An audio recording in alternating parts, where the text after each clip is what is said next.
This book is dedicated to all who are oppressed, especially young adults who feel they have no place to go when they are bullied. To combat the paralyzing fear of this needless humiliation is to empower yourself and never permit anyone to take your dignity from you. That's the message I hope this book conveys. Acknowledgements. The genesis of this book came from several people who have and continue to inspire me. Seth, thank you for providing me with the opportunity to impact so many students over the years. You have shown me by example how we can lead young adults to become champions of their own destinies. Bryant, thank you for leading me in the right direction with your indomitable spirit and unbridled enthusiasm. The moment anyone meets you, they realize they have met someone special. Justin, you are a true mentor to me, always pushing me to be better than I am, reminding me with passionate, unfiltered advice that mediocrity is the enemy of excellence.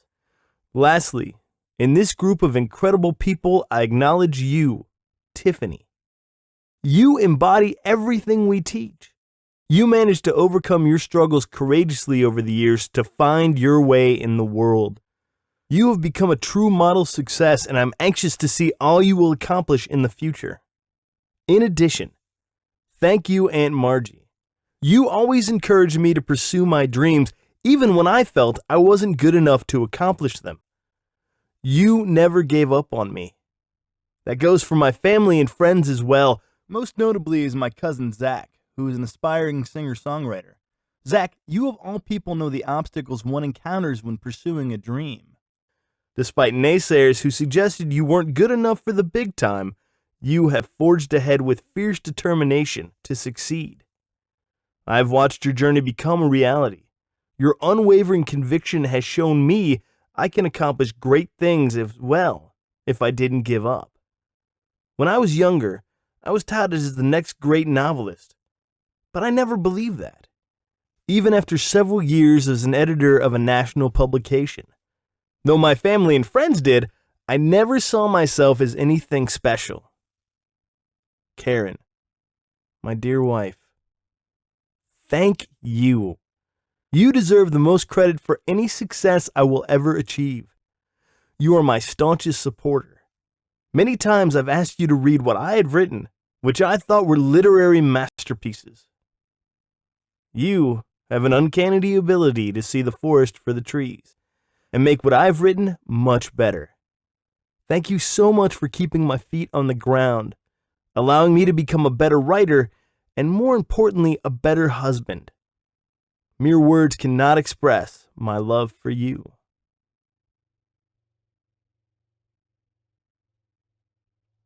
Bam! Bam! Charlie knew that sound very well. From his basement bedroom, he knew that sound meant nothing but trouble. With every violent slam of the kitchen cabinet door sent chills through his body and made him wince with fear. What it meant was his father, in a fit of unbridled rage, was unleashing his anger on yet another inanimate object. "What's wrong with that kid?" Charlie heard his father screaming at his mother. "How many times do I have to get a call from the school telling me how another kid bullied him? I didn't raise him to be a coward." "You need to keep your voice lower, Jim," Charlie heard his mother meekly saying to his father. "Charlie doesn't need to hear you screaming about him." "I don't care what he hears." By now, Charlie ventured to guess that his father had consumed his share of liquid courage. "When I was his age, I had no problem taking care of myself. If anybody thought they were going to bully me, the only thing they were going to see was the business end of my fist." Charlie slipped uneasily off the bed and sat at the bottom of the stairs. He clenched his hands together and bent his head down in shame. He focused on the bottom step where a small hole had developed. All he could think about was how badly he wanted to make himself small enough to crawl into it and get lost in his own world. It was days like these any world would do. But as it was most days, he had to suffer the consequences of his father's wrath. His only refuge was his bedroom, such that it was. As bedrooms go, it would have been perfect for a bachelor in a low-rent apartment. But Charlie wasn't renting. It was his home. His bedroom was a banishment of sorts. He had to sleep on a hand-me-down bed that his older brother finally gave up, with a mattress that would have been better use in a fire pit. In the corner was an old oak chair with the stuffing coming out of the turquoise seat. The desk his father gave him was one he had brought home from work at the lumber yard. It would have been appreciated if it weren't for the fact that the desk was the original one the owner had 55 years ago. Knife marks scratched across the desk with unwinnable tic-tac-toe games made it difficult for Charlie to do any homework. The lamp his father found at the Goodwill store would have been a great light for him. Had the lampshade not been pockmarked with cigarette burns, and the cord not looked like it had been chewed by some ravenous rat. The black and white television his father so generously gave him would have been just fine. But he refused to set up cable downstairs, so Charlie was relegated to watching old I Love Lucy and Andy Griffith Show reruns on the local channels. The bathroom was a little cubbyhole his father slapped together. Half the time the toilet clogged up, where every toilet flush brought a new challenge. The sink his father put in was rust-stained. That wasn't so bad. Charlie accepted it, but it left a pungent odor that was hard to deal with. The bathtub, devoid of a functioning shower, was so small, the best way for him to clean himself was to bend his knees and lie on his back. Harry Potter had some dire living quarters, but his digs would have been a definite step up to Charlie's bedroom. Sleeping soundly was impossible most nights, because when the furnace kicked in, it sounded as if a pack of squirrels was trying to scratch and claw their way out. His older brother Jimmy Jr. always seemed to get the nicer things from his father. When he needed a bed, his father bought him a brand new one. When he needed shoes, his father gave him the money to get the newest Air Jordans, expensive enough to feed a third-world family of 4 for a week. In essence, Junior was a chip off the old block, which included soaking down the suds on a regular basis, just like his father. Oddly enough, Junior was equally afraid of his father during his drunken rampages, but somehow he escaped his father's wrath. Charlie felt so desperately despondent. Every time he opened the door to go downstairs, it felt like he was entering a black hole. He was so disconnected from his family. His self-worth meant nothing to his father. All the other kids, they were able to use their bedrooms as a sanctuary from their parents. His was like a prison of inconvenience and despair. With his hand shoveling through his hair, he kept waiting for the imminent response from his father violently swinging open the basement door and screaming vehemently with his usually slurred drunken speech. The hostile lecture would always start with, "Boy, when are you going to learn to stand up for yourself? You know, when I was your age," fill in the blank. "What's he going to do when he gets into high school?" he yelled once more. "If he thinks he has it rough in middle school, it's going to be twice as worse. They're going to make him a laughing stock. He'll come home all the time with bruises on his body from bullies shoveling him against the lockers. He'll come home with torn underwear from all the wedgies he'll get. The physical toll will be bad enough, but he's going to have to endure all the verbal abuse like he was in middle school. I swear, Evelyn, Junior never had to deal with that." Charlie railed in quiet anger. Junior was the epitome of the gene pool gone wrong. His DNA was structured to show that someone could actually achieve moderate success by being the consummate charmer. His self-proclaimed mantra was to fool people into thinking that his level of mediocrity was something to be admired. Do as little as possible, but gain notoriety while doing it. The best of both worlds. And Charlie resented him so much for it. "That's because he's always been involved in sports, Jim," Evelyn countered. "Charlie's never been the kind of kid who was interested in sports. That's fine with me. At least he found something important like being involved with the Boy Scouts. Why can't you celebrate that? Why can't you accept the fact that Charlie is different from Jimmy?" "And look where it's gotten him," Jim said. "He's still being bullied by his classmates. When I was a kid, James Evan Davis." "I am so tired of you bringing up how you were the king of the hill in school," she screamed. "All you do is talk about all the great things that have happened to you in the past. Yes, I know you were the star quarterback in high school, homecoming king, and big man on campus. But never mind the fact that throughout all your fame, you immersed yourself in alcohol so much you were considered the school drunk.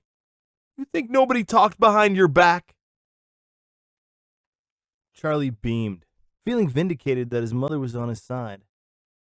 That's not unusual, because she was always the person he turned to for support. He was definitely a mama's boy, almost by default. But he also knew that to call his father the family drunk was a cause for severe consequences. She was fighting a losing battle. "Don't you dare talk about my drinking," Jim yelled back. "So what if I like to have a beer every now and then? I work hard for this family. Who do you think is responsible for putting a roof over our heads? Who's responsible for putting food on the table or the clothes on our backs? You ever take that under consideration? I know our kids don't appreciate what I do for them, and to make matters worse, I have to deal with picking up the pieces by having to deal with that sniveling little kid." "That kid you're cutting to shreds is your son, Jim," she said, beginning to cry. "You don't think they're afraid of you when you get drunk? Why do you think they rarely come out of their bedrooms when you're drinking? They're scared of you. I've never seen you lay a hand on them, but let me tell you, verbal abuse is just as bad, if not worse. I watch when you go on one of your tirades. Charlie retreats. He just wants to crawl into a hole and never come out. How do you think that makes him feel? If he had any guts, he'd stand up to me," his father said, his anger barely subsiding. Bam! Charlie wondered how long it was going to take before the cabinet door was going to fall off its hinges. It was actually a little bit comical, Charlie thought. He knew that if his father ever saw a videotape of one of his rants, the family would get a reprieve every once in a while. But since that was not going to happen anytime soon, the family would have to continue to suffer from his drunken rage over and over again. How much more could he take? It was bad enough for him. But he felt sorry for his mother, because she allowed herself to be the buffer between the kids. His father always seemed to have a knack of coming an inch within physically abusing everybody in the family. He would raise his fist as if he was going to slap a face, but at the last moment, his hand would go down to his side. He at least had the wherewithal to rein in his anger. The problem was, he made up for it with his mouth. You just never knew what vile things would slip through his mouth. Charlie's only salvation was his local library. Locust Grove, Georgia was your typical small town with a population of over 5,000. There was enough to do there for kids to get into trouble, but Charlie always chose the library to retreat to. Every chance he got, he would spend as much time as he could away from home. He wanted to understand why his father was so enamored with drinking all the time. He researched the effects of how alcohol breaks the family down to its core. From what he read on the internet about alcoholism, the family's dynamic is one of divergent dysfunction. Some handled it differently, but ultimately the burden lands on the family members who do not drink. The more someone drinks, Charlie read, the more the tolerance level increases. The problem is, the alcohol doesn't recognize that he or she is drinking more. He remembers when he was younger, that what started as a couple of six-packs of beer turned into a couple of cases per week, and they all seem to disappear in about the same amount of time. He also read that 43% of U.S. adult citizens have been exposed to alcoholism. 28 million are children of alcoholics, and 11 million of those are children under 18 years of age. Even with all that knowledge, it didn't make the hurt go away for Charlie. He was just another statistic mired in misery. Most of the memories of his father are of him with a 12-ounce can of pure evil, a seemingly natural extension of his hand. Yet there was always cause for hope. On rare occasions of sobriety, his father had shown compassion and love for his family. When he was 5, Charlie remembered fondly how his father taught him how to ride his bike without training wheels for the first time. Wobbling back and forth aimlessly, he negotiated around the block in his neighborhood while his father encouraged him all along the way, inspiring him to keep pedaling until he couldn't pedal anymore. He recalled how his father once saw an elderly woman struggling mighty with her walker down a sidewalk. He proceeded to grasp her hand tightly as he held onto her walker until he reached the house. He remembered watching him grab his mother's hand tenderly while walking into the grocery store, and smiling when they would swing their arms back and forth like little kids. Where was that man? Charlie wondered. How could someone so caring revert into someone whose rage reverberated almost daily? What did they do to deserve it? He had to wonder if there was a correlation to him not standing up for himself to the bullies and his father's increased consumption of alcohol. He had to think hard to remember a day when he was sober. Something, particularly in the past month, must have triggered him to drink like there was no tomorrow. As it stood, any thoughts of cracking the inebriated veneer of his father of today was seemingly a lost cause. Crash! This was new. "Jim!" his mother screamed, jarring him from his daydream of mostly fond recollections. "It's bad enough you slammed the doors, but now you're breaking our plates? Don't you think you're going a bit too far?" No answer. Just complete silence. That really scared Charlie. His father generally would counter with an immediate diatribe about whatever was on his mind. His goal in any confrontation was to win the battle first and then conquer and obliterate his opponent enough to have them kneel in total submission. For him, winning the war of any argument was tantamount over anything else. He reveled in it. Charlie leapt from his sitting position, thinking his father was about to do some physical harm to his mother.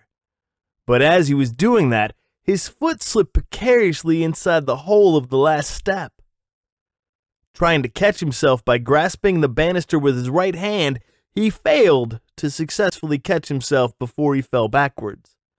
Like a B-movie scene where the camera pans in slow motion from the point of view of the victim, he saw the ceiling of the basement pass by. He noticed a pencil embedded in the pockmarked tiles as his head snapped back. With his arms flailing wildly, he attempted to scream, but nothing escaped his lips. His last thought before his head collided with the bed frame was of his father doing real harm to his mother, and he could do absolutely nothing about it. As he was fading into blackness, he could hear Celine Dion singing goodbye to her mother on the radio. A hot white vision unfolded as Charlie slowly opened his eyes. Blinking rapidly, he tried to focus on that embedded pencil in the ceiling. All he could think of was how that pencil got up there in the first place. He remembered the night when, in frustration, because of being accosted by a student earlier in the day, he came to a boiling point. Looking at the pencil he was grasping at the time, he flung it upward in anger. A searing pain began to overcome his senses, as blood trickled down the back of his head. He reached behind him to see how much damage he had done to himself. He then rubbed his forehead with his bloody hand, creating a streaking mass that trickled down his cheek. Sitting there, shaking his head, trying to clear the cobwebs that enveloped his brain, he looked around to see if anything was amiss. He wondered if his parents would pull themselves away from their discussion and investigate the sound of him falling. Well, how stupid was that? Charlie mumbled under his breath, almost embarrassed at his clumsiness. Rubbing the back of his head, he felt a disturbing knot developing. "It's not a tumor," he mused, remembering the movie he saw the night before when Arnold Schwarzenegger responded to an obnoxious student in Kindergarten Cop. He tried to listen for any commotion upstairs in the kitchen, but he heard nothing. He guessed that he must have been out for a while. Could they not hear that he tumbled and the resulting collision? Were they so involved with their argument that they didn't even care if he hurt himself? He hesitated going upstairs again, mainly because he would have to explain the knot on his head and the blood dripping down his face. But he had to overlook his trepidation because he was concerned about his mother's welfare. Bypassing the step that swallowed him up the first time, he tentatively followed his way upstairs. Each step created a creaking sound. "Crud," he said. "Dad will know I'm coming up now." After climbing the stairs, he opened the basement door, causing an intrusive creaking noise. He winced again, knowing his father was bound to hear that. Fear overcame him once more. He imagined any second the door would fling open and his father would be there staring at him with his drunken, bloodshot eyes. It had gotten to the point that one wrong look, one stuttering comment from his lips would incite more anger from his father. It just didn't make any sense. Fortune was on his side, however, as he looked around and saw nobody in the kitchen. There were still shards of plate shrapnel on the floor. He hadn't imagined that. He grabbed the broom and dustpan, and as quietly as he could, he shoveled the remaining pieces inside. He had to wonder why his mother didn't even bother to sweep up the mess. "Mom?" he whispered, hoping that she had decided to stay up while his father collapsed in a drunken stupor. There was nobody there. It was probably a good thing, since his bloodied head looked like someone had attacked him with a machete. He was grateful for being alone. Pulling the kitchen table chair out carefully, he sat down and rubbed his head once again, gingerly. "Man, Dad would kill me if I damaged the stairs," he said, smiling woefully. It was pretty sad. He thought that his father would be more concerned about the stairs than his own personal welfare. He sat there, recollecting how his parents began their argument in the first place. Charlie knew that his father didn't seem to care that he was the school punching bag. Every day he walked through the doors, he knew his day was going to include a barrage of hazing. He always wondered what it would have been like as a normal student, being able to concentrate on academics and enjoy some healthy social interactions with other students. As it was, the sick feeling he had climbing the steps to Woodrow Wilson Middle School was of complete dread. Though he somehow managed to get decent grades, it still affected how he interacted in the classroom. He usually found himself withdrawing in all his classes, trying not to draw attention to himself. The more that happened, the more he was ridiculed. That day was no different than any other day. Approaching his locker that morning, he noticed in his periphery his biggest antagonist, Freddie Parsons, skulking ominously toward him. Championing his self-proclaimed status as the enforcer, Freddie stood head and shoulders over most of the other students. Weighing in at a robust 200 pounds and topping out at a giant like 6 feet, he ambled about with his rotund frame as if he was the king of the school and his classmates were his minions. He sported a razor-thin crew cut that made him look all the more foreboding. Rarely did a smile escape his lips, mainly because his teeth were embarrassingly askew. Most of the time, he wore tattered clothes that smelled as if his family's wash cycle was set on monthly and not daily schedule. "Looky, looky," Freddie said. "If isn't that little weasel!" Thud! Charlie felt a bruising forearm slamming his shoulder, causing him to slam his chest into his locker. Though the crash against the lockers created a searing pain to his chest, he made no attempt to show Freddie any evidence of the obvious discomfort. That's what Freddie always looked for in his victims: complete and total submission. He wanted to make every person he accosted bow down to his will. A rare crooked smile formed on Freddie's face. "Why do you even bother coming to school, loser?" Freddie chided, folding his arms mockingly. "You know every day you're gonna get blasted, yet here you are again, allowing me to pound you. You're either a glutton for punishment or just plain stupid. Frankly, I think you're both." Charlie refused to answer, because he knew based on past experience that whenever he tried to fight back, another fist would find its way on his body. Freddie, Being the crafty bully made it a point not to hit anybody in the face because that would show the teacher's evidence. The best way, it seemed, was to inflict a brutal body shot that would show no signs of attack. Charlie's gaze averted wisely from Freddy's glare. You know what? You're a pathetic loser, Freddy said, raising his hand, feigning another winding blow. You're just a worthless piece of trash. And then the verbal barrage, just like clockwork. Charlie knew that after the physical abuse subsided, Freddy would conclude by finding a way to make Charlie feel like an actual worthless piece of trash. Usually, it worked. Admittedly, he understood the way he looked and dressed made him fodder for folly. Where many of his classmates took great delight in wearing the latest fashions of the day, Charlie made it a point to stand out by his nondescription. Baggy jeans, worn-out t-shirts, and shredded Keds were the norm for him. But the one thing he had going against him, that he had absolutely no control over, was his unusually large nose. The standard fare of jokes invariably followed like this from his other tormentors.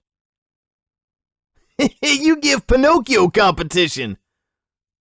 Hey, when's that swelling going down? Your nose is so big it needs its own zip code. And the coup de grace. Isn't it funny how your nose comes into the room 5 minutes before you do? Outwardly, Charlie would occasionally join in with the chorus of laughter. But inwardly, it ripped him to shreds. He often wondered if the tables were turned and all the other kids had to suffer the indignities of being blasted nearly every day, how they would react. But as it was, he felt like he was on an island by himself. With no means of friendly or family support, he even resorted to putting a sheet of parchment paper on the bathroom medicine cabinet just so he wouldn't have to look at his hideous face. Even though he felt justified with his self-pity, he couldn't possibly imagine what one of his classmates, Melissa Bennis, had to go through. The mere thought of her name brought a sadness to Charlie. He'd always had a little schoolboy crush on her, all the way back to elementary school. But he could never get the nerve to strike up a conversation of any substance with her. A passing, hello, or, nice weather we're having, even during a torrential downpour, was all he could muster. Nonetheless, Melissa was attractive in her own simple way. She usually put her platinum blonde hair in pigtails, allowing the strands to bounce back and forth as she walked. Her entrancing blue eyes caused Charlie's heart to beat faster whenever she walked by him. She never dressed like a fashionista like her fellow classmates, but no matter what she wore, she always seemed to carry herself with an assured confidence. Much like Charlie's deceiving demeanor, however, it turned out that Melissa carried her own secret disabling baggage.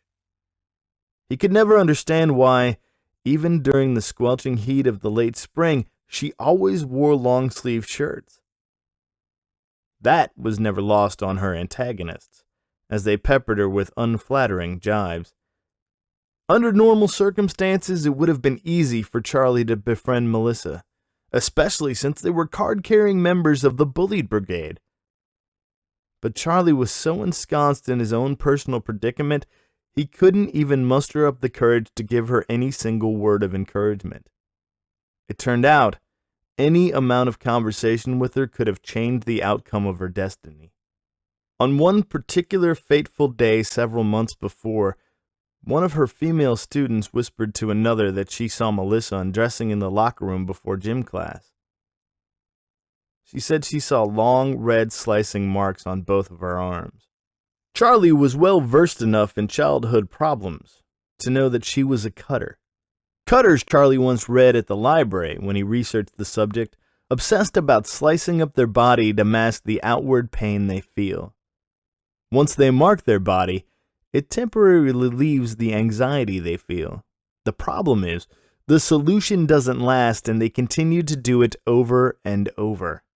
It pained him deeply to know that Melissa had to resort to self-mutilation to cope with her problems. Yet, he never said anything. Not one single encouraging word. It turned out that maybe if he had followed up a feeble hello with a "How are you doing today, Melissa?" she might still be walking the halls of the school.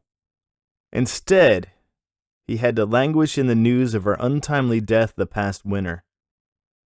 During one of her many episodes of cutting herself, whether she did it accidentally or on purpose, she viciously sliced up both of her wrists. Her parents found her in a pool of blood next to a laptop in her room. When he heard through the grapevine was that apparently her parents viewed Melissa's Facebook page and discovered several disparaging posts about her. He fully understood the ramifications of cyberbullying, but to actually see the results of those actions made his blood boil. She had so much potential. He couldn't quite figure out how someone who excelled in the classroom could throw it all away. But appearances proved to be deceiving. In his grief, he got his answer. He remembered a story he once heard that put everything in perspective. He heard about a kid who was walking home from school one day. Stumbling on the sidewalk, he dropped his books and began to cry. Another kid across the street witnessed it and came over to help him pick his books up and wondered why a kid would cry dropping his books. Both of them recognized each other since they were in the same grade together, but neither of them had ever talked. So, instead of parting ways, they both struck up a conversation until they reached his house. From that day forward, they were inseparable, developing a lasting friendship through middle school and then all the way through high school. Years later, during graduation ceremonies, the kid who dropped his books way back in middle school stood on the podium, celebrating the distinct honor of being the valedictorian of the school. Instead of imparting the usual, "The world is your oyster. What are you going to do to grab it?" speech, he revealed his shocking story to the crowd. "I'm going to be completely honest with all of you," the student said, being very solemn. "I shouldn't be standing here today talking with you. It's not because I didn't earn my way up here. I did. I worked hard for this day. I'm here because of one certain individual who decided to help me pick up my books after I dropped them on the ground way back in my middle school days. That may seem like some inconsequential thing to most of you, but you see, that day I decided to commit suicide when I got home. That day I was fed up with life because I wasn't doing well in school, and my classmates made fun of me all the time. That day I had absolutely no will to live. In general, my life sucked. But that one particular day, when I felt like I couldn't deal with it anymore, that boy saved my life. He didn't realize what he did for me. In fact, I never told him, or anybody else for that matter, what I intended to do that day after school.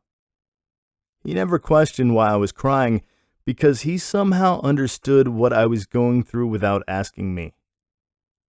From that time forward, we developed a bond that will never be broken. The moral of this story is this. Ladies and gentlemen and fellow graduates, don't be fooled by outward appearances of people you come in contact with. You may think they have their act together, with the things they have or things that they do or say, but everyone in all walks of life carry their own baggage. If you want to know what really is going on in someone's mind, get to know that person. I mean, really get to know that person. And when you do, even with all the opposition from your family or friends who tell you not to be friends with someone like that, you will discover what I was going through. Chances are, there might be someone like me on that potentially fatal day who might look like they have it together, but in reality, just can't take life anymore. So I can't thank my best friend enough for saving my life that day. In essence, your genuine compassion for me showed your true character. You will be rewarded manyfold as your life progresses. Though given his own set of demoralizing circumstances, Charlie understood how someone could be driven to suicide. He couldn't deny those thoughts had never entered his mind occasionally. He was always the butt of everyone's jokes. He had no social life to speak of, and he had very little support at home.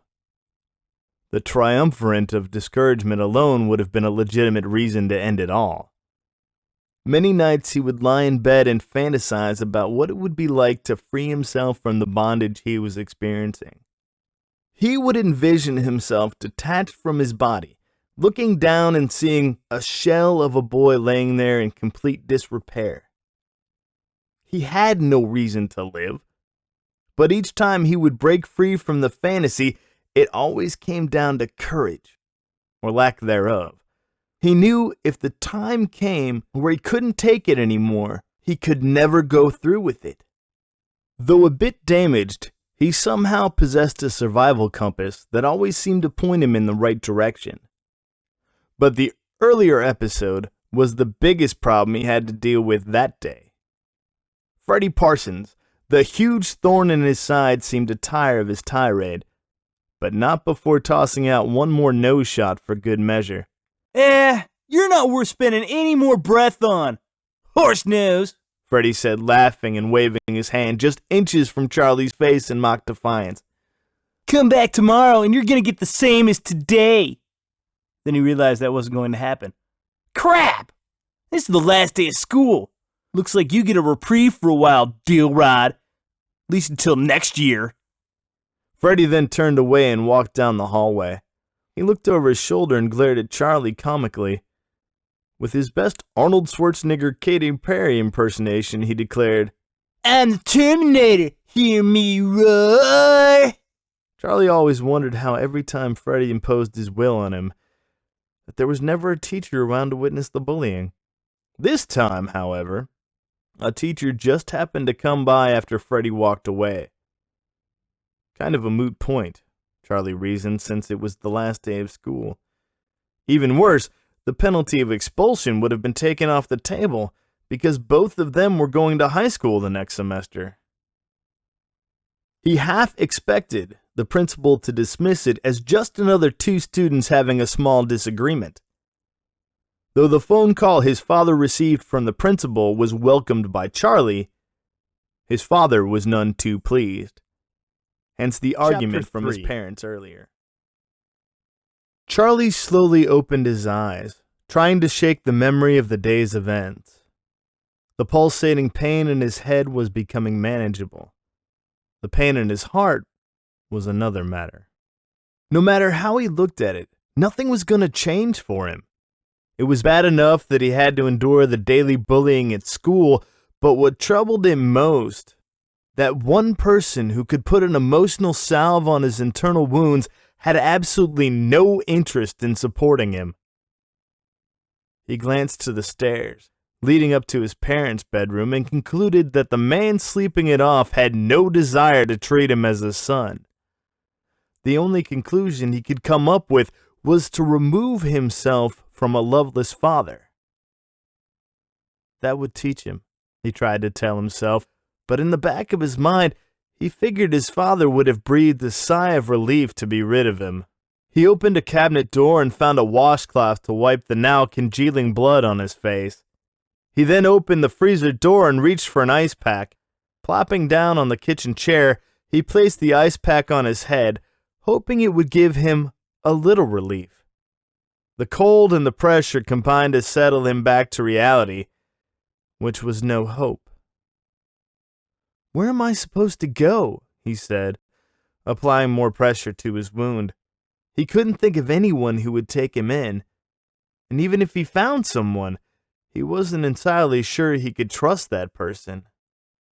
The answer became very clear to him.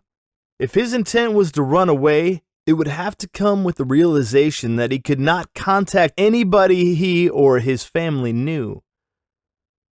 "I just need a fresh start," he concluded. As a Boy Scout, the organization's mantra is to always be prepared. Regardless of the circumstances, you had to have a plan to survive whatever is thrown at you. Being a scout was the only confidence-building tool he possessed. The ragtag troop of kids he hung out with every week seemed to be his only friends, albeit distant ones at that. They never bullied him, but at the same time, he had a difficult time developing any full-fledged friendships. His deflated self-esteem limited his ability to let anyone delve into his life, lest he would be discouraged at the results. So he set out to make a list of items he would need to make his plan work. The first thing that took priority over everything else was money. Without that, he would soon find himself crawling back in defeat. The consequences of that would mean certain dire punishment from his father, the likes of which he would have never experienced before. "I'd rather chew glass," he said, shaking his head, laughing weakly. Doubt began to creep in, until he remembered that he had a stash of money he saved from doing chores around the house hidden in his bedroom. He was forced to hide his money, because Jimmy Jr. had a habit of coming into his room and stealing some of it to fund his beer runs. He could never figure out how Jimmy was able to acquire alcohol in the first place because he was a minor. But, as noted before, he managed to charm someone to purchase booze for him. With the research he did about living in an alcoholic family, he knew the chances of a child following in the footsteps of an alcoholic parent usually increases exponentially as the disease infects the family. He suspected Jimmy drank for two reasons: to gain acceptance from his father for one, and the other was Jimmy probably felt that by drinking until he passed out allowed him a reprieve from suffering from his father's wrath of pain. That flawed dichotomy was not lost on Charlie. Fear does funny things to people. Charlie told himself that he would never resort to such measures to avoid his father. Running away seemed to be the only way, but he knew he needed more funds.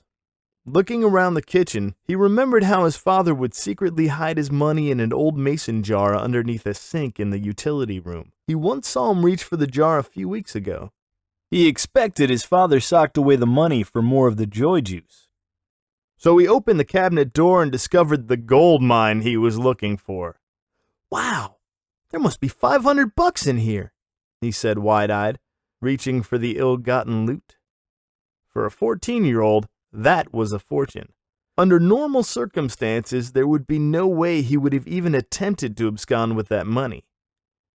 If it ever came up missing, Jimmy would have been given a pass, even if he was the culprit. Making sure to be as quiet as a field mouse with slippers on, he grabbed the money and folded it, shoving it quickly in his pants pocket. He slinked out of the utility room, trying not to look guilty. He failed miserably. As soon as he stuffed the money in his pants, he had a tinge of guilt overcome him. Though he was raised in a dysfunctional family, he still knew right from wrong.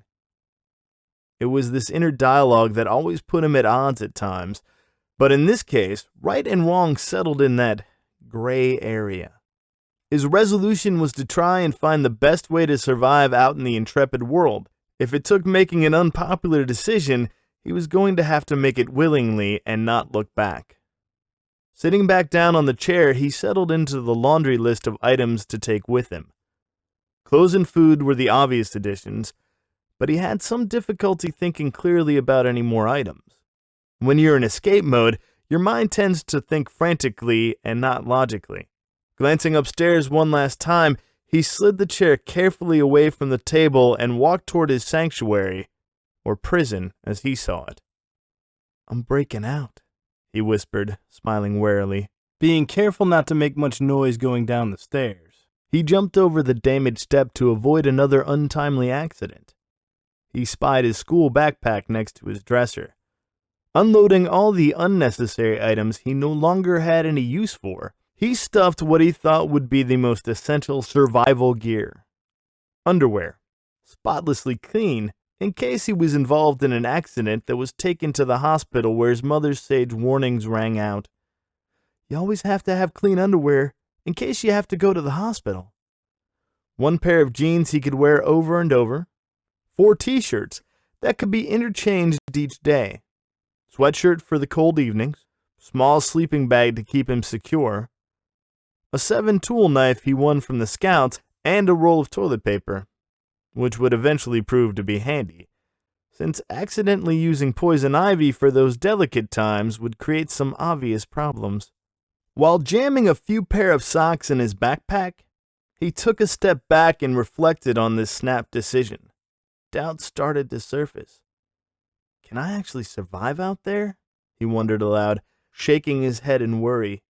He had to wonder if he came across people who figured he was on the run, whether he would be easy pickings. He knew taking the chance in the unknown wilderness versus staying at home, suffering the iniquities of his father's child-rearing skills, the answer became quite clear. I have to go, he said semi-confidently to himself. He was tired. Considering the blow to his head was still making him a little woozy, but if he stayed home any longer, that lingering doubt would cripple and paralyze him to indecision, a fate that would stop him from making the decision again. It was now or never, he boldly claimed. Creaking up the stairs once again, he looked back at the shackling bedroom one last time. Yes, he would miss his mother dearly. She was the only thing in his family life that would tie him down and keep him here. But with the lack of love he received from his brother, whom he detested immeasurably as he became older, and the abhorrent distaste for his father, he looked up toward the basement door with even greater resolve. Don't chicken out. Don't chicken out, he said, chanting as if to convince himself once more that this was the only decision to make. Shuffling through the kitchen, careful not to make any unnecessary noise, he walked down the hallway towards the front door. Oddly, like he used to see in some of the horror movies where the victim is trying to flee a villain, the hallway closest to the front door looked like an endless tunnel to get to. Each step he took seemed to keep him further away. Maybe it was the knock on his head that created this unnerving hallucination, but the ironic effect made him stop in his tracks. It seemed like an outside force was trying to stop him, but he continued on until he reached the front door, his hand encircling the brass door handle. Pulling the handle slowly down, he turned his head to view the living room where his family made feeble attempts at making nice. There usually sat Junior on the floor texting whomever would talk to him, just to avoid talking with his father. His mother, in typical avoidance mode, was always entrenched in some craft project that would seemingly take forever to complete. That was fine with his father, because he tended to be oblivious to the rest of the family because he was so blotto drunk. What was really sad, he thought, was nobody in the family wanted to address the deep-rooted problems that surrounded him like the hovering black cloud. All anyone seemed to want to do was remain hopelessly oblivious. The memories of a family love gone wrong, he said, fashioning a disappointing smile. With a disconcerting twist of the handle once more, he slid outside the door, where he was about to write a new chapter in his life.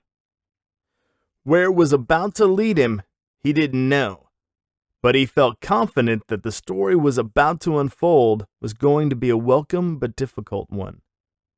He was up for the challenge. Chapter 4. Or so he thought. Looking back at his house, a sober thought occurred to him. He had always wanted to go live in a house where he could call home. Kids his age should have scores of happy memories of their childhood, yet all Charlie could remember was the constant struggle of living up to his father's inebriated dreams of unfulfilled success. He could never live up to his expectations.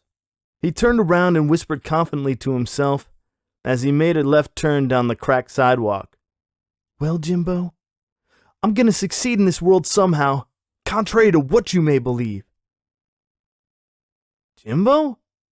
Where did that come from? He asked himself, smiling broadly. With an enthusiastic pep in his step, he looked forward and walked boldly with the air of forced arrogance.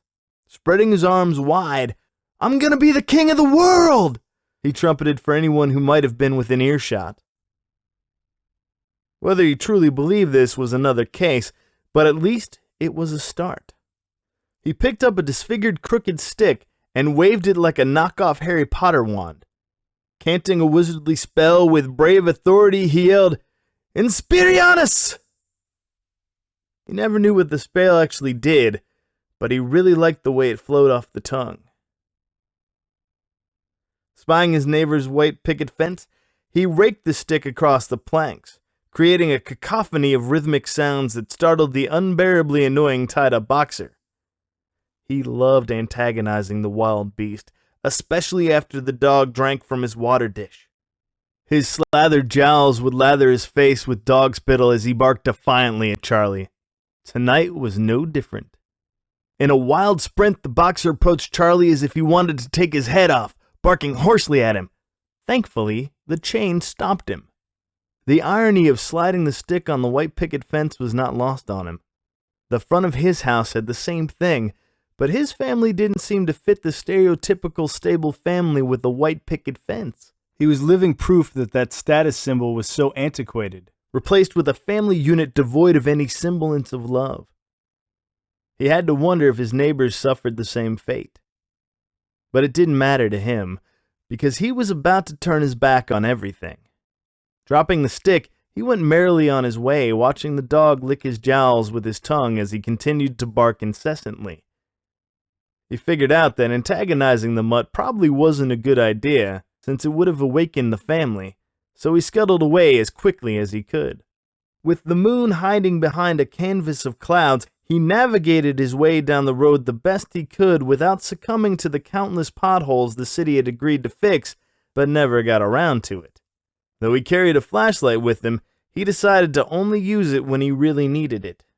Now safely away from his house, he spied a large boulder on the side of the road. He sat down, placing his backpack on the ground. He figured it was a good idea to have some kind of game plan. He hadn't put too much thought into it when he first made the decision to bolt.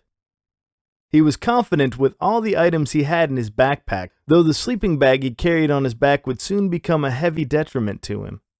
In scout training, they teach you that an ounce in the morning weighs a pound at night.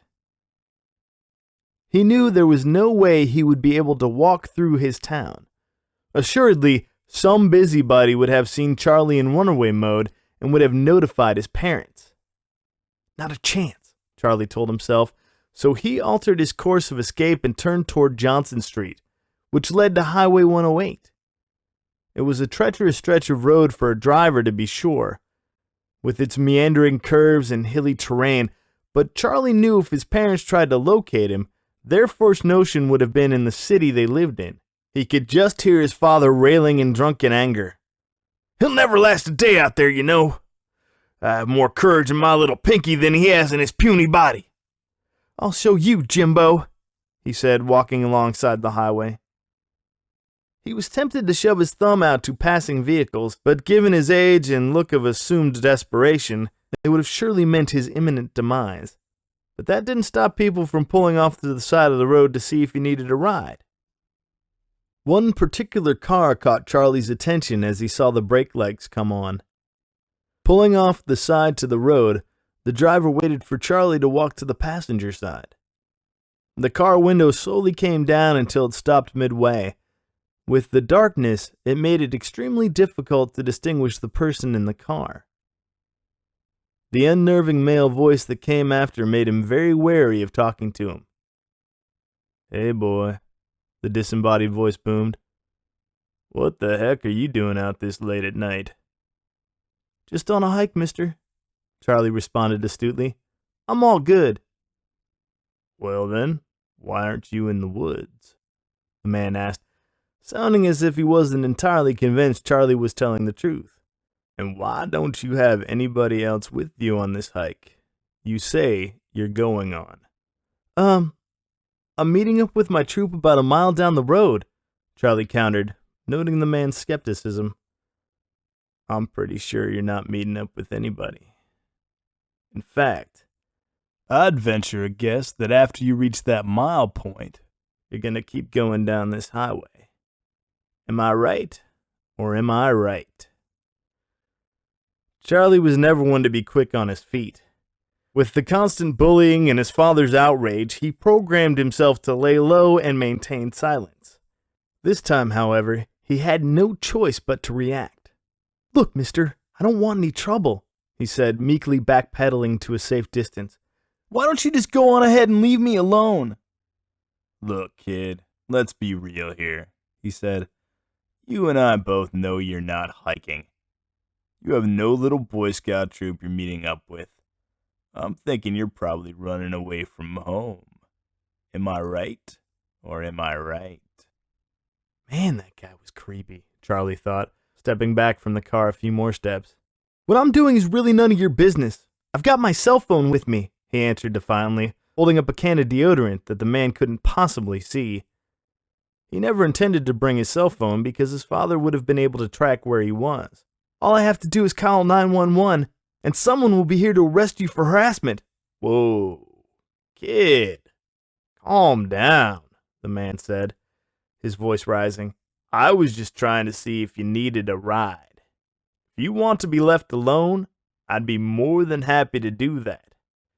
Just remember that the next person who stops to give you a ride might not be so nice. Am I right?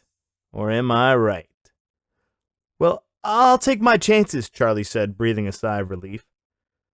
And with that, the man rolled up his window and sped off, tossing gravel in Charlie's direction.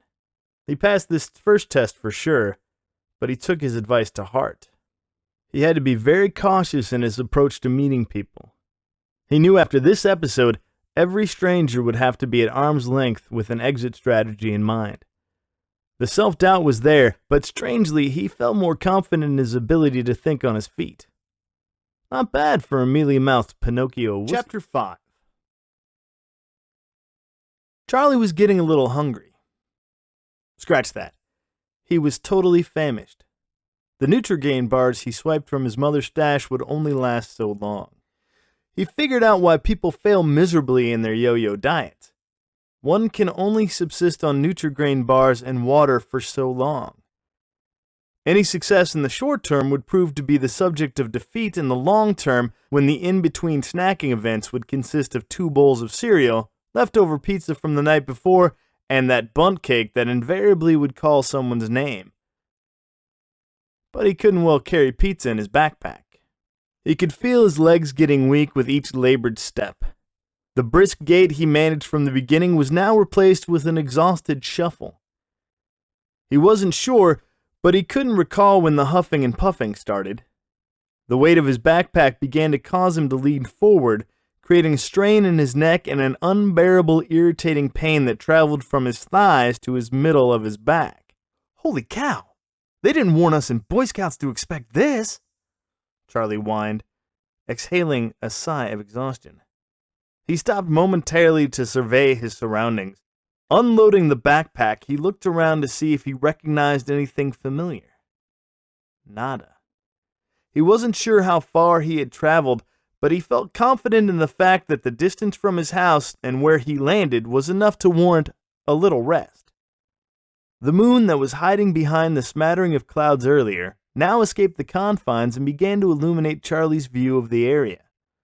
Glancing around, he noticed that there were an inordinate amount of boulders scattered about on the side of the road. Charlie wisely concluded that sleeping on a bed of rocks would prove to only weaken his resolve and force him to head back home with his tail between his legs. Not gonna happen, Charlie said, walking further off the side of the road to find something that was conducive to semi-comfortable sleeping arrangements. I've come too far to give up. Weakly dragging his backpack and sleeping bag on the gravel, he found a grassy knoll several feet from the road. It was high enough to allow for complete obscurity from any passing motorists. The earlier episode with the unnerving creep further heightened his awareness to always be prepared for people who wanted to help out. He had seen enough TV where it seemed like wherever you turned, a child was being abducted. Climbing to the other side of his sanctuary for the time being, he laid his sleeping bag down and searched in the brush for some type of sharp object that might mimic a defensive weapon. He located a crooked branch that had fallen from a tree. It had a wide enough diameter and strength to ward off any intruders who might just happen to pass by, or quite possibly any foxes, cougars, grizzly bears, or Sasquatches who might decide that a Charlie midnight snack would satiate their stomachs. Stuffing himself in the sleeping bag, he laid his head down on his backpack and felt all the weariness of the day take its toll. Surprisingly, the knot on his head was no longer there. He surmised the accident wasn't as bad as he thought. Since he left in the dark of night, he hadn't traveled far enough to warrant arrest. Then again, he was not a professional runaway. But he was too exhausted to analyze why that was so. He closed his eyes and listened to all the night sounds that surrounded him. It was a welcome medley. As he listened to the crickets crooning, birds chirping, and an occasional annoying hoot from an owl that perched above him, the soothing sounds proved to be a perfect harmony to allow him to succumb to deep slumber. Yet his journey to Sleepsville was not devoid of drama. He withered uncomfortably in his sleeping bag as a troubling dream began to surface. He found himself back in his middle school. That was nightmare enough as far as he was concerned. A foreboding fog encompassed the hallway as he found himself walking slowly. As the fog dissipated, an eerie white brightness appeared. He could see other students milling about, but they were walking in slow motion, and no sound was coming out of their mouths when they spoke. Mr. Frank, Charlie's algebra teacher, was the only person to acknowledge him, nodding with an obligatory smile. That was odd in itself, because Mr. Frank rarely connected with his students. The standard theme of the day during his class was, "Here's your assignment for the day, class. Do it, turn it in at the end of the hour." That was it. No teaching. He was Charlie's favorite teacher. He felt himself getting nauseous for some reason. Who gets sick in their dreams? Charlie wondered. So he kept walking down the hall, hoping the churning of his stomach would subside. But that hope was squelched when his main adversary, Freddie Parsons, turned the corner, wagging his cellulite-laden arms. His lackeys were in tow, making sure to stay a step behind their mentor of torment. They were like bullies in waiting, aspiring to take over Freddie's tenure of doom when their fearless leader moved on to high school. Charlie closed his eyes and waited for the usual barrage of insults as Freddie approached him. But nothing came. He pried open one eyeball, waiting for one of Freddie's powerhouse punches to the gut. But he wasn't there. In fact, nobody was there. No teachers, no students. He was all alone except for Harold, the forever ancient janitor. He always had a disheveled look about him, as if he spent the day and night at school and never changed his green uniform. Charlie always wondered how Harold seemed to stalk the hallways, never carrying the tools of his trade, or seemingly never available to fix the occasional plugged toilet filled with rolls of toilet paper shoved down the hole. "Boy, what you doing here?" Harold said. "Why aren't you in class?" I don't seem to know what class I'm supposed to be in," Charlie heard himself saying, befuddled that he could actually carry a conversation in his dream.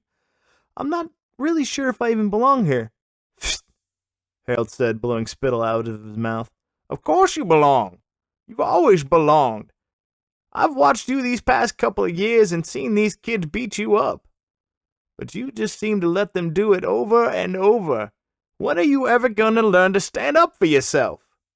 "Because I'm not the kind of person to fight back," he said. "Like they say, I'm a worthless piece of trash." "That's total bunk, boy," Harold said with authority, ambling closer to Charlie. "God never made nobody as worthless piece of trash.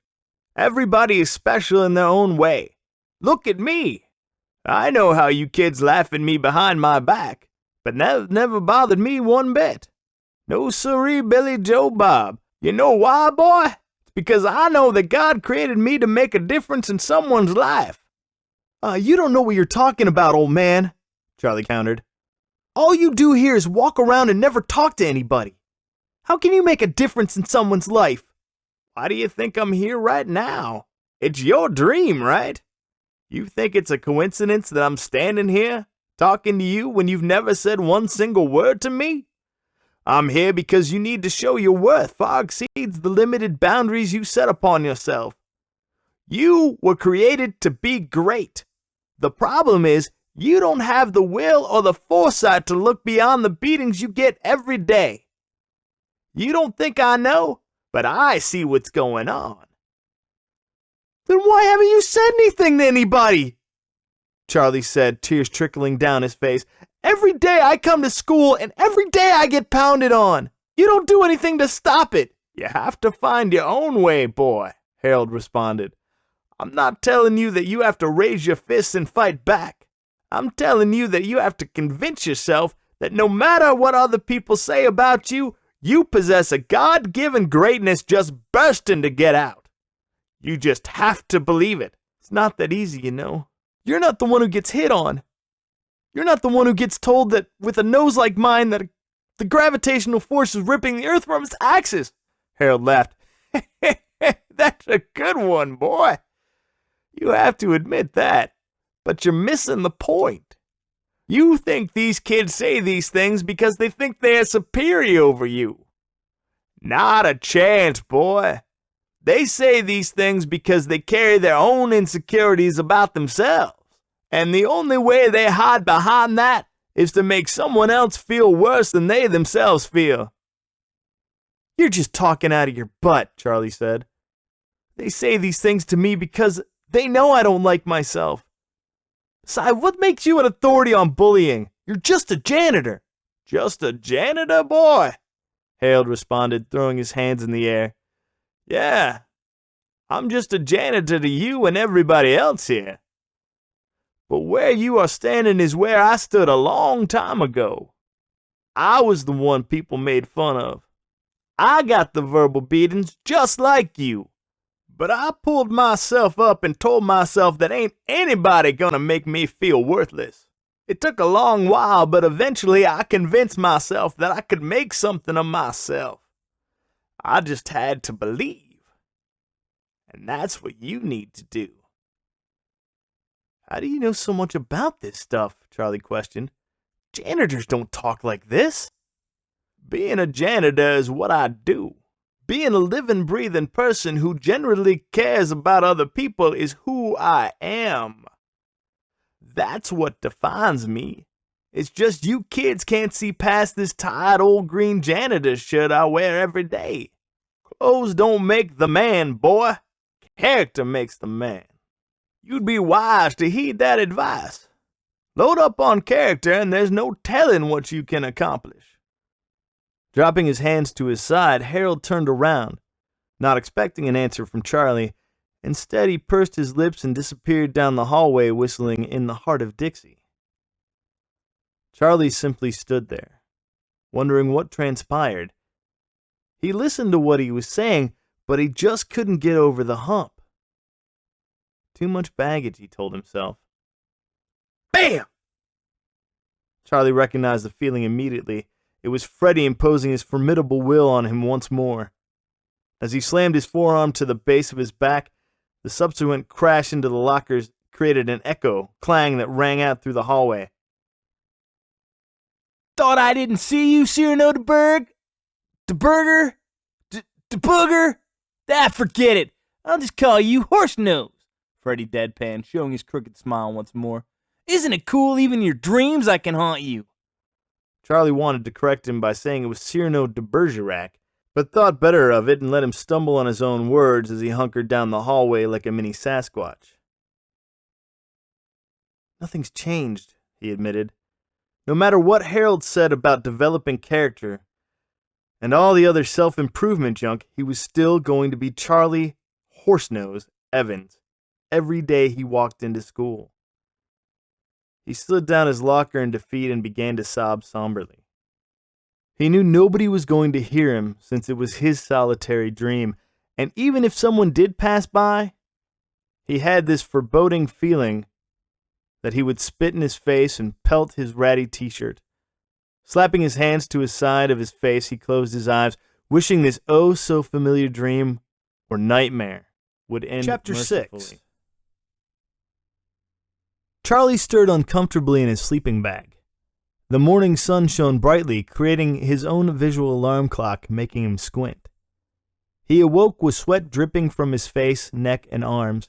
He wiped his face and realized the sweat was mixed with tears that apparently leaked from his eyes. The dream seemed so real, he thought. The cast of characters remained the same, and the results were just the same. Total humiliation. Couldn't deny it. He thought he was running away from it, but humiliation followed him wherever he went. It was like a needy, whiny dog shadowing his every move. Rolling up his sleeping bag, he recalled the starkness of his dream and wondered if his running away was going to solve anything. True, he removed himself from his dire situation. But if things remained the same wherever he landed, and he suffered the same fate as before, what was the point? He stopped packing for the moment and sat on top of a big boulder to decide if this whole adventure on the lam was worth it. His thoughts kept going back to what his life would be like if he waltzed back into his house. His father would have most definitely been furious. That was a given. In fact, he knew that summer vacation would be spent grounded, and every single house-fixing project that his father remarkably couldn't find the time to do would be left for Charlie to accomplish. The forthcoming How I Spent My Summer Vacation essay would certainly win the unique What the Heck Was I Thinking award at the upcoming school's fall session. It was actually a simple decision for Charlie. Yes, he managed to make it to the point, and yes, he knew he didn't possess the necessary fortitude to go out on his own. But he just couldn't envision any other alternative. He had to soldier on, regardless of the circumstances or unknown consequences. He had at least enough courage stored inside of him to force himself to move forwards, not backwards. So he slid off the boulder and finished his packing, though the troubling dream he had during the night weighed heavily on him. He had a renewed enthusiasm for what lay ahead of him. The problem was, he had no clue what lay ahead of him. The clear blue sky he awoke with gave way to an overcast sky that blanketed the area. The speckles of black that shadowed the clouds gave Charlie the first warning signs that rain may be in his future. He didn't account for that. Staying in the woods would offer a little shelter, but not nearly enough if a deluge ensued. So his journey took on a bigger sense of urgency. He couldn't recall ever seeing any of the sights he came across. Then again, whenever he was in the car, he tended to avoid looking at any landmarks as a means of direction. Most kids never did anyway. Fear of the unknown concerned him to the point that every little commotion, a skittish squirrel skating across the road barely avoiding becoming roadkill, or the woodpecker pounding its beak relentlessly into an elm tree. Charlie particularly took note of it, and mused that none of the bullies he came across ever came up with that insult about his nose. He sure wasn't about to give anyone more fuel to the fire. His stomach began to wrench with the familiar hunger that became more prevalent the past several hours. He underestimated how much food to put into his backpack. If he had any sense of rationing, he would not have ate all the food that he had had. But there he was, searching frantically for some morsels, even Nutri-Grain crumbs. From his Boy Scout training, he learned certain tools to avoid starvation by eating everything that crawls, swims, walks, or flies.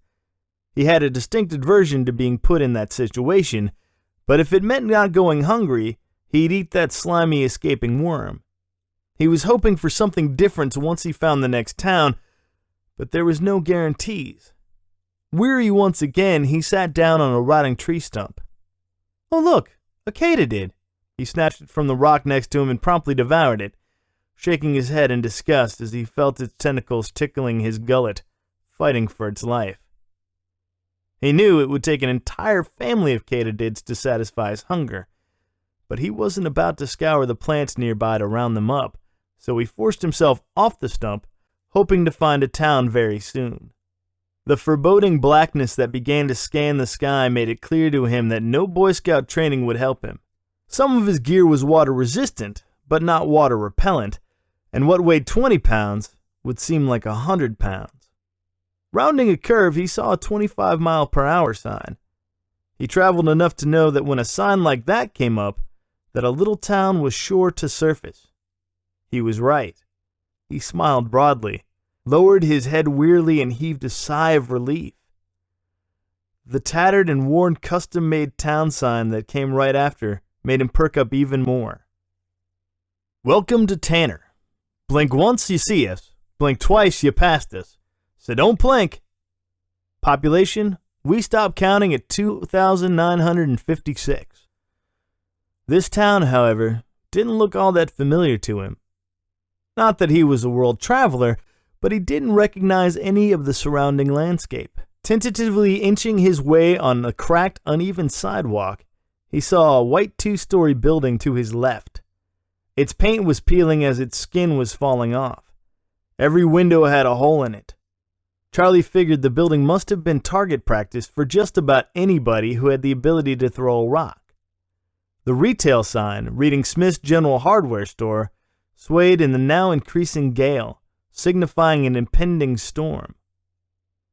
How could a hardware store be closed? Was he entering a ghost town? He had to wonder if the entire town suffered the same fate.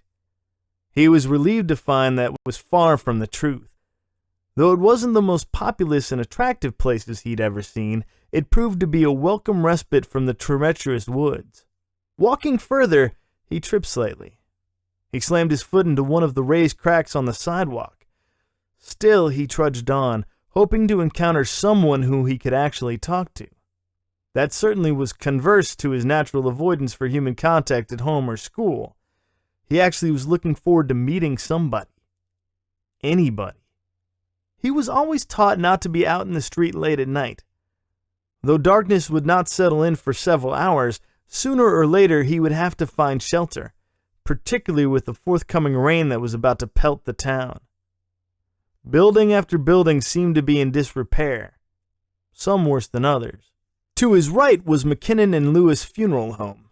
Fronted by 4 large columns climbing up 3 stories, Charlie hazarded a guess that its relatively pristine condition was the result of being funded by a huge percentage of the town's inhabitants. It was a morbid thought, Charlie admitted, but up to that point, he saw nary a car or a person bustling about in the late afternoon. He was beginning to wonder if he had stumbled into an episode of The Walking Dead, and he was the next meal for a roaming zombie. Walking further, he started to pass an abandoned storefront window, but stopped suddenly to stare into the window. His reflection stared back at him, and he was stunned at what he saw. It looked like he had aged a year. "I haven't been even gone a day, right?" he questioned. He wiped the grime from his cheeks and did a quick self-examination. Yep, he hadn't shriveled down to nothing, even after a day on the run. But on closer inspection, he saw fear in his eyes. It wasn't so much fear of someone inflicting harm on him, rather it was the fear of what he was to become. Was he going to lead a life of transient, never knowing where the next meal was going to come? Or would he become so jaded that he would forget the reason why he ran away to begin with? He had absolutely no goal in mind, he realized. When the proverbial fork in the road materialized, would he take the right path and make the right decision? How could any 14-year-old make those decisions? He spotted a dark, ominous alley, littered with a scattering of pop cans, shredded paper, discolored blackish banana peels, and an unappetizing, half-eaten, worm-infested Macintosh apple. He decided that this was as good a place as any to rest. Besides, all the rotting food was a perfect appetite suppressant for him. Maybe the answer to him was to take the easy way out. Suicide. Though he was relieved that he finally found a town, the angst he was feeling was overwhelming. He figured that nobody would miss him at home, and since he didn't know anybody in Tanner, nobody would have given him a second thought. If Melissa could take her own life, why couldn't he? So he pulled his pocket knife out of his backpack. He gazed at his instrument of death like he'd never looked at it before. No longer was it a tool to survive the wilderness. It was a means to the end for him. He pulled out each utensil, delaying pulling out the largest knife. It was different thinking about suicide when you just toss it around in your head. Now to him, this was the real deal. He twisted the pocket knife in his hand, then pulled up his sleeve to reveal his wrists. He slid his finger up and down the cold steel, anticipating what it would feel like as it ripped through his skin. Was he so desperate as to resort to such finality? Would he hit the right spot on the carotid artery and bleed out quickly? Or would he slit the wrong spot and merely bleed profusely, just enough to cause a mess? And then he'd have to deal with the inevitable pain. He had no answer to all these questions. but it was that hesitation that ultimately saved his life. Plus, it helped to have a witness to view his potential demise. "What you doing, boy?" a feebly cracked voice yelled. "Not doing what I think you're doing, are ya?" Charlie jumped back, hitting his back against a wall. He wasn't sure if he was more startled by actually hearing another voice, or the fact that the man who spoke those words looked and smelled like someone who hadn't had a bath for days. He certainly smelled that way. His face was ashen. His long beard, speckled with white and dark brown hues, spread out unevenly over his elongated face. His pallid eyes were surrounded by thick wrinkles, and his glorious nose was as big as Charlie's, if not bigger. It defined his face. His red, tattered sweatshirt was barely hanging on his smallish frame. His gray, oversized pants suffered the same fate. Charlie could see his toes jutting out of his shoes. All in all, he played the role of the homeless man perfectly, and the apparent disgust shown in Charlie's beleaguered face. "Don't like what you see, young man?" he said, knowing that the sight of him was not the most pleasant thing to see. "It's okay. I make it a point not to look in the window just like you did. Scare the heck out of me, that it would." His wide, yellowish grin made him look even less appealing. "I'm sorry, old man. I didn't mean to stare," Charlie apologized. "You mean you haven't seen a homeless person before?" he deadpanned. "Pretty scary, isn't it?" "I wouldn't say scary," he said, but then admitted, "Okay, you do look a bit scary." "Yeah, I get that all the time. I'm used to it. In fact, all things considered, I'm quite the celebrity in this town. There's a few homeless people walking about here, but most here treat me like homeless royalty. I'm the king of the world," he shouted, spanning his arms out wide in mock sarcasm. Charlie had to hold back a snicker. He remembered shouting the same thing the previous night as he left his house. Though the conditions weren't the same, he oddly identified with him. He had already forgotten about committing suicide. "Name is Sebastian Cole," the old man said, reaching out his age-worn hand. "I hope you weren't thinking about making mincemeat of your wrist a minute ago. That would have been a waste. Plus, you would have spilled blood in my home, and I'd have to clean it up. That would just not do." Charlie warily retreated. Yes, the man was friendly for the most part, but he just met him. For all he knew, he was the second coming of Freddy Krueger. "My name is Charlie. If it's all the same, I'll just wave to you, Mr. Cole." "Yeah, kid, I guess I wouldn't shake my hand either." He laughed, wiping the grime from his hand onto his pants. "And you can call me Sebastian, but since we're acquainted now, you can call me by my given town name, Pops McGillicuddy."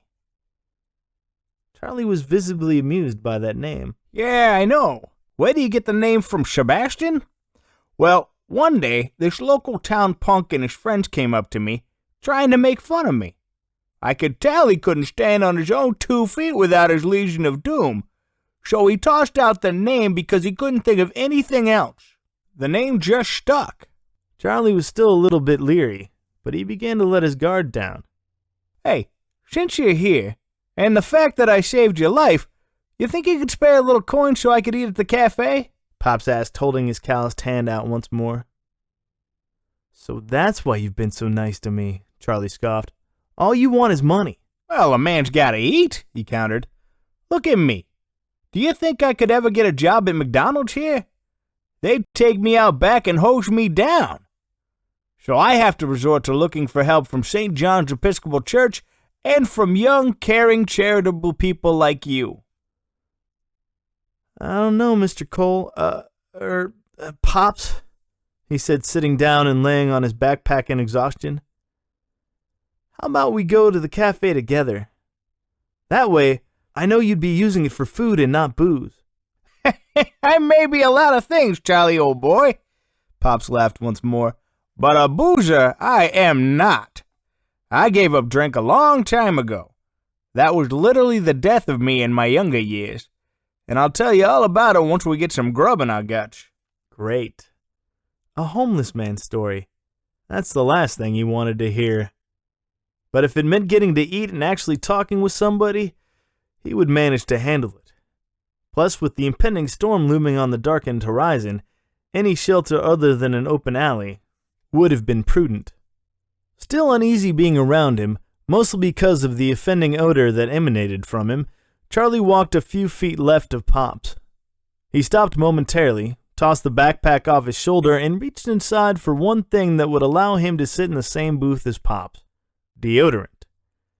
Nervously handing it to him, he watched Pop's reaction. He half expected a curt rebuke, but Pop surprised him. Wow. Now that's the best present anybody's ever given me, Pops laughed. Truth is, when I can smell how bad I stink, I can only imagine how I smell in front of other people. I do shower at the church, you know. It's just not as frequent as I'd like. But honestly, it works in my favor because the other homeless guys tend to stay away from my turf. But whenever I go to the cafe, I've got my own odor-killing weapon. He pulled out a small container from his stained, ripped jacket. You see this, young man? It's a fancy schmancy cologne called some French name I can't pronounce. I call it Eau de la Homeless, the one and only scent that makes any homeless person smell like the most aromatic flower ever grown. He held the bottom of it on the palm of his right hand while his left hand surrounded the nozzle, parading it in front of him as if he were advertising a commercial. Charlie smiled weakly, not sure if Pops was joking or telling the truth. Pops stopped just long enough to apply the deodorant and cologne, but Charlie knew that the stench that clung to his clothes would nullify the effects of his deodorant. But the cologne seemed to do the trick, though he feared if anybody tossed a lit match on him, he'd go up in flames.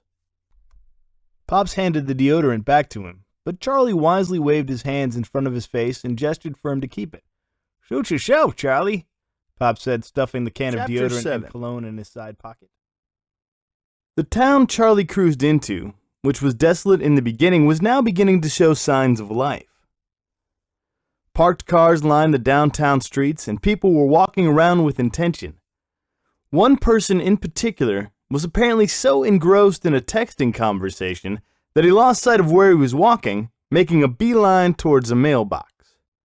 Never mind, the box was on the edge of the sidewalk, and he was meandering back and forth, not paying attention. Both he and Pops watched intently as the unsuspecting texter rammed his torso into the side of the mailbox. The man's head snapped back, but as most people do who embarrass themselves, he looked around to see if anybody saw him. Confidently nobody did, he commenced texting once more and continued weaving around like he did before. I'm so glad I escaped the world when I did, Pops declared. What do you mean escaped? Charlie asked. We'll talk over a steaming bowl of soup and some fresh bread, Pop said. There's more to me than meets the eye, you know. You think I've always been this handsome man you see standing before you? Not on your life. I used to be somebody. I just lost my way. Charlie wanted to ask more questions, but the pangs in his stomach took precedent over his curiosity. Pops led him to the front door of Café Chateau. The restaurant name seemed at odds with what he had seen thus far in the town. If he hadn't known better, he was transported to an unfavorable replica of Mayberry. Though the town looked like it was showing signs of life, the buildings were all in some level of disrepair. The Café Chateau, however, seemed to have escaped the ravages of time and neglect. When Pops opened the door, Charlie was immediately struck with the scent of freshly baked bread wafting through his nose. Perusing the condition of the inside of the restaurant, it caught him by surprise. The red chandeliers that hung over the tables created a stark bright light over the clean tan tables. The bar that lined the front of the restaurant looked like it was used prominently by the town's patrons with its well-worn red seats. A waitress approached the front desk, scrunching her nose in an obvious affront to Pop's presence. Apparently, she had been privy to his patronage more than once. She led the two to an open booth and left them to renew their conversation. Charlie was intrigued with what Pops had thrown out there about his previous life. He had seen his share of homeless people in his town, and he always wondered how they got to be in such depressing situations. The waitress bought them water to drink and took their order. Since Charlie hadn't spent any money he procured, He didn't have any problem buying whatever Pops wanted to eat, as long as he didn't make it a 7-course meal. So tell me, Pops, what's your story? Charlie questioned, looking directly in Pop's eyes, trying to gauge whether he was going to tell the truth. I've seen homeless people before, but I've always avoided them because I thought they chose that life over trying to get over their situation. They seem to not really care about themselves. Pop smiled. Well, that's where you're wrong, Charlie. As a boy, we all had dreams of grandeur. We all think we can go out in the world as we grow up thinking that we'll be the next great inventor or the next doctor who cures cancer. But then life happens. Well, I've got the same dreams, Charlie chimed in. I mean, I never wanted to be a doctor or anything that big, but I wanted to become somebody who could make a difference in the world. But my problem is, I got shot down all the time. I go to school and I get put down. I live at home and I get put down by my father and my brother. I don't stand a chance. Why do you think I ran away from that? Charlie tried to stifle a cry of pain in his voice, but he was unsuccessful. Well, that's the problem with running away, Pop said. You see things as they are, and you can't see yourself climbing out of it. Running away only proves that you are successful in removing yourself from the current situation and then creating another one that doesn't really resolve your problem. You have no goal, nothing to shoot for. That's the reason why there are so many homeless people in the world. They've all lost hope. They have no vision of where they need to be. And the same people who avert their eyes from people like me are the same people who give to the Salvation Army anonymously, believing it will absolve themselves of their guilt. Now, it may sound like I'm bitter, but I'm not. If I was in the same situation, which I was, I'd do the same thing. But since I'm afflicted with homelessness for the time being, I possess a unique perspective on things. You see, Charlie, I know what you're going through, Pops reassured. I used to have classmates make fun of me all the time. My huge nose seemed to be their ammunition towards me. I've heard it all. No, I don't think you have, Charlie said. Well, maybe not, Pops laughed in agreement. It literally destroyed my self-confidence back then. But somewhere along the line, I decided that the only person who could help me climb out of my hole of pity was me. I had to... But it's not that easy, Charlie interrupted. No matter how I feel about myself, they're still going to come at me. My father will always look at me as a weakling. Only if you continue to let those people tear yourself down, Pop said. How can I believe you? Charlie asked. I'm having dinner with a homeless person. Look where all the advice has gotten you. Well, I'll give you that one, Pops agreed. But I can see in your eyes you wonder how I got here, how I can't seem to pull myself up by my bootstraps. I wouldn't wish this fate on anyone, but I got here out of my own mistakes.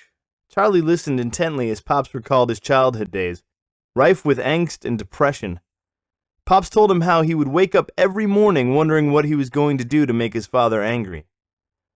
The genesis of the anger, Pop explained, was due in part because his father couldn't maintain gainful employment for very long because he always seemed to have disagreements with his supervisors. Consequently, when the job opportunities dwindled, their modus operandi was to hitch up the wagons and move to another town. But conditions never improved. In fact, it got worse. His father transferred his anger towards his kids. According to his father, it was Pop's fault that they were in their dire situation, he said. First came the verbal recriminations, then the physical beatings. It wasn't so bad being slapped on the wrist in the beginning, but when the assaults became too benign for his father, he escalated the abuse to a belt. And when that wasn't enough, it was this rather large paddle with a reinforced handle that seemed to do the trick. Many a night, Pops would go to bed with crimson-red welts on his back. You would think I would have enjoyed the escape from my dismal home life by going to school. Pops laughed weakly. But my self-esteem was so deflated, it led the other kids to pick up on my inability to fight back. The nose insults really bothered me in the beginning, but I soon discovered that if I came up with a self-deprecating comeback of my own, humor was my weapon of choice. Self-deprecating? Charlie questioned. What's that? It means you basically cut yourself down in a humorous way, Pops explained. It sort of disarms people to the point where it catches them off guard. "Oh, I don't think I have that in me," Charlie said. "I usually end up looking down and don't respond." "And look where that's gotten you, Charlie.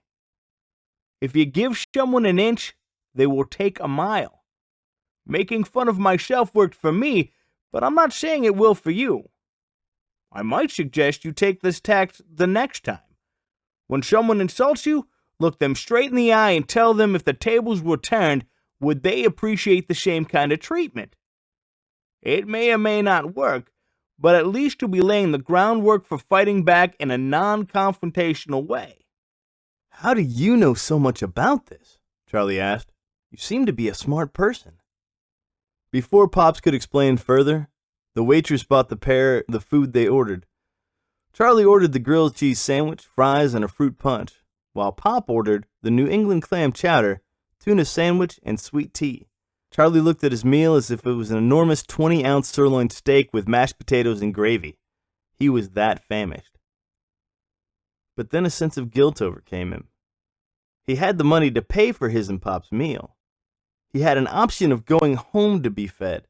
It certainly was not the most ideal option for him, given how dysfunctional his family already was, but he knew once Pop devoured his meal, he would have to scrounge for the next one. It looked like to him it was a never-ending cycle of uncertainty and survival for Pops. Pops noticed Charlie's hesitation to eat his meal, so he reassured him. "It's okay, Charlie. You don't have to feel bad about eating in front of me. Look at me opening my mouth. I'm gonna eat every last thing placed in front of me. Why? It's because I've been where you're sitting right now. I got abused by my dad, and I was the whipping boy at school, but I managed to pick myself up as I got older and bolder. I had used that angst that built up in me and turned it into a positive. I just figured out that self-pity would only prove to make my life worse. It's amazing what you can do once you put your mind to it. So I focused on my academics. I was elected to the National Honor Society and graduated near the top of my class. That was my battle cry, Charlie. I wasn't going to let anyone, my father, my classmates, or anyone else who wanted to tear me down, make me feel less than a human being anymore. I graduated college and got married soon after. I had everything I could possibly imagine. I had a loving wife, 3 unbelievably special kids, a large 2-story house, and 2 cars. I had a job with a huge consulting firm making a great income. Yeah, everything you could possibly imagine. Pops repeated, lowered his head, and closing his eyes in obvious despair. He took a timid bite of his sandwich, swallowed uncomfortably, and continued his story. But I somehow failed to appreciate what I had. I used to look at other people like I was better than them. Can you imagine that? Don't answer that. Anyway, I discovered the love of drink one night after going on a bender with a group of coworkers. The bender lasted 3 days. I vowed not to put myself in that situation again, until I found myself sneaking a 6-pack of beer into the kitchen in the garage. Then it turned into a case. Boy, I can relate, Charlie said. My dad does the same thing. Well, then you can understand how it feels on the other end. My wife and kids began to resent me. They made it a point to avoid me at all costs when I had a beer can in my hand. What bothered me the most, what I really couldn't seem to come to terms with, was how I treated other people. I used to volunteer at our church, doing anything I could to help anybody in need. A community dinner for the indigent, I was there. A fundraiser to collect money for the local food bank, I was there. I was totally jazzed about helping other people out, Charlie. I really was. Then I just fell apart. I lost faith in myself. I lost faith in God. I simply gave up on other people, including my wife and kids. I lost it all, Charlie, because I kept my eye on myself instead of putting them on someone else. I lost sight of what it was like to sacrifice for someone else. Pop's previously jovial demeanor was now replaced with a despondent one. He wrung his hands, sweat pouring off of them. Tears began to stream down his wrinkled face. He dropped his head ruefully. Charlie reached over sympathetically and grabbed his clenched hands and just held them, no longer repulsed by touching his soiled hands. He didn't know what to say. He was only 14 years old, for heaven's sakes. What kind of sage advice could he give an old man? But somehow the words came out of his mouth. "Come on, Pops. You shouldn't be so down in the dumps," Charlie said, trying to manage his words carefully. "Look at what you did for me. I was lost when I got here, but you came up to me and allowed me to be your friend. You stopped me from killing myself. I was scared to talk with you in the beginning, but you've made me feel like I'm worth something. You can't tell me you still don't care about other people. I'm proof of that." With that, Pops opened his tear-filled eyes and unclenched his two hands. He lifted his head and looked directly at Charlie. A wide, engaging smile spread across his face. "You got it, Charlie, my boy," Pops grinned. "You think I was the one who befriended you? Nah, it's the other way around. Think about it. You could have walked away like you said you used to do at home. You could have said no when I asked you for some money. But you didn't. You took the time to talk with me. You allowed me to walk with you to the Grand Cafe Chateau and let me get something to eat. You looked at me as a human being and not the scourge of society like a lot of people do. You, my precious dear little boy, have learned the value of sacrifice. Instead of worrying about how things affect you, you allowed yourself to put your eyes on me, a lonely homeless person, and that makes me feel real good. Can you imagine if you did that every day with everybody you met? Then there would be a heck of a lot more happy people in this world. But we all know that won't happen. We are human beings after all. We all fight our own insecurities every day, always worried about what other people will think. It paralyzes us to the point where we don't want to let other people in. But you can do it, Charlie. You can break the mold and find a way to help people out when others would look the other way. I believe in you. It's called paying it forward, Charlie. So many people confuse that with reaching into the pockets and giving money to someone else through some charitable organization. It's all anonymous and it probably makes them feel good. But you get so much more gratification when you do something for someone face to face. It might be opening a door for an elderly woman or doing lawn work for a handicapped person who can't do it himself. And the beauty of paying it forward is you don't expect anything back. But what you don't realize when you pay it forward is what is going on in the other person's life. That elderly lady you opened the door for may have been given an eviction notice from her apartment, and she may not have known anybody cared. That handicapped person you mowed the lawn for may have been suffering grave bouts of depression, maybe even contemplating suicide. What you do for someone else without expecting anything in return can literally change someone's outlook on life. Yeah, what you did for me involved money, but it was the childlike generosity that was so special. You know I can't pay you back, but you did it anyway. Embrace this concept over anything else you do, Charlie, and you will go far in life. Even if you find your way home, which I hope you do, don't forget what you did for me. You will get paid back tenfold for your efforts. Charlie pondered Pop's advice and smiled. For the first time, he wondered what it would be like to go back home. But as soon as that thought entered his mind, he shoved it right back out. No way was he going back to that way of life. He could change, but the people around him would never change. He was sure of that. If he was going to make it, he was going to have to do it on his own. They finished their meal and headed out the door. Charlie was so engrossed in the conversation with Pops that he never took in consideration where he was going to sleep for the night. The imposing rain clouds that cloaked the skyline failed to produce any showers as it passed Tanner completely.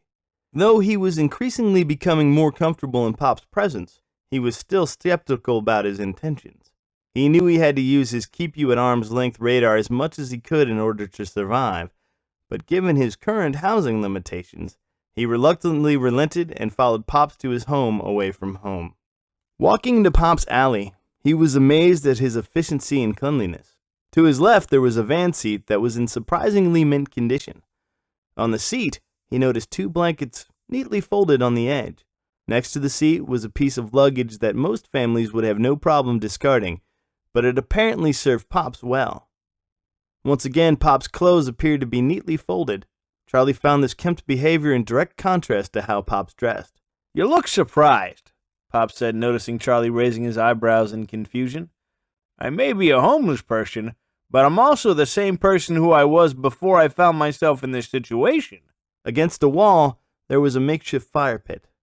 Pops fashioned a circular steel tube around the base of sand and charred wood. Charlie was impressed that Pops seemed to learn the basics of Boy Scout survival. He was equally impressed at the apparent order he maintained around his campsite. Something just didn't add up to him. How could someone who has decided his fate as a homeless person seem to live in such relatively pristine conditions? Pops recognized his bewilderment and explained, "Not what you expected, is it, Charlie? Well, I look and act like a homeless person, but in my heart, I'm not. I've chosen this way of life because it suits me. I could find a barber to cut my hair. I could go to the church and clean myself up a lot more. Maybe even find a job. But this is who I am, Charlie. I have things in order here so I don't forget where I came from. If I ever lost that focus, I'm sure I would just fall under the same category as your typical garden variety homeless person. It sounds like an excuse, my boy, but I like my situation," he said, raising his arms, letting a loud yawn escape his lips. "But now it's time to get some shut-eye." Charlie's radar still signaled that he should still be skeptical. He knew Pops had an idea that he had a decent amount of cash on hand. He wondered that if he fell asleep, Pops could take every last dollar bill he had and bolted. But given the conversation they had over the course of the day, Pops most assuredly have been an upstanding guy. Pops let Charlie take the van seat, while he took one of the blankets and laid it on the ground on the other side of the alley. It was still an unseasonably warm night, but Charlie felt comfortable stuffing himself into his sleeping bag. With all that transpired, it didn't take long for him to fall asleep. Chapter 8. Clang! Clang! Charlie's eyes opened abruptly, waking him up from a deep slumber. He had an idea he must have been dreaming, but the banging sound that woke him up eerily sounded like his father banging the cabinet doors a couple of nights before. That was a dream he could have done without. He looked around suspiciously to find out where the sound came from, and then heard the clanging once more. Glancing to his left to where the sound surfaced, he saw a dark brown, paint-chipped garbage truck pounding trash containers back on the ground. He figured that if any homeless person had any desire to sleep in one of those trash containers, he would have been squashed by them. Charlie squirmed, thinking Pops might have decided to climb in. But there was no Pops to be seen. He fished inside his pants pocket for his wallet to see if his money was still there. He breathed a sigh of relief when he found nothing was disturbed. He panicked a little bit, because he had to wonder if everything he experienced with Pops was just a dream. He was reassured when he saw Pop's blankets folded up neatly next to the van seat. On further inspection of the blankets, however, Charlie saw a white envelope with his name scribbled on it. He pulled the letter out and began reading. "Charlie, my boy, this is the day I go to church to get cleaned up and get more food. I didn't want to wake you, because I knew you needed to get some much-needed sleep. I figured you'd be safe here without me. But I wanted to tell you how much of a pleasure it was meeting you. I like to consider myself a God-fearing, faithful follower, but I really think he put us together for some reason. You may not understand how your life will unfold from here on out, but you have to know how special you are. Now, I'm not going to tell you that you should go back home and resolve things with your family. I mean, look at me. I couldn't do it. So how can I expect you to? But whatever path you choose, I want you to attack your life as if it's your last day on earth. Groucho Marx once said, I, not the events, have the power to make me happy or unhappy today. I can choose which it shall be. Yesterday is dead. Tomorrow hasn't arrived yet. I have just one day, today, and I'm going to be happy in it. I want you to be happy, Charlie. Wherever your path leads you, I want you to continue to do what you did for me. You made me feel special for the simple feat of allowing me to have dinner with you. So it's my turn to pay it forward. I may look destitute and have no means of income, but I have stashed away some emergency money to give me some options. You're my emergency today. You need it more than I do at this point, so please take it with the knowledge that the value of sacrifice is an awesomely powerful tool you can use to uplift people. Always remember that in your travels. God bless. Sebastian Pops McGillicuddy, Cole. Charlie looked inside the envelope once more and discovered 5 neatly folded, imagine that, $20 bills. Tears welled up in his eyes as he held the bills in his hand. He looked around to see if Pops might be peeking around the corner, but there was no sign of him. He pulled himself up from the seat and rolled up his sleeping bag, stuffing it into his holder. Changing clothes, he realized he gave his can of deodorant to Pops, so he knew that sooner or later he'd have to find a way to clean up. He looked down the alley and walked tentatively toward the street, not really knowing where to go. The air weighed heavy on Charlie. He knew the day was shaping up to be a sweltering one, given the fact that his feet were already burning on the concrete as he walked down the street. He looked back from where he came from. He actually grew quite comfortable hanging out with Pops. The initial skepticism he displayed towards him grew to an understanding and an empathy for his situation. In fact, he discovered something about himself in the brief time he knew him. He was not much different than him. Both of them were running away from something. His were for all the mistakes he made in his life that made him escape any semblance of normalcy. Charlie was resolved to remove himself from all the degradation he experienced in all facets of his life.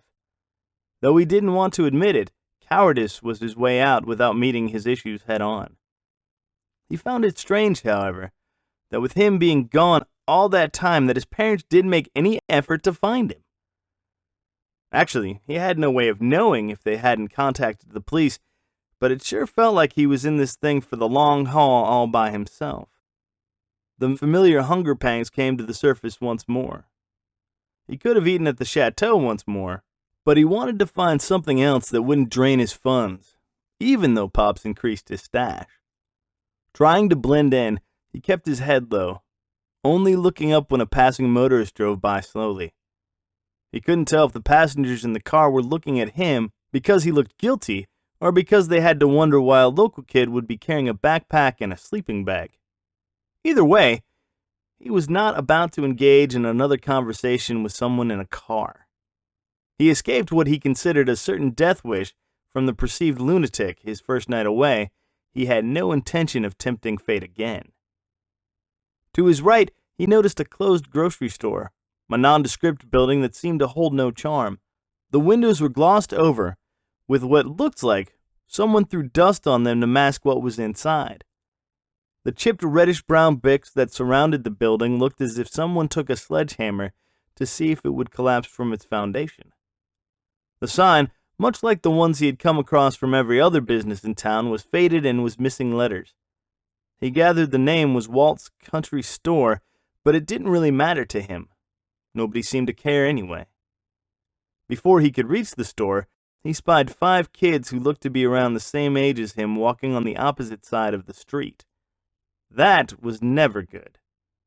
He had enough experience to know that when kids take on a pack mentality, they feel that they are superior over someone who is alone.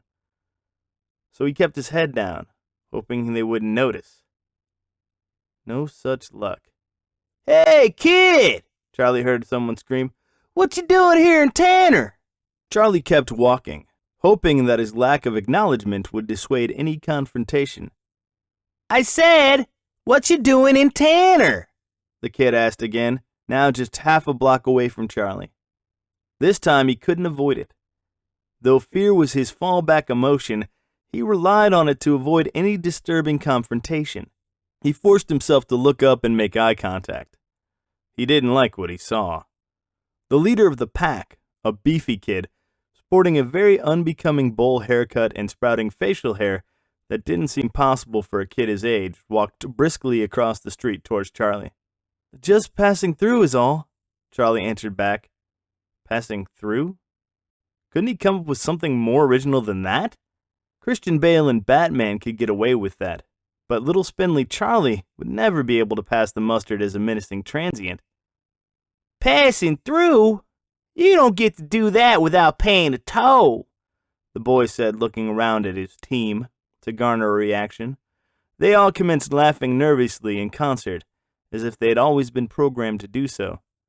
I'm sorry, I didn't realize I was causing any trouble, Charlie said. Just pulling your leg, kid.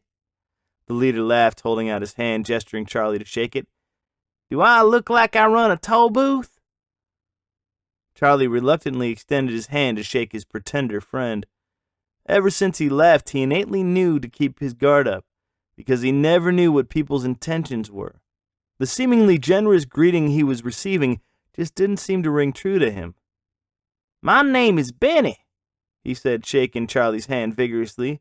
He pointed to his underlings, being careful to make them feel like they were his servants and not his friends. This here's Petey.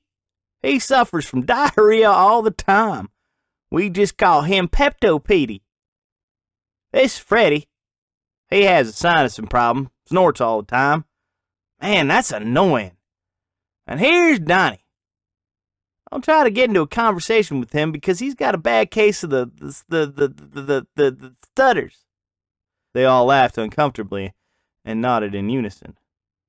Great, Charlie thought. Benny is the second reincarnation of Freddy. He was running away from that situation only to be thrust upon some other beast who felt it was his right to degrade other people. But he wasn't about to let him know how disgusted he was, otherwise he would be putting himself in a tenuous situation. Hi, you guys, Charlie responded tentatively. My name is Charlie. I was really just headed out of town. I don't want to cause any trouble with you. Trouble? Benny said, waving his hand in disagreement. The only trouble you'll find here is when old man Pops McGillicuddy walks around this town, pleading for money like he's the only homeless person in the world. Hey, you don't know, Charlie responded in Pop's defense, but he thought better of it to keep him in good graces with the pack. Thanks for being nice to me. I had to wonder what I was up against coming here, because I'm a stranger. The stranger the better, Benny said, tossing his arm around Charlie's shoulders and embracing him. Look at us. We're as strange as you get. You'll fit right in. Charlie was extremely uncomfortable with Benny's friendly gesture. His mother used to warn him to beware of wolves in sheep's clothing. Benny seemed to be the poster child for all things to avoid. Yet, Charlie understood the repercussions of being standoffish to someone who seemed to rule his own special corner of Tanner. Oddly enough, one interesting character adjustment he had learned over the past couple days was to be prepared for anything. There was no way he could have accomplished that if he was at home. He had a reputation of being the whipping boy of the school, a badge of honor he would love to relinquish to someone else someday. The sun's early morning rays started beating down on the clan as they moved their way down the street. It was Charlie's favorite time of the year, because he knew he had a good 2.5 months to stay outside as long as he could. 2.5 months of no Freddie Parsons was absolute heaven to him. He still had to deal with his declining home life, but at least he had a respite from the constant, everyday bullying. Despite the unfamiliar surroundings, this was home to him right now, so he had to make the best of it. Charlie noticed how the landscape had changed from the outskirts of town. Downtown Tanner started to look like a legitimate, thriving town. The buildings were actually in good repair.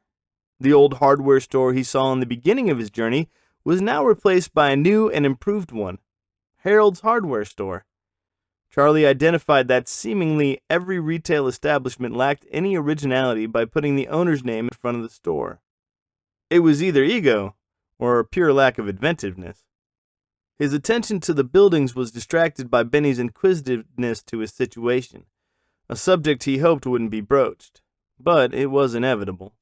What 14-year-old kid walks around town with a backpack and a sleeping bag on his back? I'm gonna go out on a limb and guess that you're not from here, Benny joked. In fact, I'm gonna guess that you're not a hiker just passing through. You just don't look the part. You're either a little Boy Scout and lost your way from your troop, or you're running away. Well, you're not wearing any of the cutesy outfits Scouts wear, so that just leaves you running away. Charlie was amazed at Benny's intuitiveness. Just like Freddie, there was always a sense of intelligence laying underneath the brawn and bravado. They just seemed to have chosen a different path to show it to other people. Well, there's no sense in trying to come up with some wild story, Charlie admitted. Yeah, I'm running away from home. So if you think you should contact the police about me, I'll just take off and you'll never see me again. Police? Benny laughed. You think the cops around here would believe anything I have to say? Look around, doofus. I'm the leader of this gang. The last thing they will believe is something coming from my mouth. Charlie thought about it for a moment. Yeah, I guess you're right. But I've seen enough already that if something does happen, aw, take a chill pill, dude, Benny responded, slapping him briskly on his back, causing Charlie to stumble slightly. You can relax. Your secret is safe with me. Besides, I'm growing bored with these yahoos who come with me anyway. I need somebody who can actually think on his feet instead of doing everything I say. Benny's band of renegades looked at him incredulously, but they couldn't help but come to the conclusion that he was right. Most everything good or bad, mostly bad, that occurred was precipitated by Benny's guidance. So they just resigned themselves to being his lackeys, because they knew without him, they would be stuck at home with their own families. With Charlie at Benny's side, they trolled the sidewalks, not really looking for anything. Charlie figured that they walked around town because of pure boredom. They must not have been accepted by all the other kids, he concluded, so they decided to create mayhem on the streets to avoid the inevitable consequence of going back to their homesteads. That's a fact he could relate to. But he wasn't about to relay his thoughts to Benny. He had to stay on his good side as long as he could. Passing an alley, Benny splayed out his arms, hitting Charlie squarely in the chest. Hold on, you guys, he barked. Jackpot! We just got lucky, guys, he said, pointing to a scruffy-looking indigent lying next to a waste container. He was lying prone up against the side of the unit, apparently oblivious to the clan's presence. Benny focused on what lay next to the homeless man's dirt-entrenched hands. Charlie had little difficulty recognizing it initially. But under closer inspection, the man was sitting next to a whiskey bottle. Not just any bottle of whiskey. Though his father mainly drank beer, every once in a while he would bring home a bottle of Jack Daniels. The toxic nature of the drink led Charlie to believe that it was manufactured for the sole purpose of incinerating someone's insides. He saw the grimace that always seemed to follow when his father swallowed a batch from the potent bottle and wondered why anyone would put himself through so much unnecessary agony. Benny slinked towards the old man, being very careful not to wake him. He reached down to grab the bottle from the homeless man's grasp like it was a piece of treasured gold. It took some doing. Though the man looked completely blitzed and his faculties were compromised, his grip on the bottle was unforgiving. Benny bent down and pried each finger off the bottle until he snatched it for his own. All that work for a bottle of booze. Benny had a sinister smile spanning across his face as he sauntered back to the group.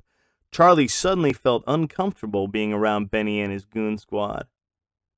He had hoped that all the trouble that would surface was throwing rocks at signs or slamming the sides of locked cars to hear the alarms go off, but this was bordering on a felonious act perpetrated on a helpless human being. He wasn't brought up that way. But in the back of his mind, he ran away to experience life without fearing any repercussions from anyone. The morale police was taking the back seat this time. We hit pure gold, guys, Benny beamed, parading the bottle in front of the clan as if it was the holy grail of alcohol.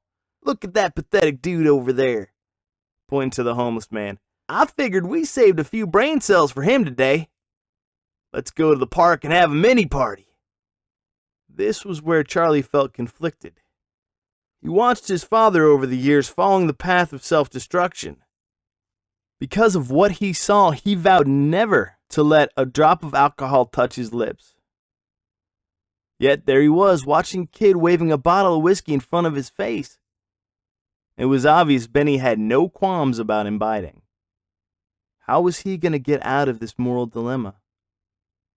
He recalled the time his scout leader expounded on this particular subject matter. If you want to be a chicken, you will have to spend all your time with chickens.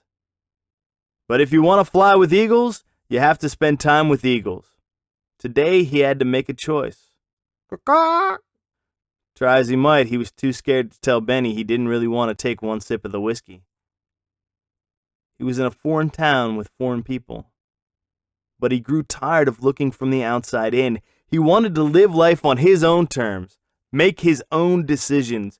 Whatever consequences that occurred were solely on him. Still, he didn't want to be the first to drink. "You're our new partner, Charlie," Benny said, holding the bottle in front of his body proudly. "You get the first drink.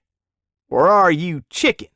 Benny placed the bottle next to his feet and waltzed around, flapping his arms, mimicking a chicken's odd-looking gait. "Bark! Bark!"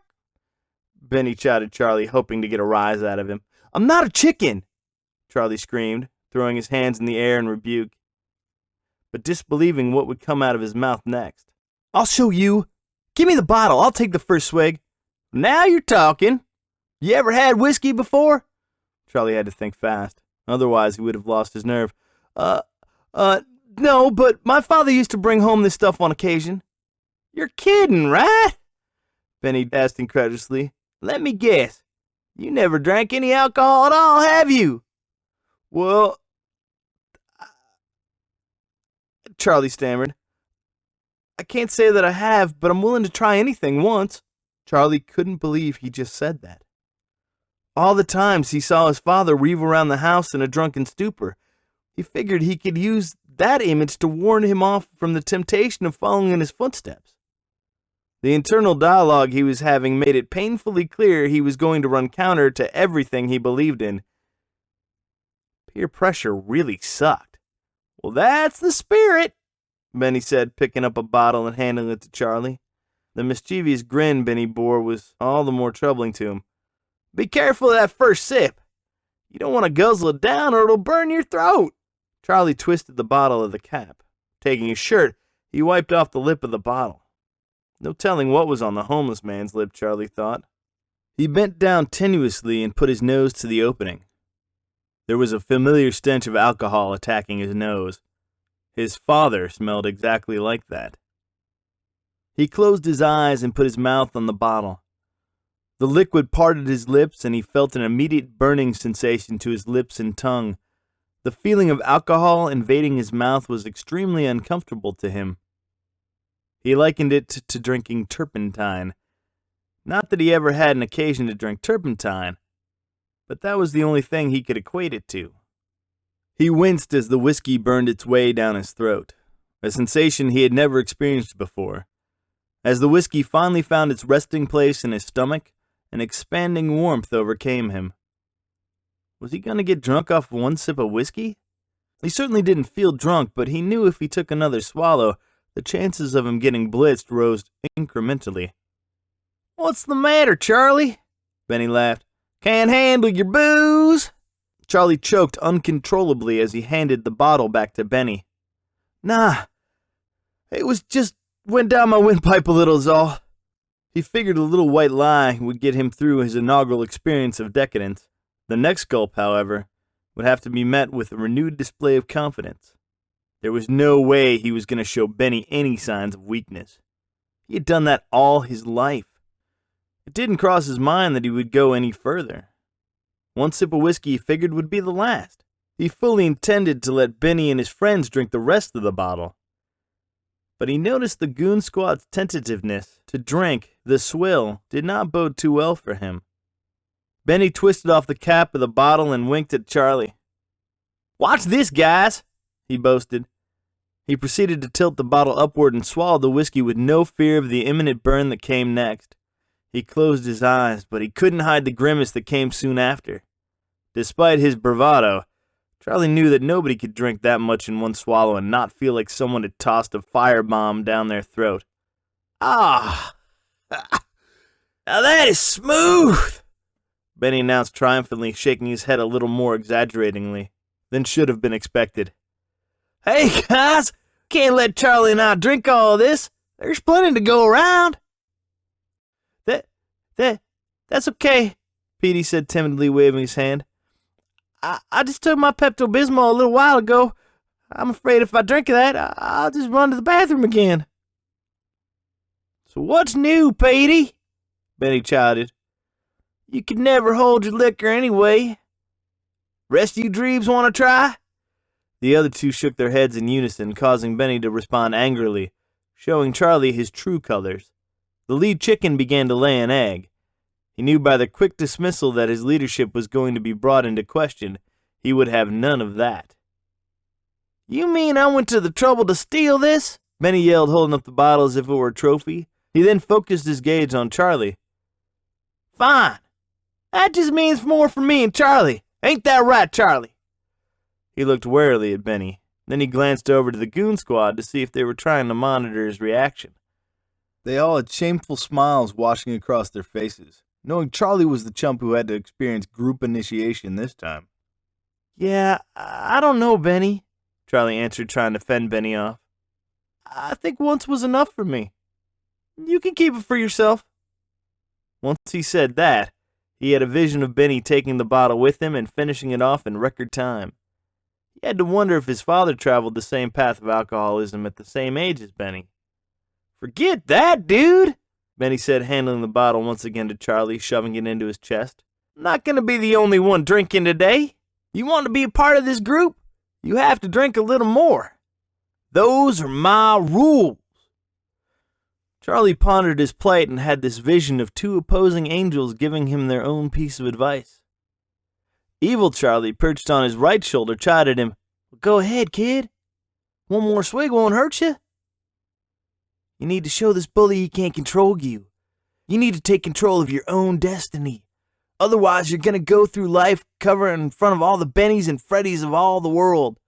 Angel Charlie, sitting on his left shoulder, tried to impose some rationality to him. You remember one reason why you left home, Charlie.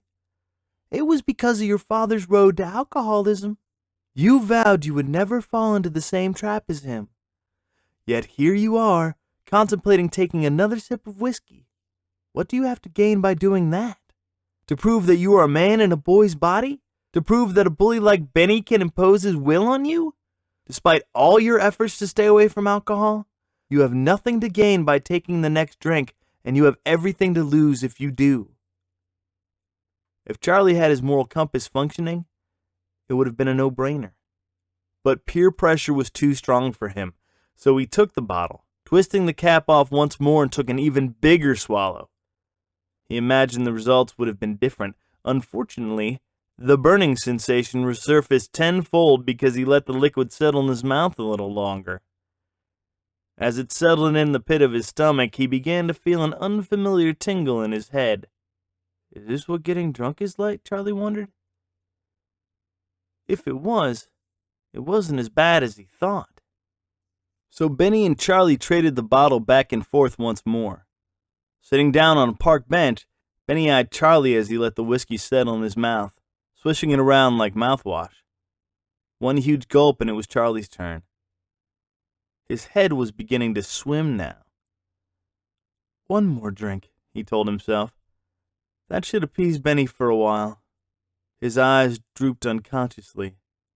His grip on the bottle was listless, so he had to use both hands to lift to his lips. This last gulp was all he could take. As he shook his head uncontrollably, he wasn't entirely sure at what point the alcohol began to dim his senses. But when he looked over at the approving smiles of Benny and the goon squad, he knew what they knew. He was sloshed. He couldn't quite figure out if it was a good or bad feeling, actually, but the unusual flighty feeling that overtook his senses was nothing like he had ever experienced before. The subsequent hangover that was to follow never entered his mind. It would a few hours later, however.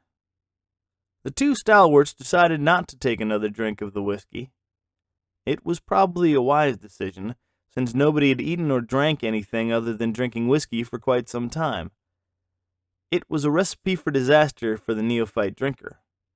They all walked to the trees in the middle of the park. Okay, scratch that. The goon squad walked.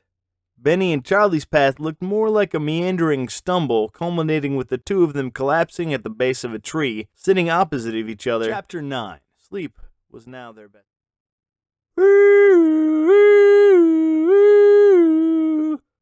Holy crud! Benny exclaimed, rubbing his glassy eyes uncomfortably. What the heck was that? Just as he said that, a police car raced by. The accompanying annoying sound coming from the siren further exasperated the raging rumbles in both of their heads. Their temples throbbed as they massaged them incessantly, hoping that it would ease the pain. So this is what a hangover felt like, Charlie thought, with clouded anguish. How could anyone, his father, Benny, anybody who drank in excess, possibly accept the repercussions of overindulgence? It was foolish of Charlie to agree to take that first drink. It was equally, if not dangerous, for him to follow that up with more swigs just to show Benny that he could muster up the courage to embarrass himself. He figured it was the alcohol doing the decision-making. Ultimately, the advice from evil and angel Charlie's boiled down to his desire to fit in. It was a decision he soon came to regret. Much like he did when he first arrived in Tanner, he looked around and tried to figure out his next move. He squinted at the sun's position uncomfortably through the patches of leaves to try and determine how long he had been out, but he had no idea. He reached for his wallet to see if anybody had lifted it. Thankfully, it was still there. Trust was the last emotion he planned on affording his new drunken partner, particularly since he convinced him there was no harm in drinking a little bit of whiskey. Yeah, his little bit was far different from his level of acceptance. Normally, he would have welcomed the sun beating down on him, but the combination of the hangover that affected every sense of his being and the unbearable brightness of the sun's light made him less than appreciative. "Where's the truck that hit us?" Benny joked, making light of their intoxicated state. "That stuff was pretty potent, wasn't it?" "Looks like it," Charlie muttered, placing his hands along his eyebrows, trying to shade the sun from his eyes. "I'm guessing you don't plan on drinking any more of this stuff." "I think I'll pass," Charlie agreed while noticing the band of brothers disbanded, making it a group of two. "Where'd everybody go?" They probably thought that the two of us zonked out. They had nobody to lead them. Isn't that pathetic? Can't even think on their own. No wonder they follow me. Hey, you hungry?" He was hungry, but his throat was more parched than anything else. Alcohol's after effects must create an unquenchable thirst, he thought. Maybe that's why alcoholics drink so much. They feel like their mouth is so dry the only way to fix the problem is to drink more. But there wasn't a chance he was going to go down that road again, particularly because of the incessant pounding the drums in his head was producing. "Yeah, we're hungry," the chorus of boys cried out coming out of the line of trees, hearing Benny's desire to get something to eat. "But we don't have any money." "Let me take care of that," Benny said, winking at his team. "Petey, I need you to do something for me. We're going to go to old Kuzman's store. I need you to distract him. Why don't you tell him that you need to find something that's better than Pepto-Bismol to correct your, problems in the toilet? That's a stretch, but it'll do in a pinch." "Oh, come on, man," Petey complained, raising his voice a few whiny octaves. "Why do I always have to be the one to be the bad guy? Why can't Donnie do it?" "Because Kuzman knows about your condition," Benny reasoned. "Because can you imagine what it would be like for Kuzman to hear Donnie ask for something? After we get done what we're doing, he'll still be talking to him." "Oh, okay," Petey bemoaned, waving his hand on his resignation. "You're the leader. You know what's going on." "That I do, Petey." Shifting his gaze now to Charlie, he held his hand out to him, summoning him to grab so he could be lifted off the ground. Charlie grasped his hand and bellowed an agonizing grunt on the way up. Though he felt the sleep did him good, his head was still swimming. Charlie took up the rear as the clan walked briskly to Kuzmin's Pharmacy Grocery Mart. Another imaginative store name, Charlie mused. The windows were fogged over as if Mr. Kuzmin wanted to hide that he had in the store, or maybe it was because he was too old or too cheap to get the windows cleaned. Whatever the case, he felt a certain uneasiness overcome him. Add to the fact that the mere reason why they were going to the store to find something to eat without the means to purchase anything looked like trouble to him. He had the money, but he wasn't about to show his wallet to Benny. The door made a noticeable creak as Benny opened the door, announcing to Kuzmin there were customers. The bell that clanged loudly pretty much eliminated any stealth. He walked in, looked at Kuzmin quickly, and slid down the candy aisle. He turned around toward the door and summoned his menagerie of misfits to come to him. Mr. Kuzmin took a cursory glance toward the kids as he tried to organize his medications. Charlie noted his skepticism when the kids disappeared behind an aisle, but he had work to do before it closed up for the day. "Okay, Petey, do your thing," Benny whispered. "Remember to direct him all the way down to the medicines while we take what we need in the candy aisle. Make sure you don't decide on the first thing he shows you. We need the time to get what we want." "I don't know, Benny," Petey complained once more, looking down to the cracked parquet floor. "It's embarrassing to even admit I have this problem. You don't even know what it's like to have to go to the bathroom all the time." "And that's why you're going to talk to old man Kuzmin about it," Benny explained, pointing his finger directing Petey toward the front counter. "Who knows? Maybe you'll actually come up with something that will help you." "Yeah, I never thought of it that way," Petey realized, looking up and smiling back at Benny. "Okay, I'll do it." He walked confidently down the candy aisle, turned right, and raised his hand to gain Kuzmin's attention. Charlie watched how the whole conversation transpired. He was amazed to discover that Benny had a certain knack for manipulation, particularly when it came to dealing with the group. What separated him from Freddy the bully was his ability to insult someone with an endearing smile with just a hint of sarcasm. Oddly enough, he could see how Benny's henchmen were drawn to him. Where else were they going to go where they felt like they belonged? At the same time, he began to wonder how he got in this mess in the first place. He recalled how his entrenchment with the group started. He wanted to be befriended by the people here, but in this case, he discovered he was compromising all the moral values he was taught by his mother. He knew about how alcohol could physically and psychologically destroy a person, but there he was, downing shots of whiskey and getting drunk. And now he was in a grocery store with the intent to shoplift from what seemed like a genuinely nice man. He would never have thought to do something like this at home. He was having second thoughts and started to walk out the front door.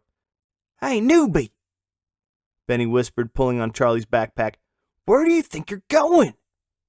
You're not planning on telling old man Kuzmin what we're doing here, are you?" "Nah, I don't think I want to steal anything. It's just not me, you know." "You got to be kidding me," Benny interjected. "Thinking that whiskey made you a pansy. Come here. I got something for you." He took a Snickers bar and shoved it inside his backpack. Charlie winced, knowing that he was now an accomplice to this duplicity. Benny took another candy bar and slid it in once again inside his backpack for good measure. He took his share while Donnie and Freddy absconded with their own loot. Benny peered around the corner of the aisle to see how the conversation was going between Kuzmin and his fellow conspirator. Petey actually looked engrossed with what the old man had to say. Benny snickered quietly to the group. "I'm thinking maybe you'll have to come up with some other insults for Petey if his diarrhea's got fixed." "Hurry up, Petey," Benny barked as they opened up the front door. "Remember you have to get home for dinner. You know how mad your mom gets if you don't make it back in time." "Oh, yeah," Petey agreed, shaking Kuzmin's hand in appreciation. "Thanks a lot, Mr. Kuzmin. I'll tell my mom about what you told me. Hopefully I can figure out something that will fix me up." "I'm sure we can come up with something else," Kuzmin said, looking peripherally at the kids walking out the door. "Tell your mom I said hello, okay?" "Sure will, Mr. Kuzmin," Petey said, walking briskly out the door to meet the band of thieves. Charlie could tell that Petey was feeling some remorse for his nefarious activities. Mr. Kuzmin was personally helping him with his bowel problems, and the way to repay him back was to steal from him? That didn't sit too well with him. Here you go, Pepto. I got some extra stuff for you, Benny said, handing him a Snickers bar and a pack of Twizzlers. I don't think I'm hungry anymore, Petey answered, not wanting to look in Benny's eyes for fear of his verbal retribution. What do you mean you're not hungry anymore, Petey? We all agreed to do this. Now take it or I'll take your last bottle of Pepto. But I don't— Shut your pie hole, Petey, Benny interrupted. You don't get to tell me what to do. I'm the leader of this group and what I say goes. You hear me? Charlie had heard enough. He was comfortable being the rookie of the group and not making any waves, but this was more than he could handle. His past experience in being bullied was to take the brunt of the verbal barrage from his tormentor, but this was a personal affront to someone who didn't deserve it. Knock it off, Benny! Charlie screamed, slamming his hands against Benny's shoulders, pushing him backwards against the wall to Kuzman's store. I've stood by and watched you insult every kid in this group over and over again. Petey doesn't deserve it. Heck, nobody deserves it. Why don't you just leave him alone? If he says he's not hungry, he's not hungry. Just leave it at that. The gang stood by, mouths agape in amazement that somebody actually stood up to Benny. Benny righted himself from the wall and sidled up to Charlie, noses just inches from each other. You don't have the right to say that to me, Pinocchio! Benny seethed, mouth barely open, hoping to draw Charlie's ire in anticipation for a brawl.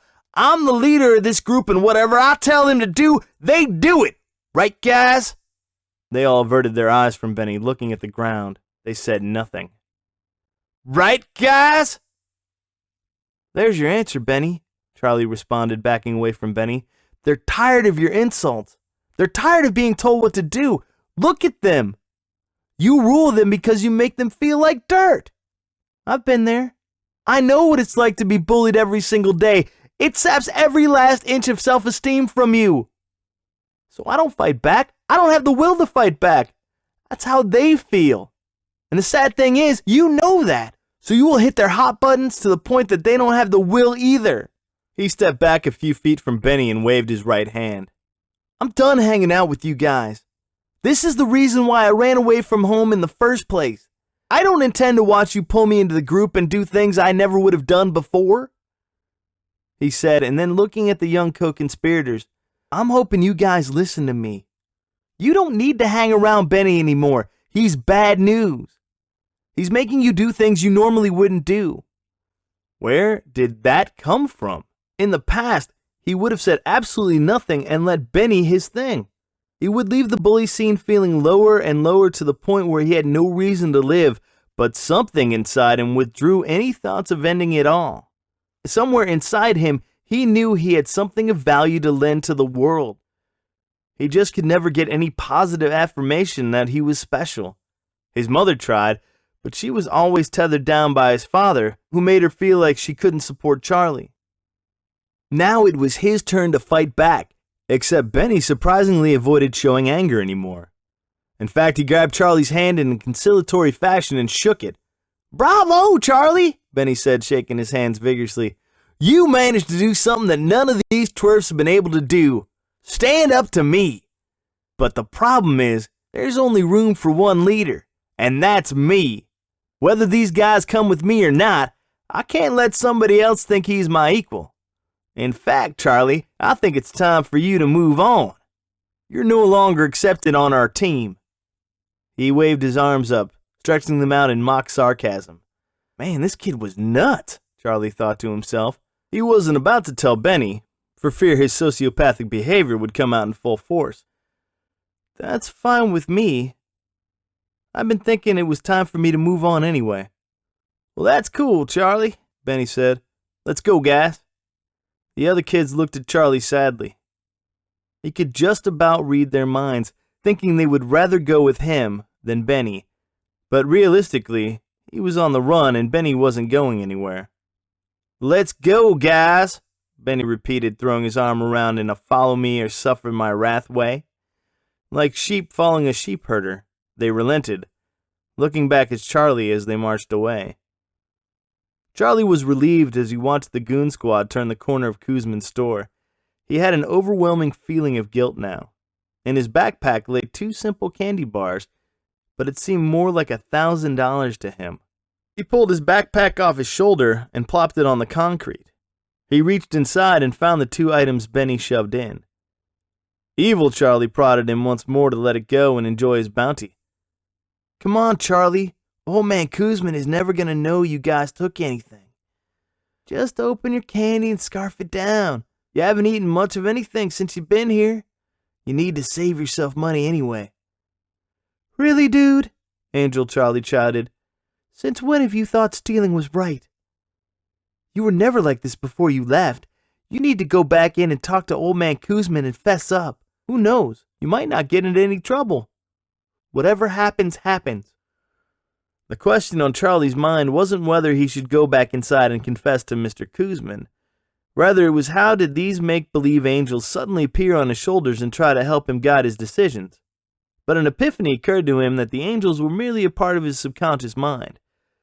He was thinking about these types of decisions all his life, but he never put it together until now. With the independence that was thrust upon him after running away, every decision that had to be made, right or wrong, sealed his fate one way or the other. He wasn't sure if he was mature enough for that. Picking up his bags, he walked nervously towards the store. The front door creaked again, but this time he winced, making him wonder if he was about to be taken to jail for shoplifting. The accompanying bell signaled to Mr. Kuzman that one of the instigators had returned, perhaps to take some more profit out of his pockets. Mr. Kuzman busied himself with some of the meds he was packing, while Charlie slowly walked down towards the counter. Holding his hand and grasping the candy bars to his sides, he tried to get his attention. Mr. Kuzman," Charlie said, "I've got something to confess." "Boy, you smell like Jack Daniels," Mr. Kuzman roared with an intimidating scowl swathed across his face. "I could smell you coming a mile away, boy. I'm guessing that punk Benny put you up to it." Yes, sir," Charlie confessed. "But it was my decision to drink. He didn't make me do it." "Of course it was your decision. But Benny has a certain way of making kids do things they would never do without him there. In fact, he was the one who shoved the candy bars in your bag, wasn't he?" "How did you—" "Boy, I see everything that happens in my store," he interrupted.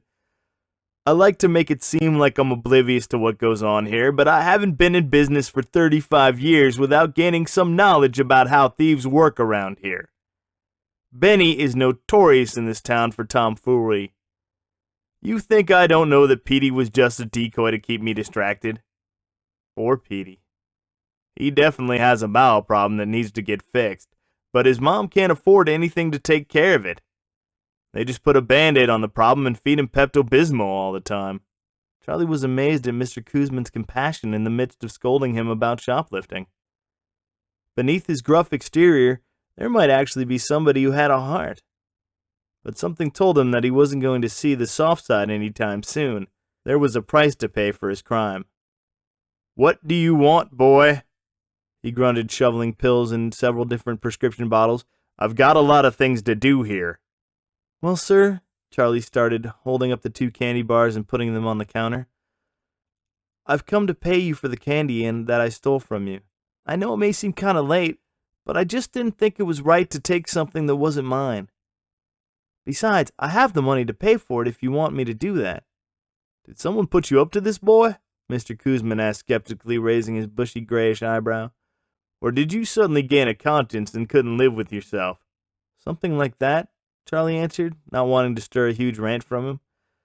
"I didn't want to do it in the first place, but it felt like since I was with them I had to."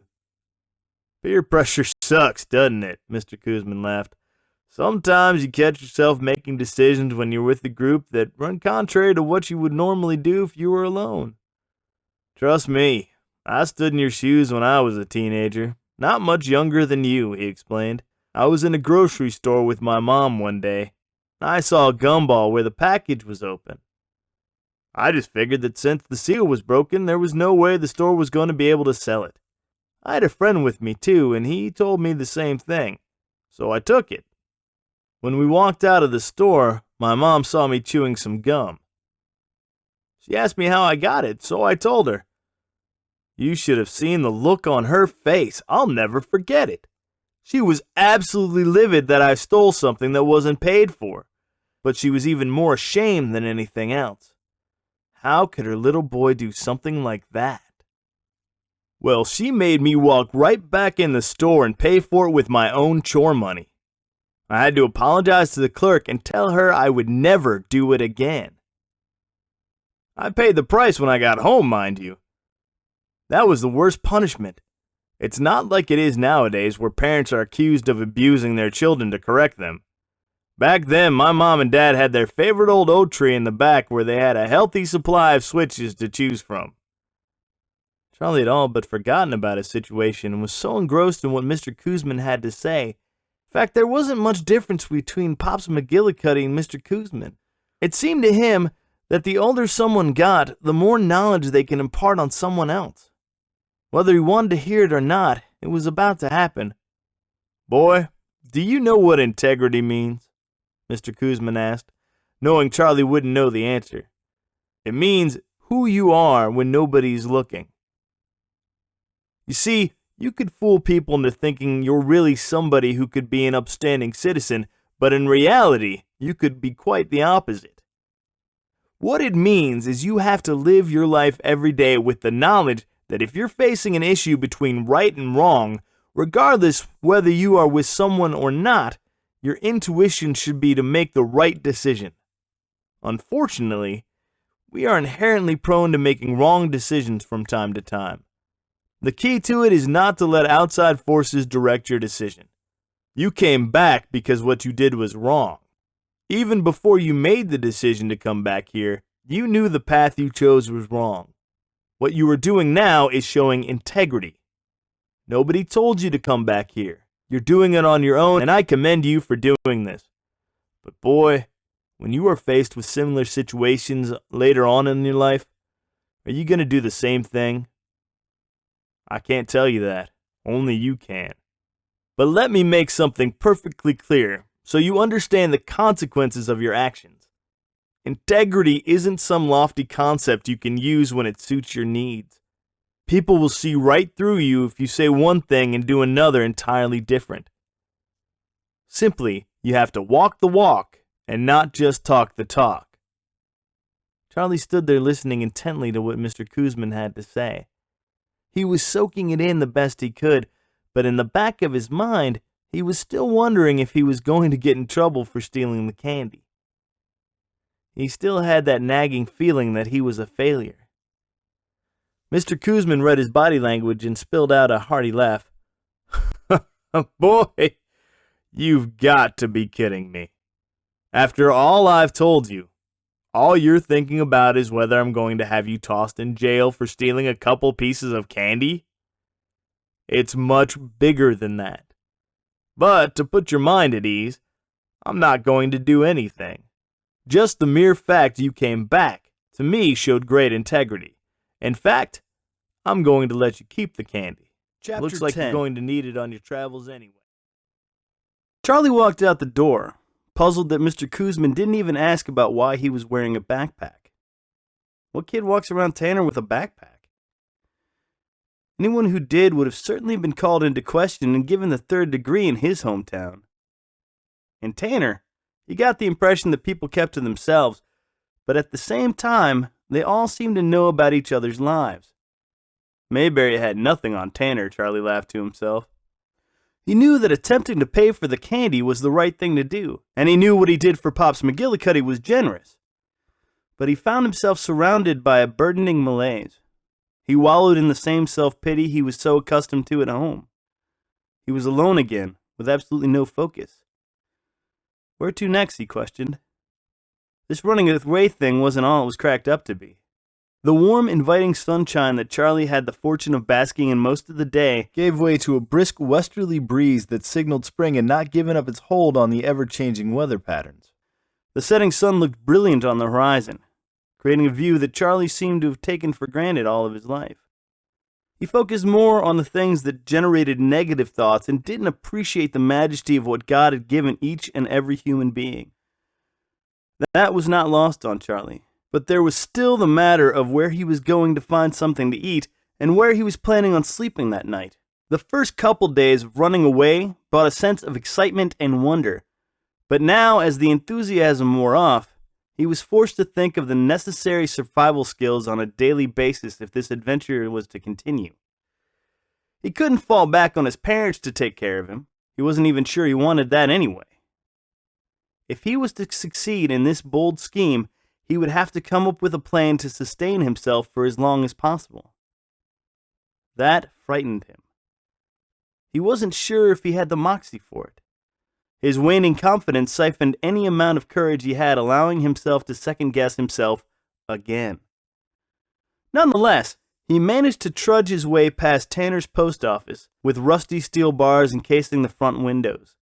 Security must be important for the town's mail, Charlie thought. Then again, he wondered with the town's antiquated laid-back approach to things why bars would be necessary. But it wasn't for him to judge. Next to the post office was the sheriff's department. He half expected Barney Fife to race out of the building, wielding his one-bullet gun toward Otis, the town drunk, screaming, "Otis, if I catch you barfing on Mrs. Henderson's azaleas again, I swear I'll lock you up and throw away the key."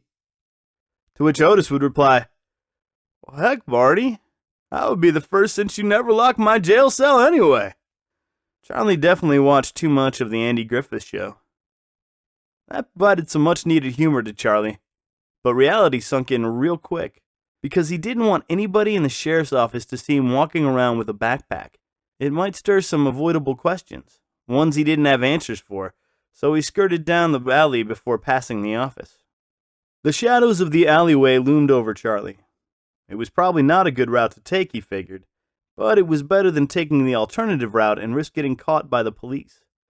Surprisingly, the alley was free of garbage-strewn, hold-your-nose, stench-filled mess most alleys typically looked and smelled like. Maybe, because it was next to the sheriff's office, it had to remain clean. Or maybe homeless people simply shied away from the place for fear of being spied on by the police. Regardless, it was a safe trek for him. The fading sunlight gave Charlie a direct path down the exit to Chalmers Street. He wasn't sure by walking off the beaten path from Main Street where that was going to lead him. But an apprehensive thought occurred to him as he found himself looking around, searching for a place to eat or stay the night. "I don't know if I can do this another day," he mumbled, tears trickling down his grimy cheeks.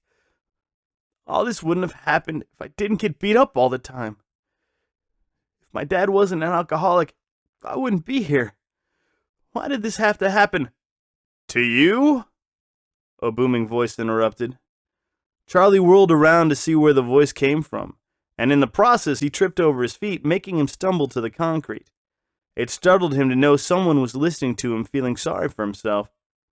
He looked to the west and saw a shadowy figure surrounded by the sun walking closer to him, blocking any facial features.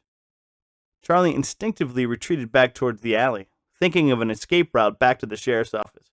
"It's okay, son. I'm not gonna hurt you," the man said, reaching out his arms, attempting to pick him up. "You look like you could use a little comfort." Charlie stopped holding his breath in fear when he saw the clerical collar wrapped around the man's neck as he grabbed Charlie's arms to pick him up. Barney Fife wasn't around to save him, but a pastor was the next best thing, he thought. Charlie righted himself and moved back a couple of steps to regain his composure. It didn't work. The floodgates opened up as tears streamed down his face uncontrollably, causing him to shake. The pastor embraced him tentatively, to which Charlie initially pushed away, but he did allow him to place a hand on his shoulder. "Mama, you certainly are generous to bring showers to our little town of Tanner with your tears," the pastor joked, attempting to lighten the mood. Charlie managed a weak grin. As he wiped his wet face with his shirt, "Yes, sir," Charlie responded shyly. "I'm sorry about wanting to run away from you. I'm not from around here, so I tend to avoid people I don't know." "I gathered that, since you were hauling around that monstrosity of a backpack," the pastor laughed. He grabbed the backpack off Charlie's shoulders and held it in his arms. "I hope you don't mind me holding this for you. It looks like it might be a little burdensome for you at times." "Yeah. It gets heavy sometimes," Charlie responded, trying to let his guard down a little. "But I manage. You get kind of used to it."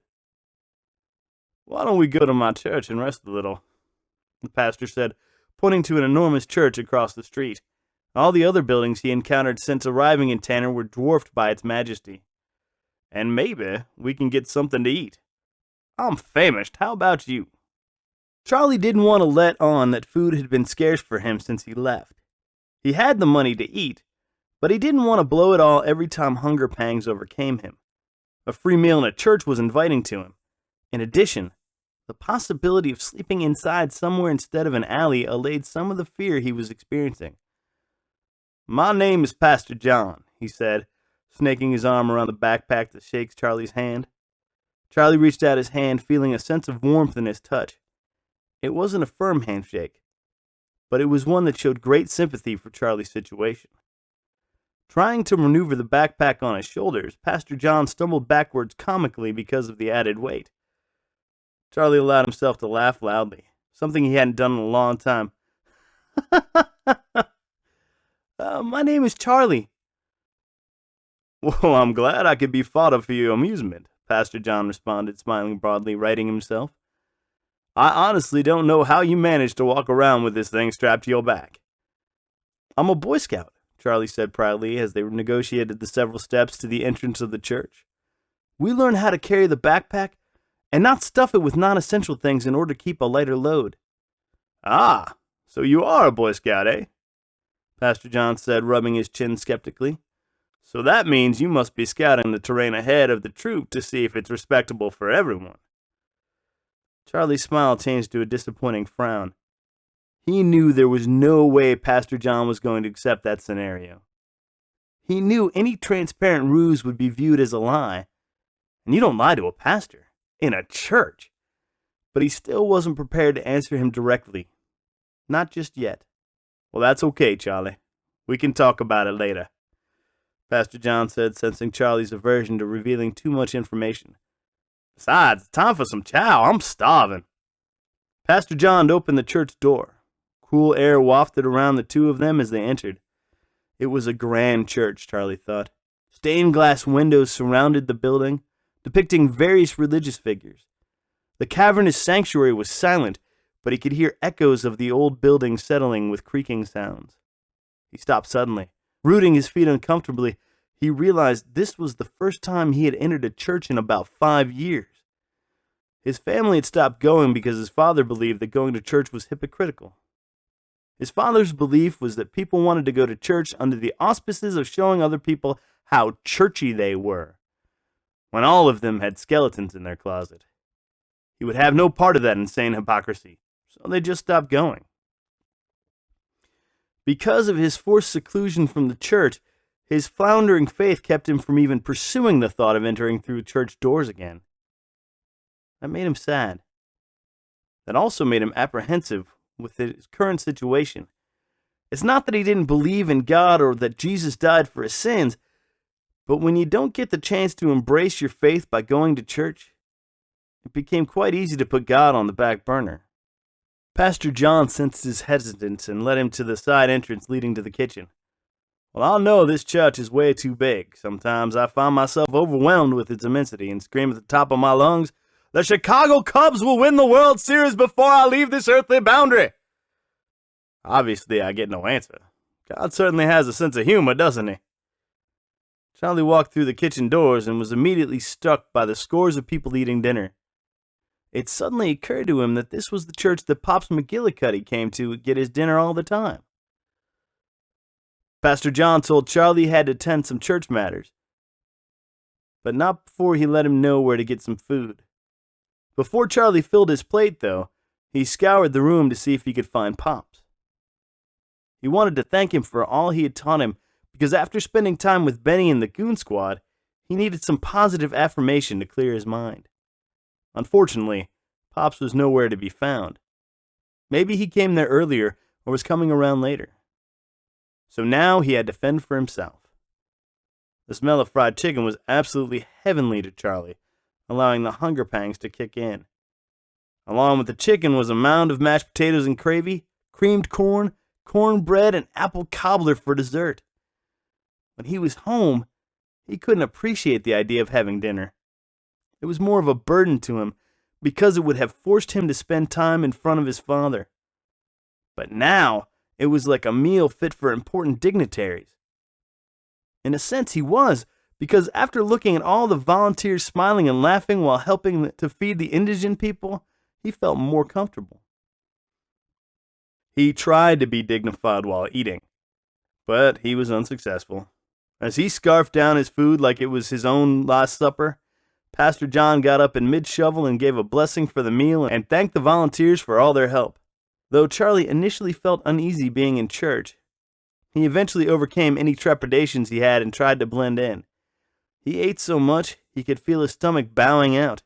He almost felt guilty for those who didn't eat as much. But he got the feeling that many of the returnees knew not to be gluttons and share the food with the other unfortunate people. If there was one thing Charlie forgot when talking with Pops was the value of sacrifice.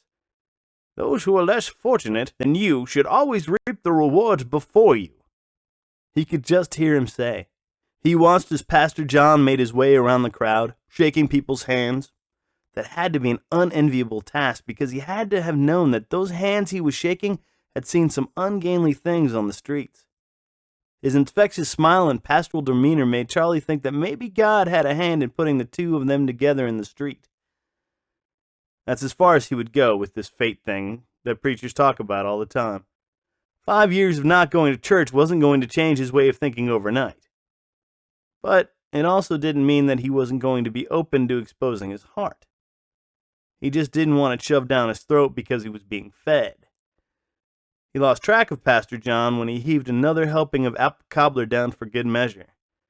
Then he felt a familiar pat on his right shoulder blade. "Did you get enough to eat, Charlie?" Pastor John asked, looking down at Charlie's empty plate. "I'm guessing you did, since there's no food on your plate and you're wearing that satisfied grin." "Oh, yeah. I haven't eaten like this for a while," Charlie said sheepishly. "Thanks a lot." "My house is your house, Charlie," Pastor John announced. "If my sheep are hungry, then my sheep will get fed." "How can you afford to do this all the time?" Charlie asked, waving at the bounty on the table. "You've got at least 15 people eating right now, and from what Pops told me, he eats here all the time." "Oh, you've met Pops, have you?" Pastor John asked, sitting down next to Charlie. "That man is a beacon of hope. He, along with many other of our sheep, have gone through some tough times. But somehow, Pops has a certain way of looking at life through rose-colored glasses. It's just too bad certain people in town look down on him, because he wears that badge of homelessness and downtrodden with pride. They never take the time to look at his benevolent heart. God has prepared a place for him near his throne, and most likely, he'll come up with a way of making it better." Charlie recalled the conversations he had with Pops. He didn't really appreciate them as much as he did now. He learned the value of sacrifice just by being in his presence, and the advice he told him. But to put it in practice, he wasn't sure if it was within him to be that generous all the time. Given the beatdown he received on a daily basis at home and school, for him to change the way he looked at people was going to take some major renovation. It had to start with some internal dialogue, which was a conversation he couldn't quite grasp right now. "We get donations all the time from local charities, and people bring in food all the time," Pastor John answered back, breaking into Charlie's recollection of Pops. "You wouldn't think that would be the case in such a small town as Tanner, but we have never wanted for food. Some might say we have a surplus, but I choose to look at it as Jesus feeding the masses with his fishes and loaves. He will always provide." Pastor John looked around the room with a patriarchal spirit and smiled. "But enough about us and what we do, Charlie. What's your story? How did you come to visit us in this fair town? By the looks of your backpack, you aren't a recent resident of Tanner, so if that's the case, you must be passing through. But I didn't see anybody with you. Now, being the astute man that I think I am, I think I may have deduced that you are running away from something, or someone. Did I hit the nail on the head?" Crud, he thought. He had to think fast. The Boy Scout story was getting mighty thin. Besides, Pastor John didn't look like someone you could fool. Over the course of his years in Tanner, he'd guessed he'd have heard every down-in-the-mouth story ever told. "I'd rather not say right now," Charlie offered, knowing that Pastor John had a pretty good idea what was going on. He just wasn't prepared to open up to him yet. His fear was that he was going to try to talk him into returning back home. "Thanks a lot for feeding me, but you know, it's been a long day for me. Do you think I could find a place to sleep for tonight?" "Like I said before, Charlie, my house is your house," Pastor John said. "But just remember, if you want to talk about anything, my door is always open to you. Besides, you've got a long day ahead of you tomorrow. I want to take you on a little tour of our town so you can see what we're all about." Charlie thought he'd seen his share of people. Some generous, some reprehensible, but he didn't want to show Pastor John a lack of appreciation for allowing him food and shelter. So he nodded and reached for his backpack and followed him out of the cafeteria. Walking through the doors, they turned to the left. He was struck by the pictures placed on the walls. Each one showed a likeness of certain saints. A plaque to the right of each picture explained the history of each saint's lives and described their legacy. With his exclusion from church for all those years, he didn't quite understand the significance of the saints or anything that involved religion, but he felt a sense of comfort surrounding him. When Pops explained his involvement with the church, he spoke of how the church never judged anyone and how they accept people for who they are and how they got there. So he was confident that no matter what he told Pastor John, he would be able to continue on his journey. He was not prepared, however, having to meet new people and having them ask questions. Upon leaving the hallway, Pastor John led him through 2 double doors.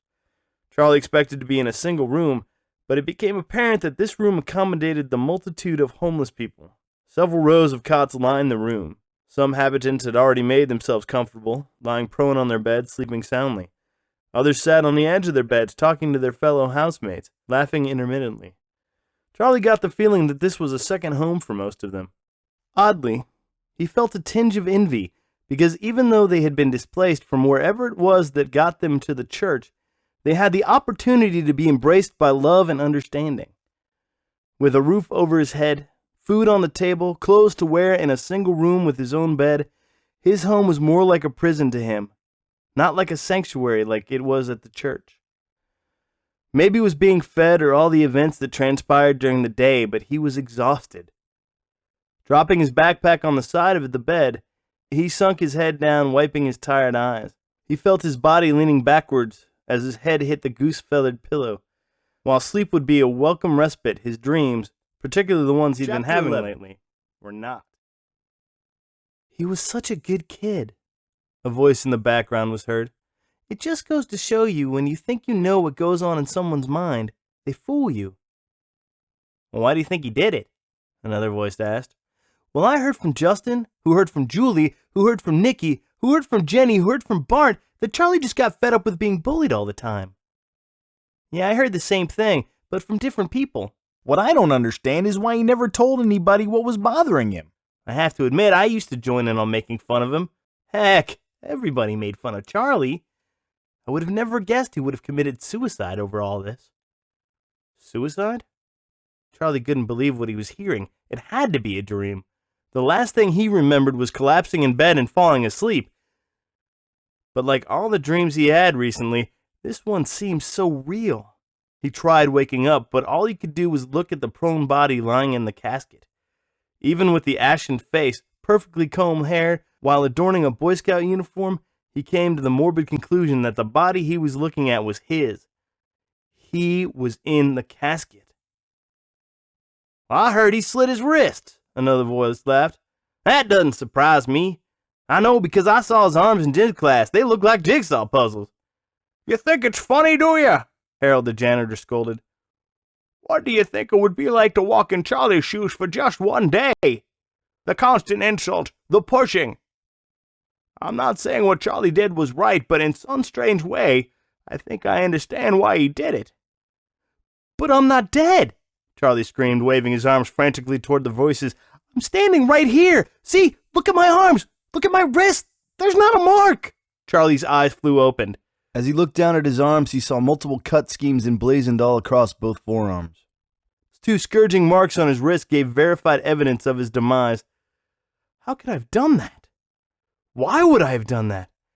He slammed his eyes shut, trying to wake up from the all-too-surreal dream.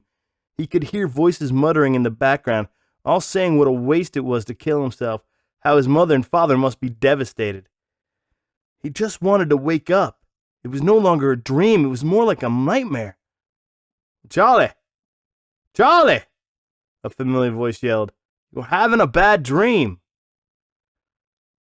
Charlie felt his body shaking, sweat dripping on his body. He opened his eyes and saw Pastor John looking down on him. With a deep concern swathed across his face, he grasped Charlie's arms with authority, the arms that had been violated in his dreams. Charlie looked down at both his arms, and all he saw were clean ones with absolutely no marks. He was relieved, but at the same time frightened that given the right or wrong circumstances, that dream could eventually become a reality. "Yeah, it was pretty intense," Charlie responded, rubbing his eyes and covering his arms, even though they were not cut. It just seemed too real to him. "I think I slept too hard because I was so tired. But I'm ready for the day to get started. What do you have in mind?" "Why don't we get some breakfast in your stomach first, Charlie?" Pastor John said, taking his arms and lifting him off the bed. "I think you may just discover something about yourself today that may put you on the right track." Charlie looked quizzically at Pastor John, thinking he may have gotten himself into something he would regret later. But the mere fact he was going to be able to get some food in his system without spending any money would more than make up for anything uncomfortable that was placed before him. After drowning a bowl of oatmeal, cinnamon toast, cottage cheese, and a glass of orange juice, Charlie was ready for the day. He could have gotten used to this every day, but he knew that the church would not allow him to take refuge for very long. If he had, all the questions Pastor John had been asking would eventually crop up again. Still, there was a circle of trust that was developing with him, so it wouldn't have been that bad to divulge his situation. Per usual, Pastor John surrounded his flock with all the usual compassionate aplomb that characterized him. Charlie particularly noticed how the homeless people would spark up when he walked through the cafeteria doors. He was their patient saint of the homeless, regaling in religious positive affirmations that made them more appreciative despite their indigent situation. Charlie finished his breakfast and made his way toward Pastor John, walking the long way around the tables to avoid getting into a conversation with any of the homeless people. After meeting Pops, he felt less uncomfortable around someone of that status, but he still harbored some aversion to their plight and really didn't want to hear their sob story about how they got there. That loathing, he knew, was wrong, but in his mind, every person had a choice to be where their lot in life took them. By choosing to be homeless, he figured, they took the easier path. That wasn't acceptable to him. "You ready to hit the bricks, Charlie?"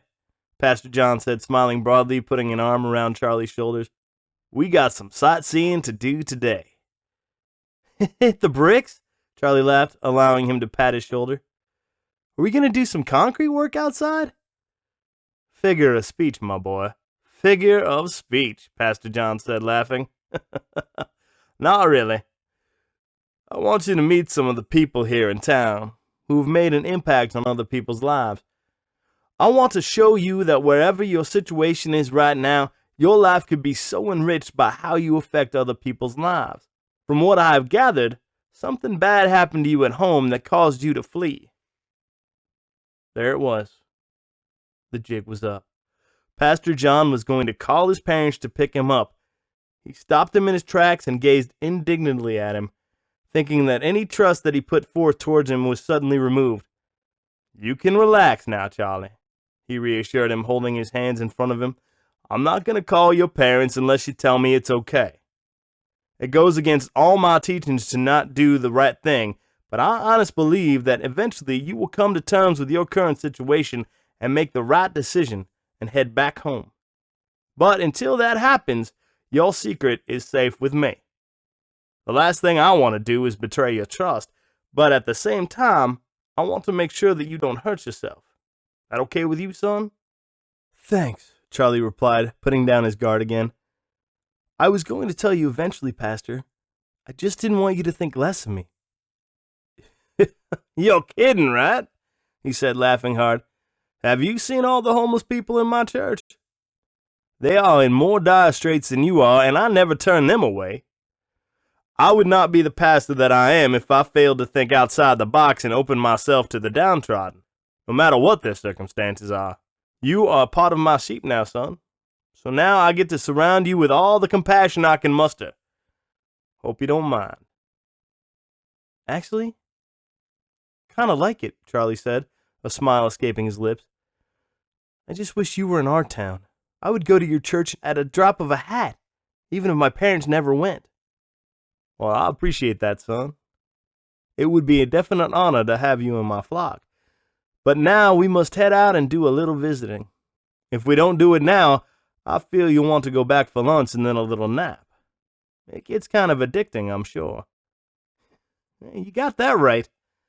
Walking down the front steps of the church, they set out down the street towards downtown Tanner. Charlie was curious what Pastor John had in mind.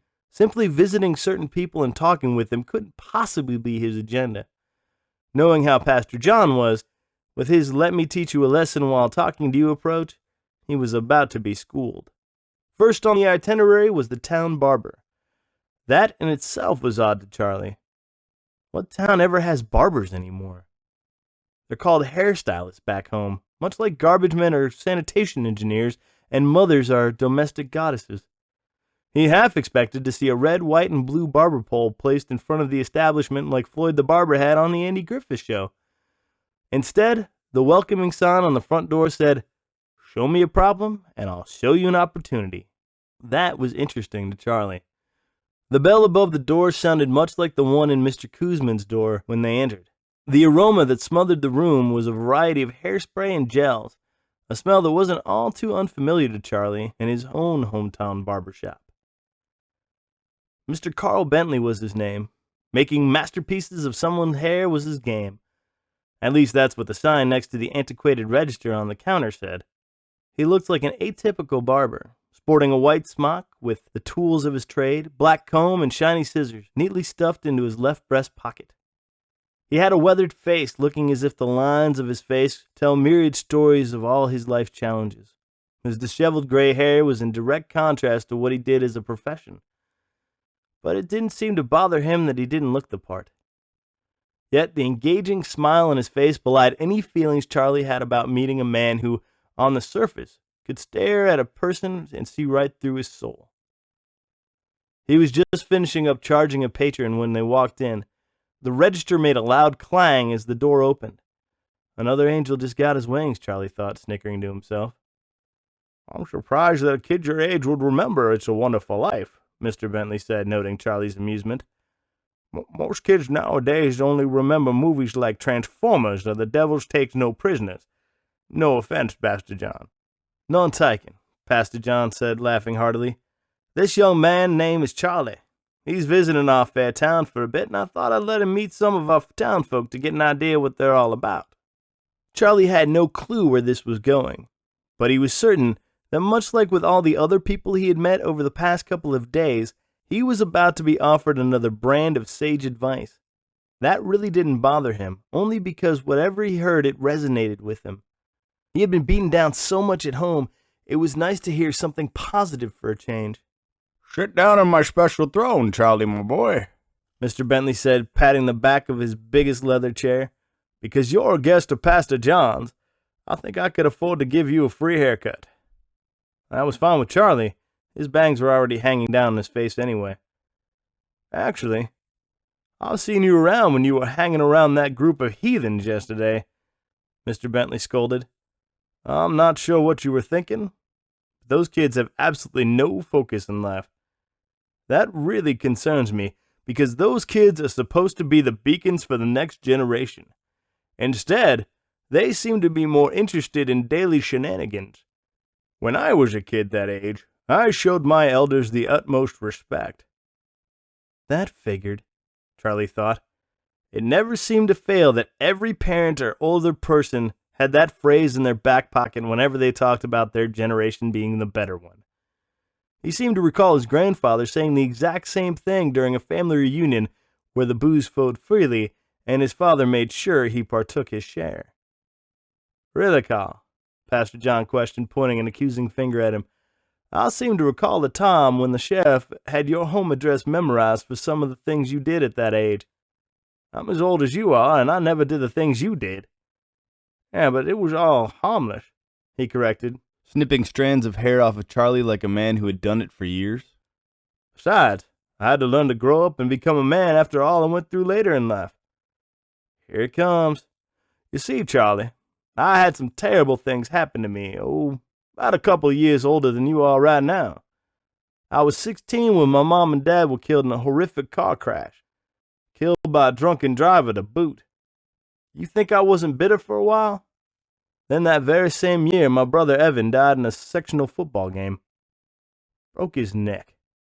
And just when I couldn't imagine taking any more grief, our house went down in flames because some hoodlum went bored one day and decided that my house needed a little remodeling.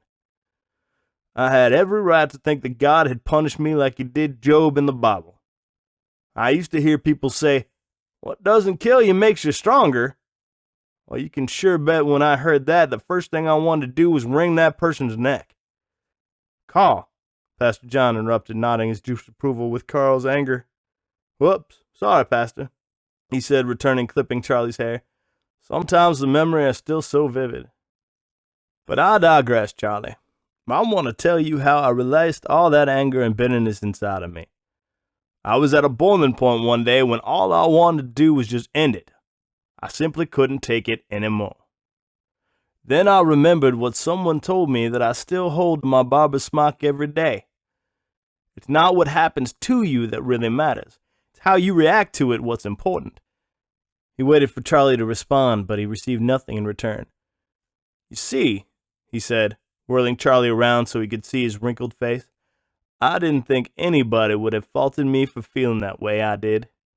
But I learned that things happen to people every day. Some good, some bad. But I found out the people who really truly get it and succeed are the ones who realize that there are things in life you just cannot control. Yeah, I lost my entire family that year. But I learned something huge about myself. That is, when you find yourself at your lowest, when you just want to chuck it all, you start to ask the questions, what if? What if my mom and dad didn't die in that crash? What if my brother didn't get tackled the way he did? Well, when I finally answered those questions, I came to the conclusion that it's all about taking ownership of your attitude. I know for a fact that I wouldn't have become self-sufficient like I had to. I was your typical slacker in my youth. I decided, if it is to be, it is up to me. Nice twist on words, ain't it? I wish I had made that up, but someone beat me to the punch. Charlie smiled. There's no magic potion you can drink for some highfalutin positive reinforcement seminar you can attend where the speaker professes to have all the answers to all your ills. It comes from here, he pronounced, pointing his finger on Charlie's chest close to his heart. You have to live your own life as if it's your last. What are you going to do, Charlie? Are you going to run away from your problems? Or are you going to create an opportunity? Are you going to mope around all your life thinking that the world is against you all the time around every corner? Or are you going to look at the despair head on and say, I'm not going to let you beat me? But you don't understand what I'm going through, Charlie cried, trying to wipe the tears that seeped from his eyes. My dad is an alcoholic. My mom is so scared of my dad she can't even breathe. Every day when I go to school, I'm either pushed around or insulted. Every day! I didn't do anything to deserve that. I can't even look in the mirror and see anything of worth. Oh, I understand completely, he answered back with more authority. You let other people control how you react rather than the other way around. Apparently, you didn't quite understand what my definition of responsibility was. Charlie shook his head. It means more than taking ownership of your attitude. It means that you can't accept the norm that people or things owe you. You are responsible for your own happiness. If you think that you have to rely on other people to provide that for you, you are sorely mistaken. Because in life, most people think about themselves first before they will focus on your happiness. Nothing wrong with that, but it's a fact of life. Well, I'm sure you're tired of hearing me barking at you, Mr. Bentley concluded. But I've got to end with this before you go on your way. If you don't take accountability for your life, Sure bet someone has or someone else will. You say you've been bullied most of your life. Well, don't you think it's about time you took control of your life? Well, I'm here to tell you from my personal experience, it ain't easy. Every time you choose to take control, all these obstacles get thrown your way. It's your choice whether you see yourself focusing on the problem or whether you try to find the solution. If you take ownership of your past choices, current reality, and your future dreams, the world is your oyster. Wow, Carl. Pastor John interjected, shaking his head in amazement. I haven't seen you this passionate in a while. I must say it was refreshing to hear. Even I got something out of it. Well, that says a lot, since you seem to be a model of positivity, Mr. Bentley joked. But Charlie here needed to hear this. You told me a snippet of your situation, Charlie, but I guarantee you everything will remain status quo if and when you decide to go back home. It will only change if you take some responsibility. Take some ownership of your attitude. You will be amazed at the transformation that will occur. Charlie sat in the chair for a minute, not saying anything, wiping the tears from his eyes. He didn't have the support system at home like he had in Tanner. The closest thing he had to a mentor was his Boy Scout leader, and that was a stretch. Because the Scouts were the ones to teach him how to light the fire and how to tie a slip knot. His idea of mentoring was to take the kids out to the woods, setting them loose to fend for themselves while he played solitaire on his phone. Charlie scooted off the chair, looked into the mirror, and nodded approvingly. I have to say, Mr. Bentley, I haven't had such a good haircut in a long time. Kind of makes me feel like a new person. Well, thanks, Charlie. I've had years of practice, he responded, shaking Charlie's hand. But you know, a haircut only lasts so long. It may change your outward appearance for a while, but eventually you have to get it cut again. What doesn't change is your inward appearance. Just remember what I talked about, and maybe you'll let some of it sink in. Good luck to you, Charlie. I hope you make the right decision to go back home. I'll think about it, Charlie conceded, hoping the subject matter wouldn't get brought up again. That'll be $12, buddy, Mr. Bentley said, holding out his hand. I thought you said it was free. Oh, just kidding, Charlie. I just wanted to see your reaction, man. You take life so seriously. You really need to lighten up and enjoy life for a change. Yeah, well, it's been kind of hard for a long time. I heard what you were saying, and I want to make some changes in my life. I just don't know where I want to go. I thought I did, but I just don't know now. That's a start, Pastor John said. At least we have a dialogue going now where before you were hesitant to even discuss your situation. Come with me, Charlie. I want to walk around town a little more. I need to get some exercise anyway. Mr. Bentley brushed the hair off of Charlie's shoulders and patted him on the back as he slipped off the chair. Walking out of the barber shop, he was beginning to feel re-energized. Charlie expected there was an ulterior motive for walking around town, but so far he had no reason not to trust Pastor John. Besides, he was feeling a slight transformation in himself. Most of his life he was surrounded by negativity. This was the first time he had someone in his corner. It felt like a paralyzing fog had been lifted from him. He had been left to his own resources since he left his home, and he realized his journey would have been much more challenging if he hadn't found his way to Tanner. Thus far, he hadn't gotten arrested for vagrancy or hadn't been accosted by anybody. But the life of a runaway was all about expecting the unexpected. Around every turn, the prospect of coming across a vaunting challenge may crop up, and he would have to deal with it by himself. No parents to save the day. Then again, he wasn't entirely sure his parents, least of all his father, would even consider saving the day. What disturbed him was the fact that, much like he felt the previous couple of days, he had no idea what his parents were doing about his absence. Did they call the police, or have them scour the city to see if they could find him? Just the mere thought of having a confrontation with his father made him cringe. Though he felt like he had learned something about himself these past couple of days, the ultimate challenge would have been standing up to his alcoholic father. The dissipating fog that cleared from him earlier was beginning to surround him once more. He started to question himself if he had the tenacity and ingenuity to continue his journey. If he were to leave Tanner and go to another town, chances were he was going to have to figure out his own way again. It was a good possibility there would be no Pops McGillicuddy, no Mr. Kuzman, no Pastor John, and no Mr. Bentley to steer him in the right direction. He felt so alone.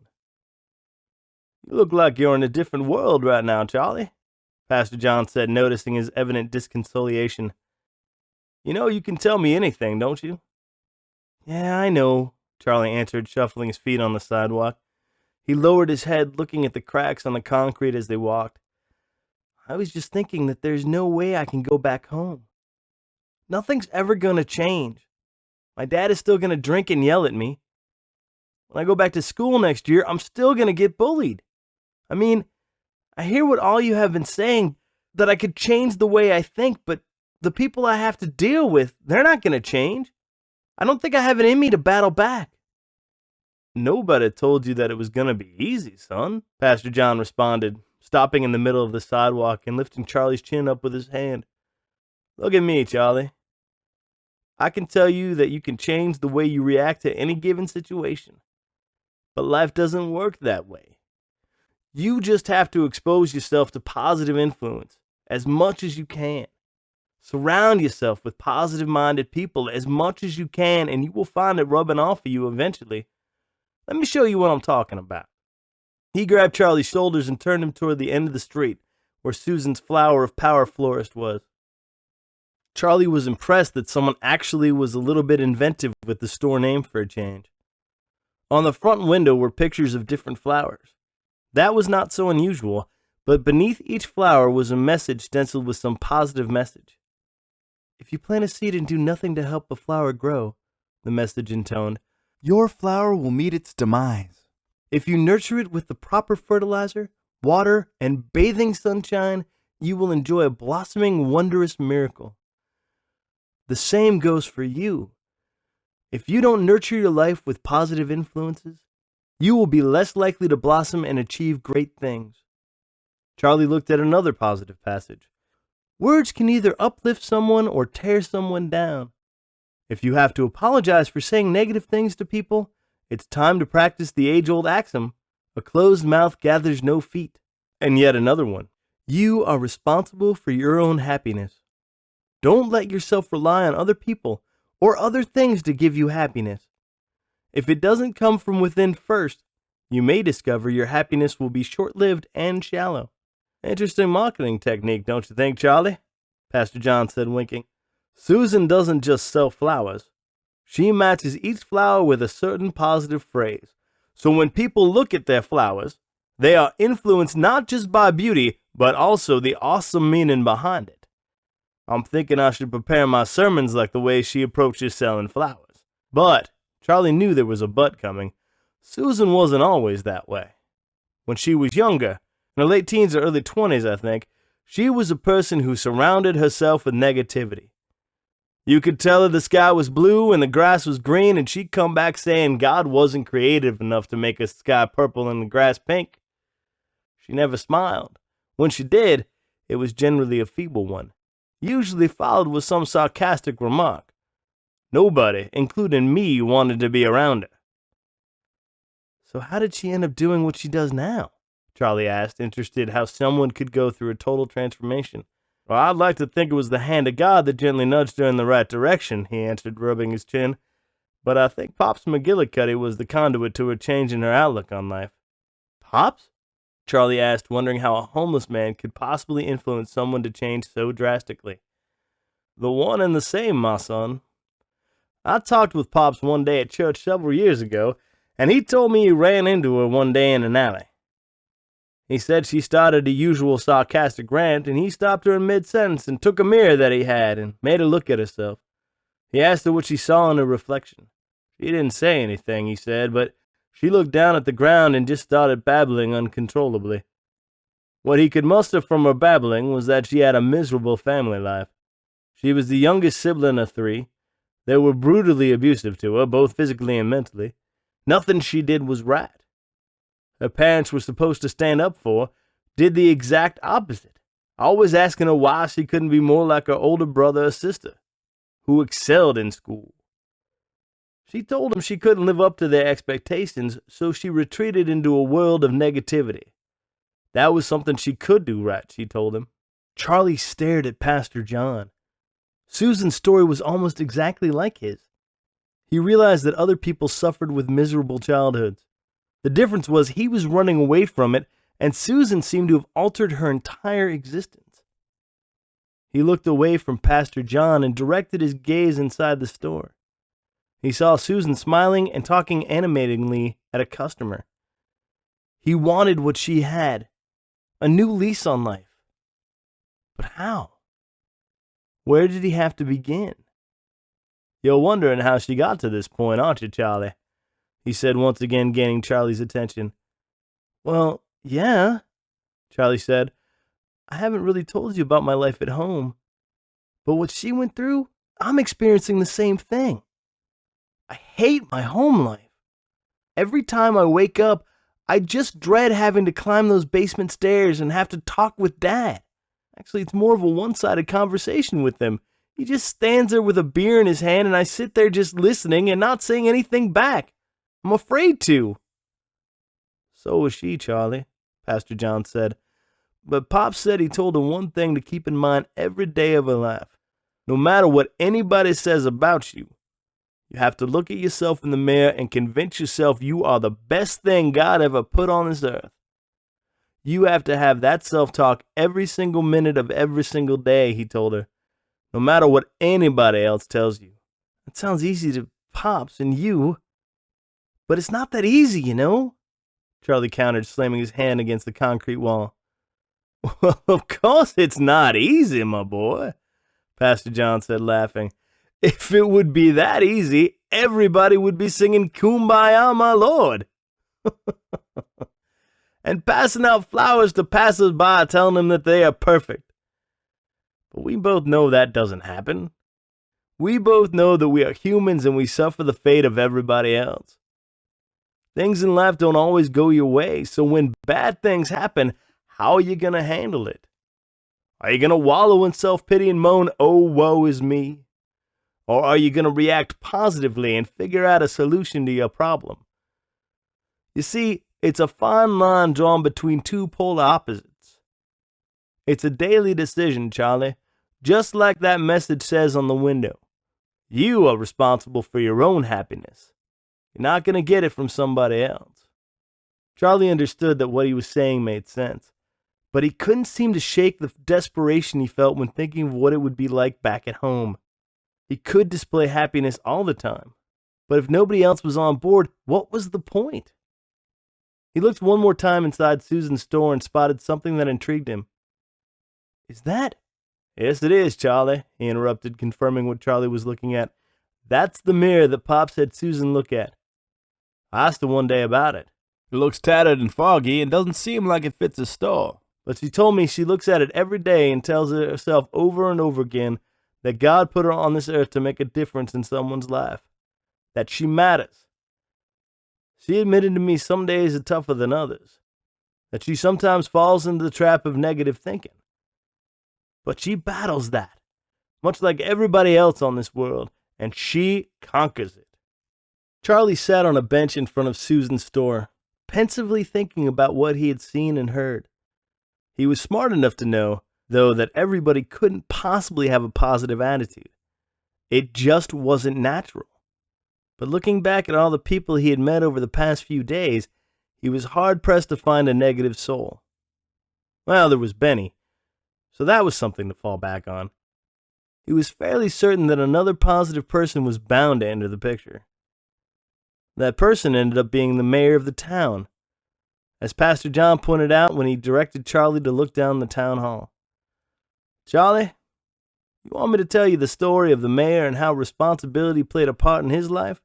Pastor John said, noticing Charlie's reluctance to hear yet another story. Gosh, Pastor John, Charlie gushed with effusive sarcasm, do I have a choice? Sure you do, Charlie, Pastor John replied, a little annoyed at Charlie's cynical response. But this story will show you that the choices you make will have a different influence in your life and other people's lives many years later. I want you to imagine what it would be like if you weren't here this very second. Imagine that forces beyond your control dictated that you were never born. Think of all the lives you could have affected. Now, take a look across the street of the man walking out of the courthouse," he said, pointing to the mayor, nattily dressed. "That man has to be the most generous, compassionate person I've ever met. He has done so many amazing things to build this town the way it has. Yeah, it seems run down in parts, but he can only do so much. But what would have happened if he had never been born? In this case, he lived all his life knowing that could have been his destiny." Initially, Charlie showed disinterest in yet another story, but there was something in Pastor John's voice that made him decide to listen intently. Pastor John continued to tell him a story about a young teenage girl who couldn't seem to get her act together. She had a part-time job that barely helped her pay the weekly rent in a one-room apartment. To make matters worse, she was saddled with a malnourished 2-year-old son, with another baby on the way. She got pregnant by a man who was even less responsible than she was, if that was possible. Her life, Pastor John said, was in shambles. All she thought about during her bouts of depression was how she was ever going to support 2 kids with a part-time job with no prospects for any way out. That wasn't entirely true, actually. For her, there was a way out. And it all. While her young toddler was playing with some blocks in the corner of her apartment, she sat rocking in a chair, rubbing her stomach, feeling a life inside her that was bursting to get out to see the world. "You would think she was trying to feel the baby kicking," Pastor John said, "but that was the last thing on her mind. Can you imagine her desperation, Charlie?" Charlie just nodded, not liking where this story was headed. She looked at her son playing and then back to her protruding stomach. Her eyes averted to the gun she had placed on the coffee table. It made perfect sense to her in her depressive state to believe that things would be better if she never brought another child to a world where he would have nothing to live for. She reached for the gun, her fingers trembling with fear. Pointing the muzzle of the gun towards her stomach, she closed her eyes. All it would have taken was putting a little more pressure on the trigger and all the pain would go away. Just about the time she intended to shoot herself, she heard her son laugh while he shoved the blocks off the table. She immediately opened her eyes and looked at her son. He didn't have a care in the world. He had no idea that in just a matter of seconds, his life was about to change. Surely someone would take him and make a better life for him. She closed her eyes once more and placed her finger on the trigger. Then her son screamed at her name out, snapping her from her hypnotic state. She lifted the gun from her stomach, her fingers sweating on the trigger nervously. It was then everything became perfectly clear. She couldn't put her child to someone else's care. She couldn't bear the thought that the child in her stomach would never have a chance to survive and thrive in the world. She slowly placed the gun back on the coffee table and took a deep breath. Her son ran towards her, sidling up to the side of the rocking chair and hugged her arm. Tears streamed down her face when he told her that he loved her. At that moment, her decision to live was a foregone conclusion. She knew nothing was going to change unless she changed. It started with the way she looked at her life. Her attitude of despair was going to have to disappear, and an attitude of hope would have to take over. It was a long road to improve her conditions, but she ended up giving birth to the baby. The father of the child decided the best thing to do was to walk away from his responsibility of fatherhood, but with her newfound conviction to make the best of the situation, she did the best she could. The 2 children thrived, even with the societal and economic challenges thrust upon them. She ended up falling in love with a man and later marrying him. He treated the youngsters as if they were his, teaching them life skills that would enable them to succeed. The moral of this story, Charlie, Pastor John ended, was she made a conscious, responsible decision to live. She decided to take control of her past decisions, her present conditions, and her future events by one simple act of survival. She would have never seen her oldest son thrive as a positive motivational speaker. She would not have witnessed her other son become mayor of a town. In your case, the responsible thing for you to do is the same thing. You can't change what has happened to you in the past, but you can change how you react to it. You have all the tools necessary to achieve great things in the present, but you have to change how you think. The things you do now to do those great things now will propel you to success in the future, but you have to never give up yourself. Throughout Pastor John's recounting of the mayor's story, Charlie kept his head bowed while wringing his hands together. He heard every word but didn't respond. He wanted to say, "You're right, Pastor John. I'm going to get my act together." But nothing escaped his mouth. He simply got up and looked through the florist window. Susan waved at the two to come into the store, but Pastor John raised his hand, shook his head, and smiled. He could see that Charlie was getting a little overwhelmed with all the preaching, so he compassionately put his arm around his shoulder. As they walked around, while he explained how certain proprietors overcame their challenges in developing their businesses and how they persevered in life, It became clear to Charlie that his negative perspectives on life was beginning. The duo reached the church in mid-afternoon. Pastor John informed Charlie he had some church business to attend to, but he was more than welcome to hang out. Charlie thanked him, but he felt he was overstaying his welcome. Despite Pastor John's assurance that that wasn't the case, Charlie gathered his belongings and left the comforting surroundings of the church and decided to continue his eye-opening journey to self-discovery. The problem was, as it had been for the past few days, his focus on where he was headed was clouded in self-doubt. After leaving Tanner, what would the next town bring to him? He had to keep reminding himself that he was still only 14 years old. His funds would eventually dry up, causing him to survive creatively. He forged an impromptu plan to add cash to his coffers, thinking he could do some odd jobs for the people in Tanner. With the beginning of summer, there had to be homeowners who needed yard work done. Though he was a stranger in the town, somebody just had to open their wallets, Charlie hoped. But even with the opportunity to make more money was there, he still had to wonder if eventually all that would dry up. He walked down the main drag, past the park where he had the misfortune of making a fool of himself drinking whiskey with Benny. It was a hard lesson to learn, Charlie admitted, but he expected over the course of his journey more mistakes would occur. He had already proven that he was not a professional runaway. Chances were most anybody who decided to take the same path as him would most certainly suffer the same fate as him. He just had to avoid making the same mistake twice and move on. That was going to be harder than it looked. Turning the corner on Simpson Street, Charlie found that there was more to Tanner than he originally believed. If this was Mayberry in the beginning, it had suddenly transformed into a treasure trove of unique retail stores befitting a town in the 21st century. To his left was Antiques R Us, an upscale store that had a Starbucks inside. The windows actually looked like the owner took the time to wash them. He had this thing about windows for some reason. They had to be clean. The lettering on the door was in script, as if the owner wanted to create a unique fingerprint in the town. Inside, he could see customers milling about, seemingly looking for the one golden object that they could hold on to, until they would sell it later at a garage sale for pennies on the dollar. What a waste, Charlie noted, shaking his head. Next door was a tattoo parlor. He laughed, thinking that if he passed this shop after he got done drinking the whiskey with Benny, he may have impetuously decided to get a tattoo stamped on his arm. Most likely he would have had the artist etch the phrase, "Pinocchio no more," on his arm, creating the impetus for Freddy and all the other bullies to stand in line for the incessant pummeling that would occur. No thanks. Each retail establishment he passed had its own distinctive style in the community. He was beginning to think if he could find the right circumstances, maybe finding someplace to live and go to school there, he could lay down his roots in Tanner. But he realized it wouldn't have been a viable solution for him. Who would take him in without him having to answer questions about how he got there?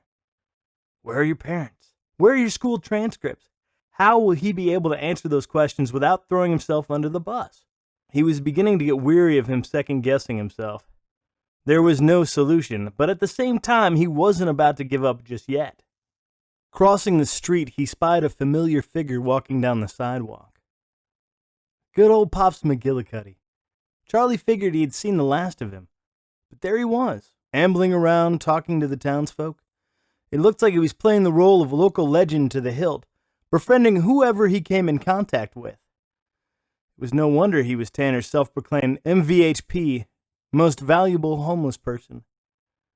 Just as he was about to greet Pops, his newfound nemesis Benny turned the corner. As expected, his minions were in tow, but this time they seemed to be displaying some reluctance following him, walking several feet behind him. Benny looked behind him. The smile he originally had was now replaced with a disapproving frown. "What's the deal, guys?" Benny said to his clan as they approached Pops. "You can't tell me you're afraid of Pops. Look at him. He's a loser." Charlie could tell that Pops had heard the insult and watched him bow his head, shaking it discouragingly. It became apparent to Charlie that it wasn't the first time the two had a confrontation. Benny must have been the kid who coined Pop's moniker, he suddenly realized.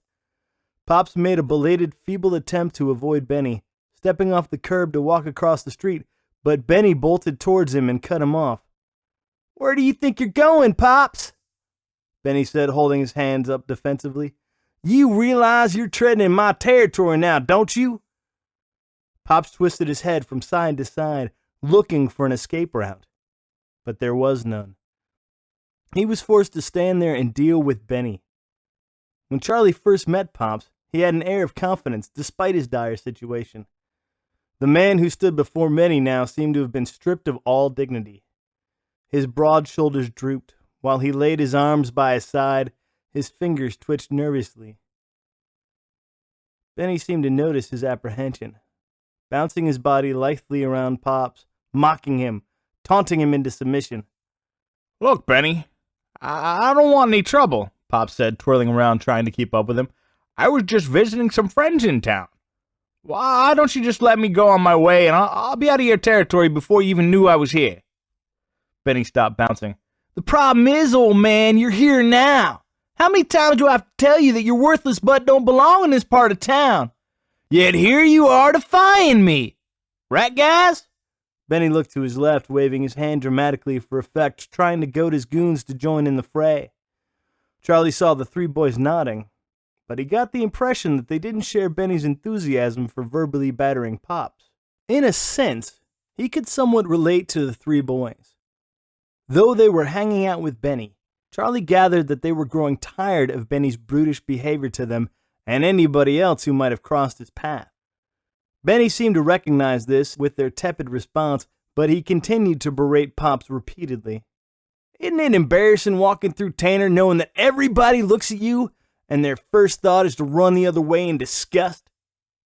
I mean, you must feel like you have had all the chances in the world to make your life better, but you seem to only want to mooch off hard-working people.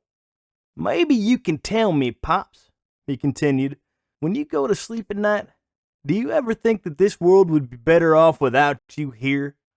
Don't you think this town has too many homeless people already?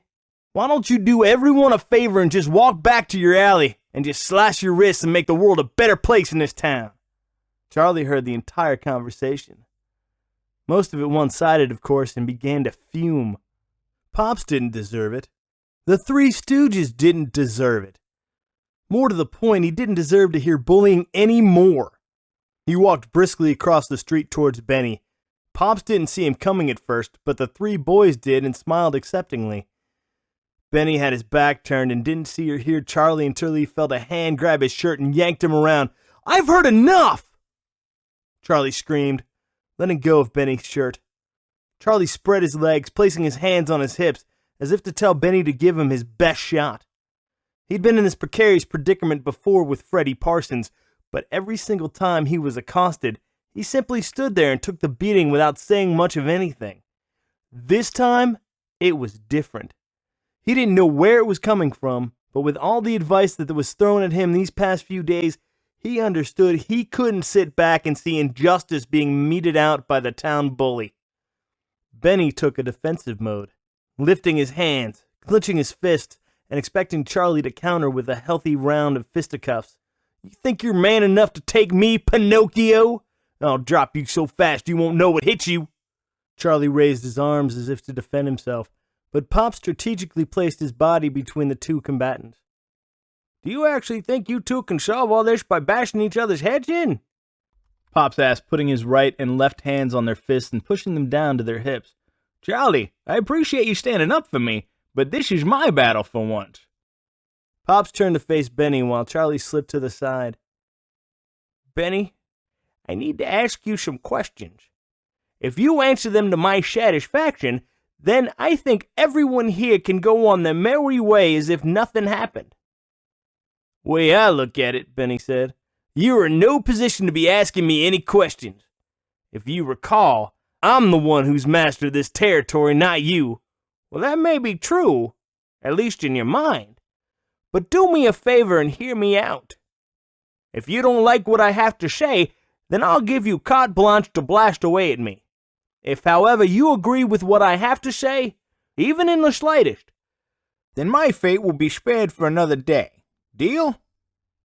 Hey, I like those terms, old-timer, Benny said, smiling at the three goons who stood by with muted interest.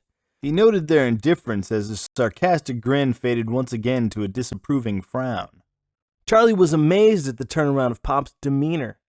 He saw him 5 minutes before. He witnessed a man who displayed himself as beaten down. What replaced was a man who seemed to grow some courage at the snap of a finger. Just like that.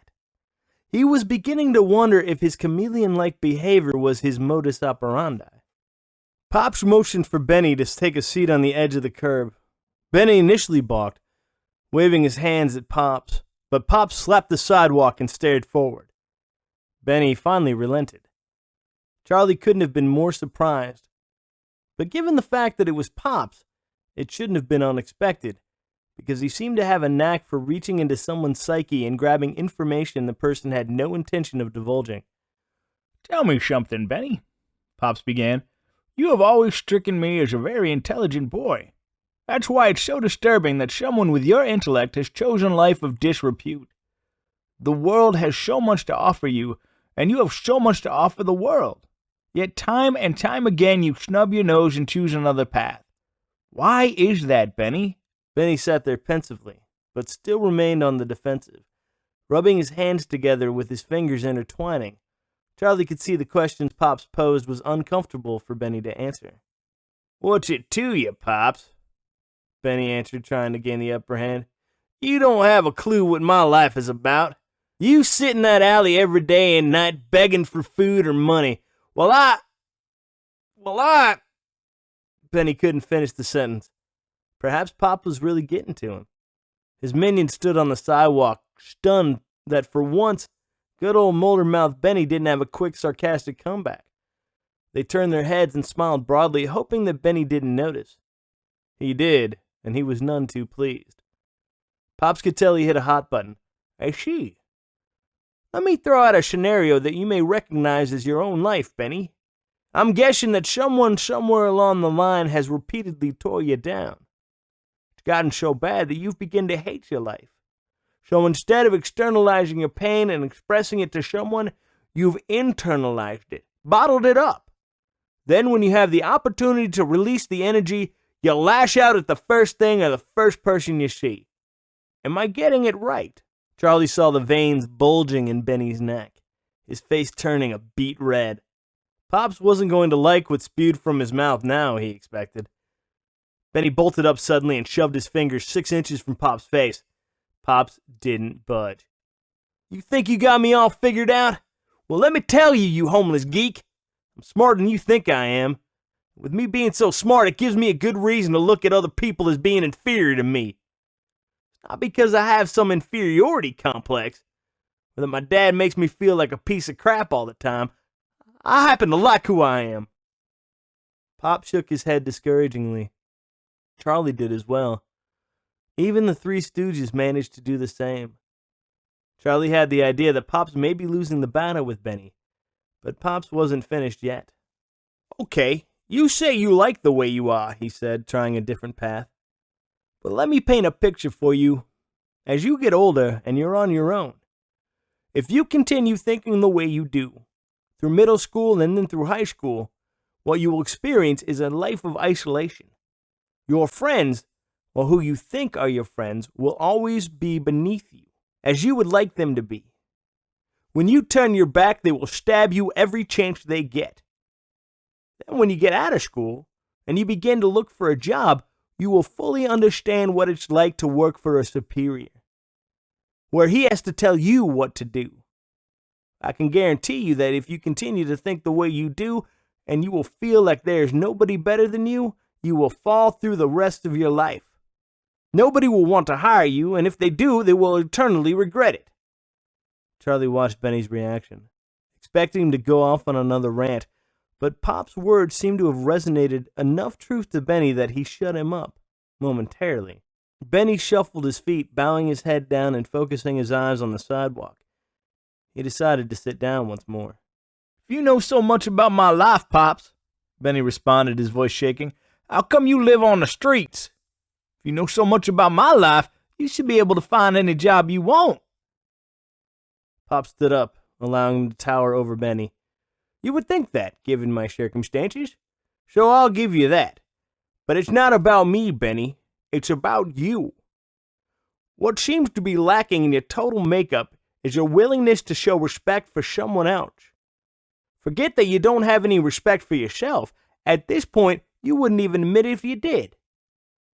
But it's about treating people the right way. And if I don't treat people the right way, all I get is grief, Benny interrupted, throwing his hands in the air in desperation. How would you know that, Benny? From what I've seen, you haven't treated anybody right. Touché, Charlie thought.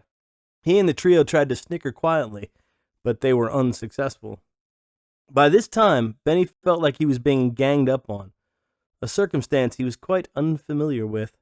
Then he turned to his left and began to pedal his way backwards, trying to retreat from this unwelcome intervention. Pops would have nothing of the sort. In fact, he was going for the jugular to get his point across. Charlie was wishing that Freddie Parsons was privy to this conversation. Maybe, just maybe, some of it would have rubbed off on him. But such that it was, Benny was the only unwilling participant. The problem was, he didn't really want to hear it. That was sad. He needed to see the error of his ways, but the issue was, like with Freddie, if you constantly get exposed to negative thoughts and you act on those thoughts negatively, you can't change your behavior overnight. There's too much baggage to have to deal with, Charlie acknowledged, but it didn't mean there wasn't any hope. Let me tell you what I've been through, Benny, Charlie chimed in, surprised that he found himself involving himself with this conversation. You know that I was bullied from where I came from. That's one of the reasons why I ran away. But like it is with Pops being insulted, I choose not to fight back because I didn't have the self-confidence to do that. You don't know me very well, and I don't know you very well. But how do you think you would feel if you were on the other end of that bullying? Not just on one occasion, but every day of your life. He didn't wait for an answer. I can tell you how you'd feel like. Zero self-confidence. Every time you turn the corner, you'd be wondering who was going to bully you next, trying to make you feel like a piece of trash to be discarded on the side of the road. It sucks, Benny. It really does. Charlie was becoming more animated with his voice, wondering how he could possibly stand up to Benny. Pops noticed Charlie's transformation, and he showed his pleasure, his yellowish smile spanning across his face. When he first met Charlie, there was a lack of confidence in his voice. There was no conviction to the reason why he ran away. Today, Charlie simply decided that enough was enough. But he had no desire to sink to Benny's level. He wasn't even sure if he had it in him to be violent. He just wanted the madness to stop. His shoulders sunk. As he relaxed all the tension in his body, he didn't realize it, but he had his fist clenched in a tight ball, apparently due to his enraged response to Benny. It was an uncomfortable feeling for Charlie to feel so much rage because for that one moment, he felt like he was going to the dark side. Bully to bully. Pops noticed Charlie's confliction of emotion and walked towards him. Putting his arm around his shoulder, Pops patted his back. Found a little backbone, did you, Charlie? Yeah, I guess I did, Charlie said, his eyes now directed towards Benny. One of the reasons why he hung out with Benny was to be accepted by kids his own age. But what happened was he ended up doing things he never would have done before. His father drank like a fish, and he decided he didn't want to ever drink. So what did he do? He drank so much he got bottle drunk. It was you who influenced me, Benny. Benny, with all his delusions of grandeur, looked beaten down for the first time. He sat down on the curb, rubbing his arms back and forth, creating red blotches on his skin. Then at Mr. Kuzman's pharmacy, you stuffed candy in my backpack. There is no way I would have done something like that if I was by myself. It was you who influenced me, Benny. What it all boils down to, Benny, Pops added, is your lack of respect for other people. In return, you imposed your will on Charlie and even your 3 friends because you had absolutely no respect for their feelings. You heard the phrase over and over again, but it bears repeating. If you want to get respect, you have to give respect. The 3 musketeers, silent throughout the entire intervention, chimed in with an orchestral, "Yeah, he's right!" Tears trickled down Benny's crimson face. The 3 boys had never seen any emotion other than angst and sarcasm from Benny. So this was new to them. They scooted over in his direction, surrounding him, and putting their arms collectively around his shoulders. The old Benny would have slapped their hands away, trying to be the consummate tough guy. This new Benny they were witnessing simply sat on the curb, almost looking defeated, and grabbed their hands. Sniffing, he let go of their hands and wiped the dripping snot from his nose. You see, Benny? There's something to be said for a good cleaning of the shoal, isn't there? Pops noted, plopping down on the side once more on the curb. The challenge you have now is to take what you heard from us and put it into practice. We're all human beings, and because of that, we constantly fail, falling into the same habitual traps that got us into trouble in the first place. I can't tell you what triggers you need to pull to reel yourself back in, but you're going to have great resolve to conquer your demons of hate. It's going to have to start with your home life, meaning the resentment for your father must get resolved. Benny sharply yanked his head up toward Pop. How did you know? I told you I had no problem with my dad. Whenever you see someone act the way you've acted, it's rarely an impulsive thing, Pop said. It's usually a learned trait from people who influence you the most, good and bad. In this case, I kind of deduced it was your dad. Benny nodded, ashamed that he had to out his dad. Well, he treats me like I don't even exist. And when he does notice me, all he does is tell me how I won't amount to anything. So I guess I take it out on everybody else. Congratulations, Benny. You just discovered the whole idea about respect. If you expect to be treated fairly, you have to respect fairly. But remember that when you're mired in those tough situations again, maybe you can discuss it with your dad, but make sure it's a non-confrontational moment. Otherwise, what you'll find out is anger usually overtakes common sense and decorum. Suddenly, there was dead silence. Nobody seemed to want to talk. So Pops decided to finish what he started. Does this mean I get to go back to my own world for another day, Benny? Pop said, smirking. For the first time in several minutes, the angry wrinkles that sculpted Benny's face disappeared. A hesitant but welcome smile appeared. Yeah, I think you've made your case, Pops. Or should I call you Sebastian? Nah, I like Pops better. It's more endearing, Pop said, planting his hand on the top of Benny's head and scrambling his hair. Benny got up first from the curb and grasped Pop's hand and pulled him up. A little awkward chest bump followed. Charlie half expected it to come from Benny, but Pops had a few more years lining his craggy face. Chest bumping, a popular macho greeting from the younger generation, should have been lost on Pops. But there it was in full view. A silent smile escaped the lips of the 2 previous adversaries. Benny turned toward Charlie and extended his hand to shake. Charlie hesitated for a moment, thinking Benny couldn't possibly have peace on his mind. But he thought better of it. "I hope you find what you're looking for, Charlie," Benny said. "But if you can't find it somewhere else, I'd love to have a second chance with you. But this time we'll skip the joy juice. That was a killer, even for my standards." By now, Benny's entire demeanor had taken a complete 180-degree turn. He laughed out loud. "It's a deal, Benny," Charlie said, shaking his hand enthusiastically. "I always wondered what alcohol tasted like. Now that I know, I hope I remember how it felt going down and how it made me feel like crap afterwards." Benny beamed once again, releasing his hold on Charlie's hand and nodding in agreement. He looked at his 3 friends, if they were still friends, and walked down the street. The 3 young boys looked at Benny, then to Pops and Charlie, then back to Benny. They weren't exactly sure what to do. They'd been berated incessantly by Benny for so long, they had no clue if what transpired would change Benny or if they would get a short reprieve from his wrath. Either way, they had nowhere else to go. So they followed, but this time instead of following a few paces behind him as they were trained to do, Benny allowed them to walk side by side with him. Think what you told him will sink in? Charlie asked Pops, watching the clan turn the corner of the block. If I know anything about human nature, Charlie, Pops answered, despite our best efforts to change, outside forces suck us back in and we do things we regret later. Most likely, Benny will take what we said here, chew on it for a good long time, maybe even alter the way he treats people. But the very minute he gets exposed to negative surroundings, he'll probably find himself doing the same things he did before. Do I know that for sure? Nah, Charlie. I'm just a regular homeless person, not a soothsayer.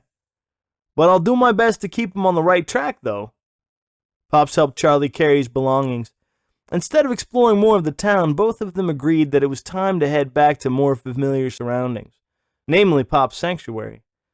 The sun, which shone so brilliantly most of the day, was now falling behind the horizon, creating a beautiful hue of kaleidoscopic colors. Lunch was on the agenda when he first started out that day, but with everything going on, food was the last thing on his mind. But now that today's drama had abated, his stomach was telling him that it needed sustenance. Cafe Chateau was ripe for the pickings that night, but Pops had no interest in going there again for some reason. Besides, he reasoned, Charlie needed to be more frugal with his money if he was still planning on his path. What's next, Charlie? Pops asked as they stood at the entrance to the cafe. Not really sure, Pops, Charlie said. He really wasn't sure. So many things had happened to him and Tanner, giving him pause to reevaluate his life and make some life-changing decisions. But realistically, he was still a 14-year-old runaway with parents who apparently could care less he was gone, while visiting a town that seemed to have its share of moral police besieging the area. Well, whatever you decide to do, I want you to know that wherever your heart is, that's where your home will be. You sound like a bad Hallmark card, Charlie laughed, delaying the impending awkward farewell. You got me there, buddy. I saw a card at Kuzman's the other day and the phrase kind of stuck in my head. But it's appropriate for this situation anyway. Can I ask you something, Pops? Charlie didn't really want to see him go. Pops realized Charlie wasn't going to see him off right away, and he sighed mockingly. Sure, Charlie. But one last question. I'm really tired. Okay, I promise. Ever since I met you, you seem to see the best in all the people you meet. Benny was the last person I thought you'd ever be nice to. Why did you do it? Because I see the good in every person I meet. Sometimes it takes a lot of digging, but the key is to listen to what they say. Watch how they act. When I had that confrontation with Benny, I knew if I spoke to him honestly and firm to him, yet at the same time to be compassionate, I would be able to crack the veneer of the angst he was showing. I knew that if I made him feel good about himself, he would at least get the idea that he mattered to someone. That is so hard sometimes, because in the back of your mind, like it was with Benny trying to knock me down a few notches, you want to lash out in kind. But what would that have accomplished? More hardship for me, obviously, but really the victim in this whole situation would have been Benny. If things would have transpired to the benefit of Benny, and he was able to continue to pummel me, nothing would have changed. As it turned out, because I showed him just a smidgen of respect, I planted a seed in his mind that he was better than he actually felt about himself. His false sense of superiority masked the true pain he was feeling at home. That's a volatile combination, Charlie. Unless you resolve the issue, the result will only mean more pain down the road. Well, you're a better man than me, Pops, Charlie said. I'm not sure I would have it in me to do what you did. That's not true, Charlie, Pops exclaimed. You have all the necessary qualities to be a loving, compassionate person. The challenges you have, Unlike Benny, who translates his insecurities to making other people feel bad about themselves, is presenting yourself confidently to those you meet. Those bullies you say who are relentless only attack you because they know you won't retaliate.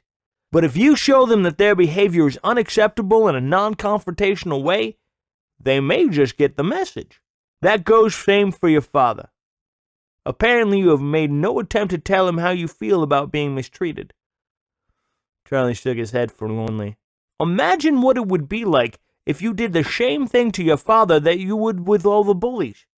Your father just may begin to respect what you have to say. It may not happen right away, but over time, if you continue standing up for yourself, your life at home just may improve. Man, I hate it when you're right. Charlie laughed. Think about it, buddy, Pop said. You need to go home and test out my theory. Let me think about it, okay? And with that, my boy, I must bid my adieu. This old man's bones are getting quite weary. You're not getting old. You're just getting better. Sounds like another bad Hallmark greeting card, doesn't it? Chapter 13. Yeah, that it does, Pops. After taking leave of Pops, Charlie walked the couple of blocks to Café Chateau. Entering the cafe, he sat down in the same booth that he and Pops sat in those last couple nights ago. A certain sense of calm overcame him as he reflected on all that had occurred since his arrival in Tanner.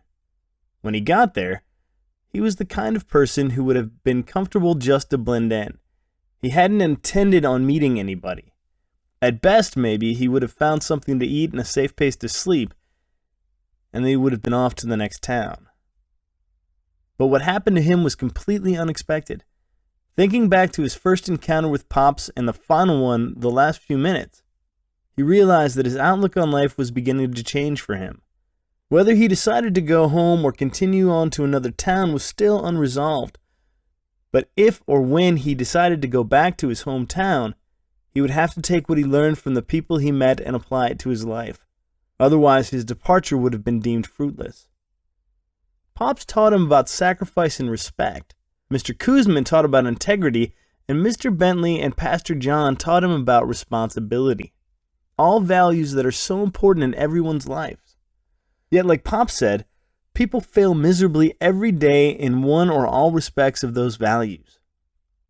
Charlie thought how great it would have been for other people, namely his father and Freddie Parsons, to be exposed to people in Tanner for just one day.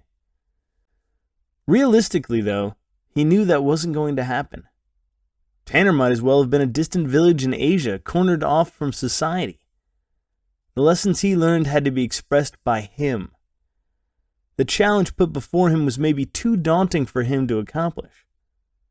Once again, self-doubt became his enemy. Though he hadn't spent much money, he knew his wallet would soon fall to DEFCON 2 level. DEFCON 1 would have meant panhandling. He just wasn't prepared to stoop to that level. No disrespect to Pops, of course. But he managed to devour his grilled cheese sandwich, French fries, and the endless glass of sweet raspberry tea.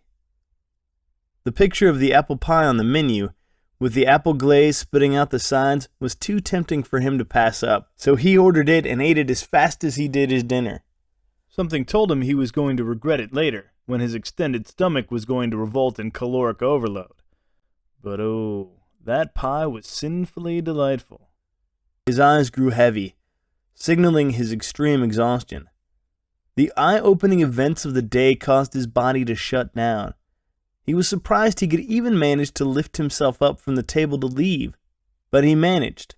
After paying the waitress, he stumbled out the front door and tried to come up with a plan where there was no plan. He hadn't even thought where he was going to sleep that night. He could have gone back to Pop's lair or even back to the church where Pastor John would have accepted him with open arms. But he didn't want to take advantage of anyone more than he already had. To his right was the church. To his left was Pop's. The only alternative, he deduced, was going straight down a street he hadn't seen before. It was dark, devoid of any streetlights illuminating the sidewalks. His apprehension, coupled with his weariness, caused him to take stock in his decision. He maneuvered himself off the curb into the darkness. It was odd to him that he hadn't seen any cars driving by, since it was only 9 p.m. Shuffling his feet, he tried not to trip over any crack or fall into a pothole. He congratulated himself for navigating the street in front of him until he reached the other side. But what he thought was a curb was nothing more than a brick lying on the road. He sideswiped it, thinking he was safe, but his foot clipped the side of the brick, causing him to stumble. His backpack, already top-heavy, made him twist around backwards. The thought that flooded his mind was he had done this before.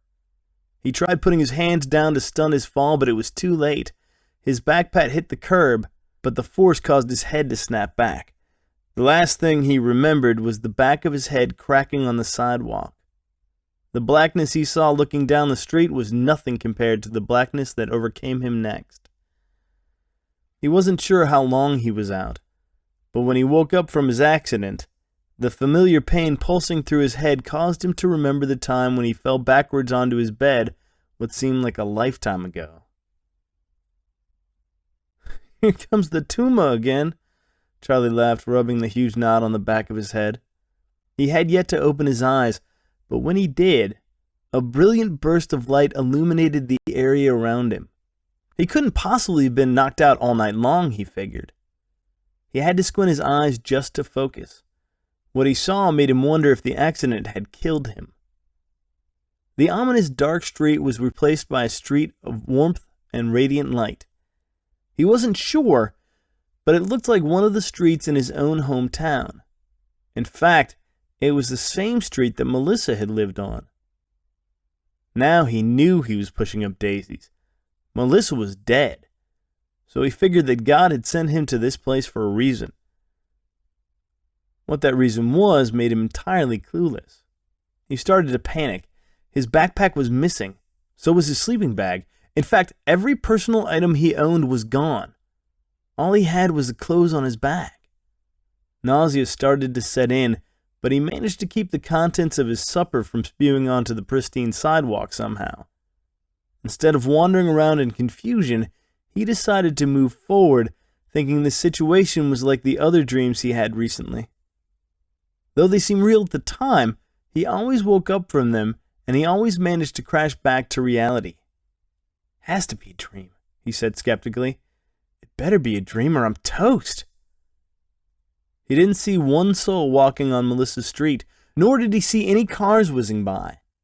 This was getting creepier by the minute, Charlie thought. For some reason, he felt compelled to walk over to Melissa's house, which spilled into the cul-de-sac. He could hear the sounds of birds singing a melodic springtime tune in concert with a throng of crickets wailing away. Her house was at the end of the circle. It had one of those familiar white picket fences that many of those townspeople had in front of their houses. It was ironic to him that white picket fences were supposed to connote security and prosperity to the public. Yet it meant something entirely different to Melissa's house, because all it meant to the people in that house was depression. He opened Melissa's gate, causing it to creak. Surely that would have signaled to someone inside the house that a visitor had arrived. But nobody came to the door. He walked a few steps to the front porch. He was careful not to slip again, otherwise he could have fallen on his head once more, tossing him to some other godforsaken universe. He didn't want to take that chance. So he planted his foot on each step very carefully, like he was walking through a minefield. Reaching the door, he was about to ring the doorbell, but oddly, the front door was left ajar. He looked to his left and then to his right to see if anybody might be sitting somewhere on the veranda, but nobody appeared. It was his dream, so he figured he could do what he wanted. He opened the door and slowly and politely announced himself. "Your door was left open. Is anybody here?" Not a peep. The parents must be at work, he thought, but why would they leave the door wide open? Even if it was a dream, who would leave their door unlocked to let some intruder come in? That is, unless this was one of those horror dreams where an unsuspecting oaf falls into an ominous trap where Freddy Krueger scrapes his steely fingers on the other side of the door. But there was no villain around the corner. All he experienced was a total serene silence, until he focused his attention on the second floor. He could hear a faint sound of a song from what seemed to be a radio. He couldn't quite make out the tune, but after he listened to it a little more, it sounded like the song Melissa would sing to herself walking down the hallways. At school, her head would generally be directed downward, hoping nobody would talk to her, and her eyes would be transfixed on the squares of hallway tiles. But she would hum that tune whenever she would pass Charlie. He had always wanted to stop and ask her what she was humming, but he was so insufferably shy, all he could muster was a quick, unintelligible grunt of approval. Yep, he was a master of suaveness back then. But today, he was different. He knew he had to be confident like he was taught to do by the Tanner townsfolk. What laid ahead of him, however, he was entirely unprepared to deal with. Melissa was dead. There was no way around it, but he knew when he opened her bedroom door she was going to be there. It was a dream after all, wasn't it? Anything can happen in a dream. "Hello? Is anybody up there?" Charlie asked, walking up the stairs slowly. No answer. Just that song playing over and over again. It was like a scratched record getting stuck on one track. Charlie arrived at Melissa's door. On the front was a plaque declaring, "If you plan on entering my world, you must be prepared to expect the unexpected." Wow, Charlie thought. That phrase really rang true, particularly in this situation. Like the open front door, Melissa's door was open slightly. His shaking fingers pushed it open further. A flash of bright light surrounded him as the music became louder, almost to the point of annoying. He shielded his eyes from the light, trying to compose himself. His breath became labored, grasping at air that seemed to escape him. Okay. So he was a little bit scared, he admitted. "Hello, Charlie," a voice in the corner said serenely. Is that you, Melissa?" Charlie managed to mumble. "Yes, it is, Charlie. Please, don't be frightened. You're in a safe place right now." Charlie's heart nearly flung out of his chest when he saw Melissa. She was wearing a pristine flower print dress. Her hair was perfectly coiffed. She looked at him with her bright blue eyes, which undeniably were her best feature, Charlie remembered. She was often verbally abused about her pallid skin, which looked like she avoided sunlight at all costs, yet now her skin was vibrantly bronzed, as if she spent her entire day in the sun. Simply put, she looked alive. Charlie had to rub his eyes again, trying to accustom them to the bright light that emanated from her room. I'm not scared, Melissa. Just confused. Am I? I suppose I would be confused too. But I can assure you that you are not dead, Charlie, Melissa said, smiling at him. What you are seeing is real in my world. In fact, feel the back of your head, where you knocked yourself out. The knot is gone. Charlie reached back and rubbed his head. It was indeed gone. In this world, there is no pain, Charlie. It may be a dream, but I'm as real as the grilled cheese sandwich you ate for dinner tonight. How did you... Never mind that, Charlie, she said. When you are in the state I'm in, you tend to accept things that would normally seem out of this world in real life as nothing unusual. Charlie had to sit down. He had had some strange dreams before, but this one had to be the creepiest.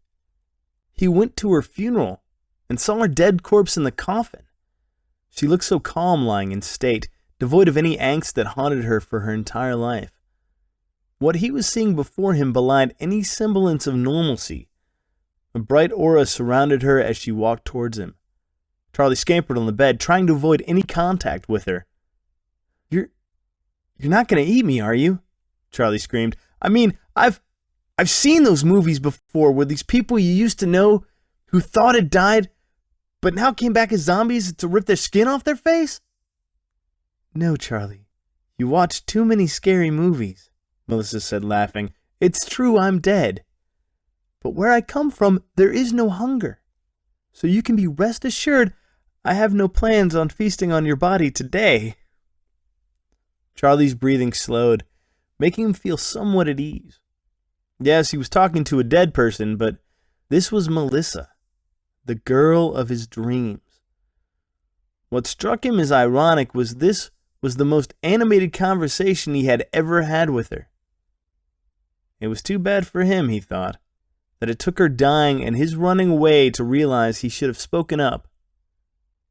It may have saved her life. Melissa seemed to read Charlie's mind. It's okay, Charlie. I just want you to know you had nothing to do with me taking my own life. I had too much garbage I had to deal with. I just couldn't cope with it anymore, so I decided the best way to handle it was to run away from it all and kill myself. But I could have stopped you, Charlie exclaimed. I could have talked with you more and made you feel like you mattered. I can't tell you how many nights I laid in bed thinking how cruel everyone was to you. It makes my problems seem so small now. Charlie. Her brilliant blue eyes beaming. You of all people should know the reason why I killed myself. I saw firsthand what some of our classmates were doing to you. Whenever I saw Freddie Parsons slamming you against the lockers, I just wanted to scream, tell him to stop. But I was dealing with my own demons, and I just didn't have the courage or strength to help you. I'm really sorry, Charlie. That's okay, Melissa. I'm not sure how I would have reacted if you had stepped in. You probably didn't know this, but I always had a crush on you. Charlie bowed his head down with embarrassment, his face changing to a crimson glow. He couldn't believe he was telling her this now. Melissa sat on the bed next to him, causing the mattress to depress. That sort of freaked Charlie out because before she did that, he just expected that she was an apparition. He thought if he reached out to her, his hands would have gone right through her body. But now it looked like her body was flesh and bones. Dreams are pretty cool, he thought. She took his hand in hers and grasped it compassionately. Charlie, I knew you liked me. I always wondered why you never took the first step to tell me that. When we passed in the halls, all we did was drop our heads and mutter some stupid hello and go on our way. Isn't it funny that it's taken my death for us to talk like this? Charlie gripped her hand, not wanting to let go. Yeah, I'm kicking myself now. He gazed into her eyes, but dropped his head once more. He felt like a little school kid again, wanting to write a note to her asking, Do you like me? Check the yes or no box. I bet you're wondering what I'm doing in your dream, aren't you? Melissa stated, once again reading his mind. I came back to let you know that it's okay to go home, Charlie. That was the last thing he wanted to hear. When he made the decision to run away, he felt convicted, as if returning back would prove to be defeat in his eyes. But he felt conflicted at the same time. He had learned so much from the influential people in Tanner, showing him that his life was worth something. But would all that knowledge gained help him in convincing he had changed, and at the same time give him the confidence to stand up to the injustices he'd been suffering? He released his hold on Melissa's hand and got up from the bed. Walking to the bedroom window, he looked outside and saw the sun being swallowed up by the horizon. He didn't know how to respond to Melissa, still reeling with the mere notion that she was actually there. She interrupted his thoughts when she began telling him the reason why she decided to kill herself. That was a subject matter that Charlie was less than thrilled to hear about, but he did want to know how she came to the irreversible decision. I know you know what it's like to get picked on all the time, Melissa started, getting up and walking to the same bedroom window where Charlie was. He backed up, still worried that she was going to devour his face at any given moment.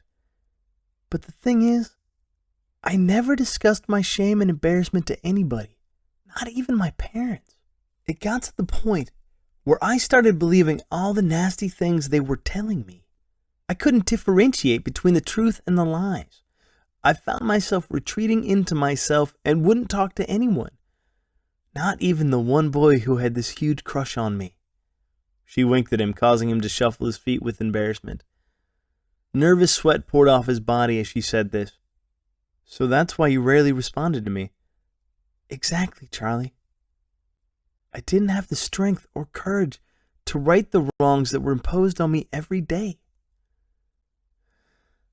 I just let everything get to me, to the point where I reached for the razor blade and... Okay, I know the rest of the story, Charlie interrupted, not wanting to hear the gruesome details. The point I'm trying to make is this, Charlie, she said. Courage is a tough concept to understand. Most people look at courage like the cowardly lion in The Wizard of Oz. At the end of the movie, the lion was given a document stating he was essentially the king of the jungle. You just can't give someone courage. It has to be a part of you. Charlie was beginning to think that the positive posse were about to spring through the closet door, espousing their own brand of advice, but Melissa was the only one in the room. He was especially impressed with what Melissa was telling him. How did you get so smart? Charlie asked. Well, I've always been smart, Charlie, Melissa said, punching him lightly on the arm. It's just that now I've got a lot of time to reflect on things and see how the mistakes I made can be avoided with other people. Namely you. That's why I think you need to go home and face those people who have wronged you. I know your dad has issues with drinking and treating you poorly. Poorly is a polite word. What I mean is mean-spirited. Okay? Mean-spirited then, she corrected herself. But you have to have the courage to look him in the eye and tell him that some things have got to change. Telling him to stop drinking would only provoke him to outrage. So I would suggest you tell him up front that how you are treated just will not work for you anymore. Sure, Melissa. I'll stand there toe-to-toe with him, just begging him to beat me down. He's not gonna change. Both you and I know that. How will you know if you don't try? Melissa asked firmly. But it's not about what he says to you. It's how you react to it. Courage means doing something you're afraid to do, regardless of the consequences. Or doing something you know is right when you know it's not the most popular thing to do. You can go back to cowering with fear with every insult he throws at you, or you can tell him his behavior is unacceptable. Trust me, it won't be easy. But if you really want to resolve the issue with your dad, you have to hit it head on. Charlie walked around the room, still freaking out over Melissa talking in his dreams. He was even more taken aback that Melissa had become such an insightful sage. But what about Freddie? Charlie said, trying to sway the conversation from his father. You see what he does to me and all the other kids who cross his path. How do I convince him that he should lay off of me? Melissa walked towards her favorite desk. She sat down on the computer chair and twirled around to talk with Charlie again. This time she was very pensive. That's the thing I regret most about my death, Charlie, she said, bending down, wringing her hands. You wouldn't be seeing me in this dream if I had said something to someone. I just took the wrath of so many people and didn't express myself. Bullying is just wrong on so many different levels, not the least of which is it tears people's self-confidence to the core.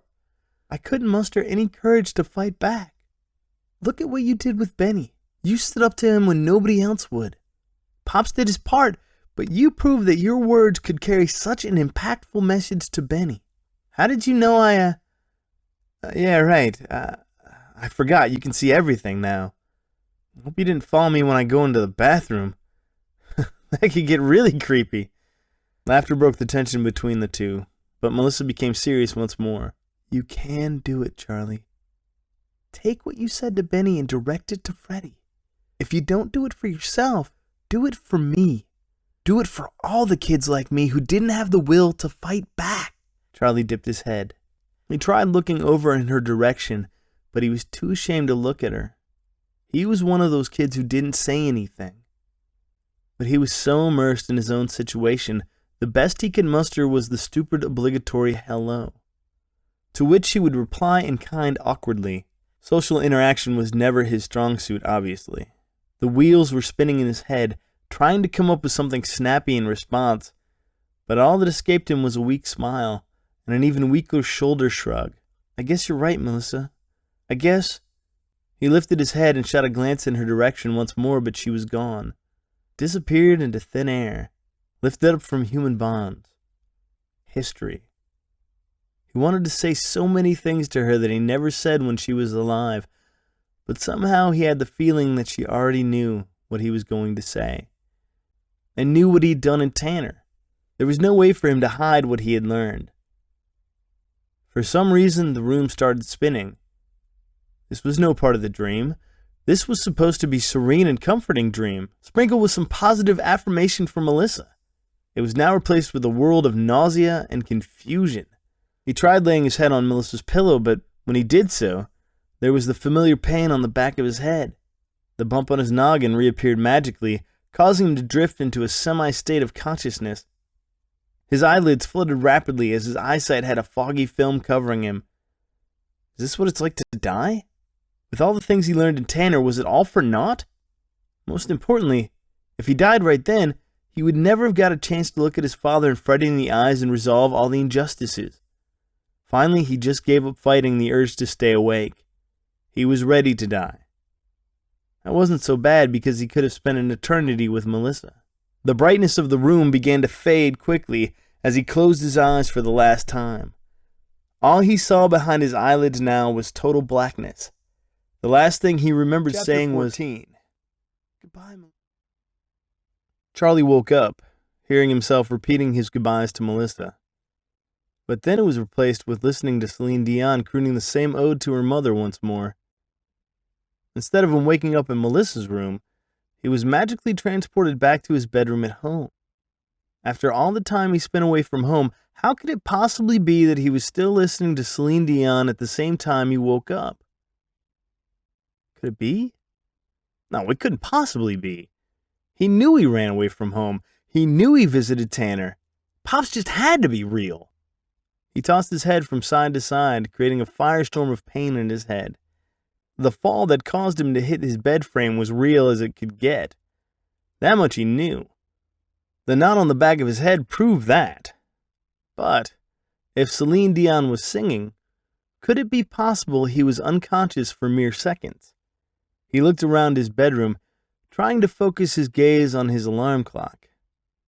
His glassy vision prevented him to view the LED screen on his clock initially, but once it cleared up for him, he could see the clock read 8:13 p.m. He looked at his watch. It read June 6th, the same day he left. A disheartening feeling overcame him. He pulled himself gingerly off the floor, almost tipping himself over because of the dizziness. Once he regained his equilibrium, however, he looked around the room to see if it was the exact same one he remembered. Yep, the broken mirror was still broke. The rust-stained tub built for the gnome hadn't changed. The hand-me-down bed with mats of his hair mixed with now congealing blood on the bed frame he hit was still emblazoned on it. The true test, if he had not gone anywhere, was listening to hear if his father and mother were still arguing. The answer came soon enough. "I'm going to go down to his room and fix his problem once and for all," Charlie heard his father scream. Yep, if that didn't prove he was home again, nothing would. "You'll do nothing of the sort, Jim," Charlie's mother countered confidently. "If I see you lay a hand on our son, You'll what? Leave me? You wouldn't last a day out there without your sugar daddy. Junior, maybe, but Charlie? Who are you kidding? He couldn't find his way out of a paper bag. The maggots would have a field day on his body because he'd just be laying on the side of the road hoping someone would come along to save his wussy butt." If he only knew, Charlie snickered, a wide smirk crossing his face. And again, if this was all a dream, did he really experience all those life-changing moments? It was so real to him. Pops, Mr. Kuzman, Pastor John, Mr. Bentley, Susan, Benny and the Goon Squad, Melissa. They all had such a huge impact on him. But now all he could think about was that he was on his own again. But was he? Because his life in Tanner felt so authentic, everything he learned there he could still be applied to his life. Though they weren't there physically for him, they were still with him in spirit. It was as if they were living through him at that very moment. Confidence surged through his veins. Sure, he was told that in order to confront his father, it would have to be when he wasn't in a drunken rage. Yeah, right. He gathered his thoughts and headed for the stairs. careful not to step into that hole that created the wormhole for his dream. He lifted his leg over the damaged step, grabbing the railing tenuously. He took a deep breath, trying to prepare himself for World War III. "You can't stop me, Evelyn," he heard his father say to his mother. He heard a chair screech across the floor and then fall down with a loud thud. "I'm gonna teach him a lesson. Should have done this a long time ago." His mother couldn't answer. Perhaps it was because trying to reason with a sloshed man would have been fruitless at the very least. Charlie reached for the doorknob, hands shaking. Sweat trickled down his cheek, mixing with the blood now caked on his forehead. Just as he did, however, the door ripped open violently. There stood his father, teetering on the door frame with his right hand and gripping the handle with his left. His bloodshot eyes mirrored the turmoil of his alcohol-addled mind. It was almost pathetic to witness, Charlie thought, as he looked up towards him. Not a word was uttered, probably because his father saw Charlie's blood-soaked face for the first time. Maybe he could hit his head more often, Charlie thought, because it surely would shut him up more. Who was he kidding? He'd find something to complain about. "Charlie! What did you do?" heard his mother scream when she saw the blood on his face, breaking the awkward silence between father and son. It's nothing, Mom," Charlie said, waving his right hand. "Move away from him, Jim." He didn't budge. "I said move away or you're going to have to deal with 2 people instead of 1. Wow, that was the first time he heard his mother defy his father with conviction. It sounded heavenly. Charlie's father shuffled back a few steps to let Charlie walk into the kitchen. His mother scurried to the bathroom and gathered up some gauze pads, washcloth, and hydrogen peroxide to stave off any infection. She rubbed his head gingerly, careful not to put too much pressure on the wound. Charlie grimaced in obvious pain, but he had no intention of letting his father hear him whine or cry, lest he loaded himself with even more venomous ammunition towards him. For the first time, for as long as he could remember, his father actually looked like he might have compassion for his second-born son. His angst-ridden crimson face gave way to a softer, less wrinkled face. Yes, he was still 3 sheets to the wind, but at least he might possibly be open for a non-confrontational conversation. "How did it happen?" his father said, sliding up next to him, inspecting the back of his head. "I accidentally slipped into the little hole near the bottom of the stairs," he said, expecting his father to rail into him, saying he was a clumsy oaf. But it never came. His mother, however, had absolutely no problem throwing his father under the bus. "How many times have I told you to fix that step?" she screamed, taking the blood-soaked washcloth off Charlie's head and waving it at his father in anger. "This is what happens when you push your son aside." His father opened his mouth to say something to defend himself, but Charlie raised his hand and decided to jump into the fray. Where did that come from, he wondered. Dream or no dream, he was about to test the waters of conflict resolution on his own terms. "It's okay, Mom. It was my fault," Charlie said, actually letting a weak smile to follow. "I climb those stairs every day, and I know that there's a hole there. I was just clumsy this time." "I'll fix it tomorrow, Charlie," his father said, sitting down to the right of him. Charlie was uncomfortable with the awkward father-son touchy-feely moment, but it was a welcome respite from the incessant badgering he was accustomed to on a daily basis. "Thanks, Dad, but we need to fix something else tonight," Charlie said boldly. His father gave a quizzical look towards Charlie. He pushed his body back on the seat and folded his arms. "Dad, I know you have issues with me," he began. "I know you think I'm weak and that I can't stand up for myself. But I think this knock on my head might be a blessing in disguise." He wanted to tell him all about Tanner and all the impactful people he had met, but who would believe his story? After all, technically he was only out a short period, not the several days he was in that running away dream. "That's not true, Charlie. It's just that—" "No, let me finish," Charlie interrupted, raising his left hand confidently. His father, noticing his son's newfound confidence, leaned back, dropped his folded arms, and smiled. "But I gotta tell you, when I was knocked out, I had this dream." "A dream? How could you have a dream if you were only knocked out a few minutes?"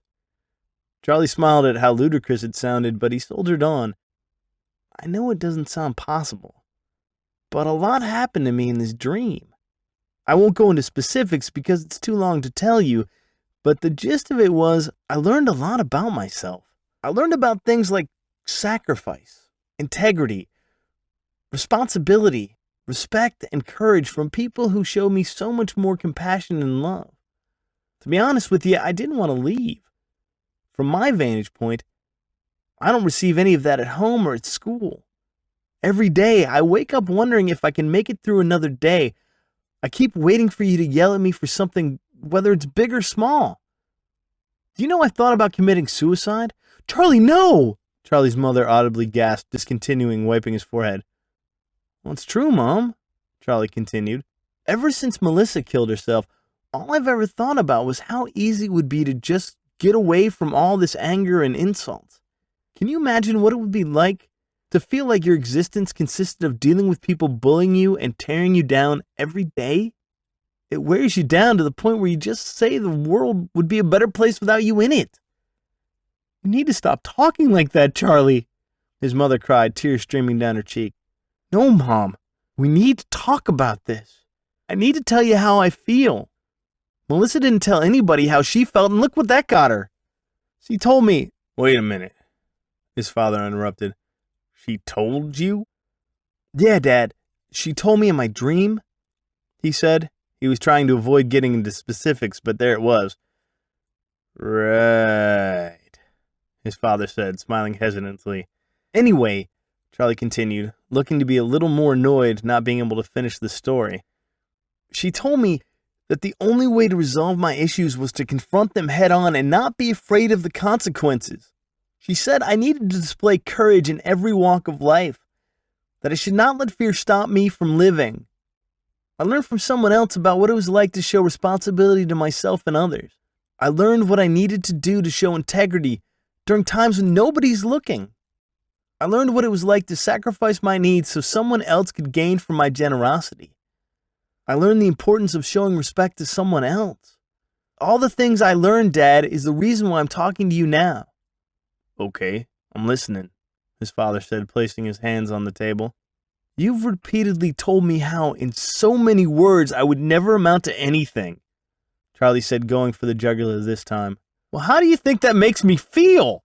You've told me that so much that I started to believe it's true. Well, today's the day you start showing me some respect, and if you do show me respect, I promise to show you respect as well. Then, before he could think, before he spoke again, he said the thing he was trying to avoid. But you have to stop drinking like you do. You could have heard a pin drop. Charlie looked at his mother to see her reaction. Her wide, open, gaping mouth was proof enough to tell Charlie that he had just entered the no-fly zone. DEFCON 1 was about to be breached. Hold on, Charlie, his father said, standing up abruptly. He put his right hand on his scraggly, unshaven face. I've already had this discussion with your mother. It's not for you to say whether I drink or not. I'm the breadwinner of this family, so if I choose to drink, I will. Then things will remain the same, Charlie said forlornly. You're calm now. But when someone or something gets you angry, you will fly off the handle and say some pretty mean-spirited things to all of us. Not just me. Well, I'm here to tell you that from this day forward, I have no plans to be your whipping boy. I can't stop you from drinking, but I can sure stop you from knocking me down all the time. Charlie leaned back on his chair, hands gripping the sides of the seat, just waiting for the inevitable slap across the face, the one that his father never did. It never came. Instead, his father sat back down on the kitchen chair, laying his weathered hands on the table. What's happened to you, Dad? Charlie asked, looking directly into his father's bloodshot eyes. You used to be so kind-hearted.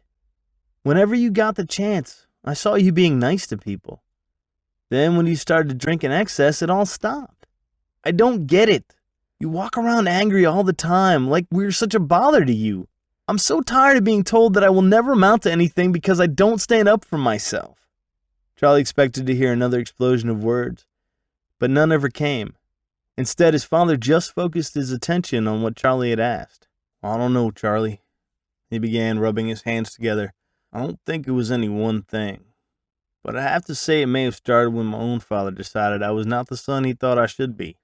We moved around so much I never got the chance to establish any lasting friendships. All I had was a role model was my father. I looked at my father as a failure because he couldn't hold down a job. They used to beat me and my brothers and sisters all the time, but I vowed whenever I had a family of my own, I would never lay a hand on anyone. I had no intention of ever becoming him. As I sit here today, I'm just like my father.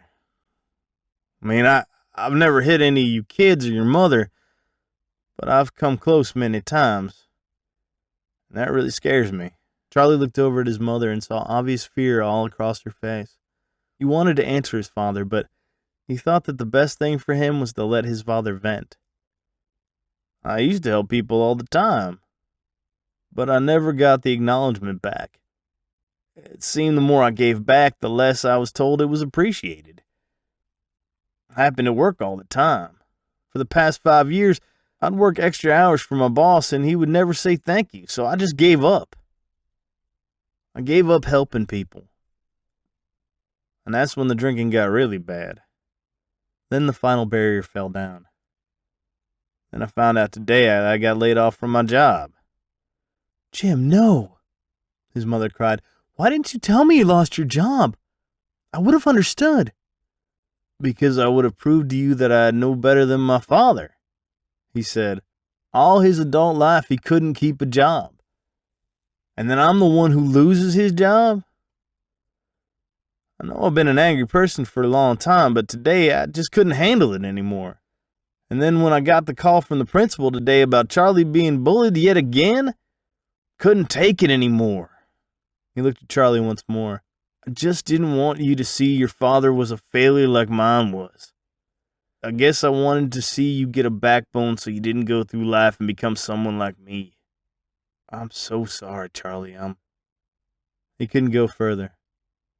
Charlie and his mother sat silently, waiting for him to admit he had a drinking problem. But he couldn't muster the words. There was just too much baggage to deal with. What he saw next was something he had never seen before. Tears started welling up in his father's eyes, trickling down his wrinkled cheeks. Then another, and then another, until a full-blown wail erupted from his mouth.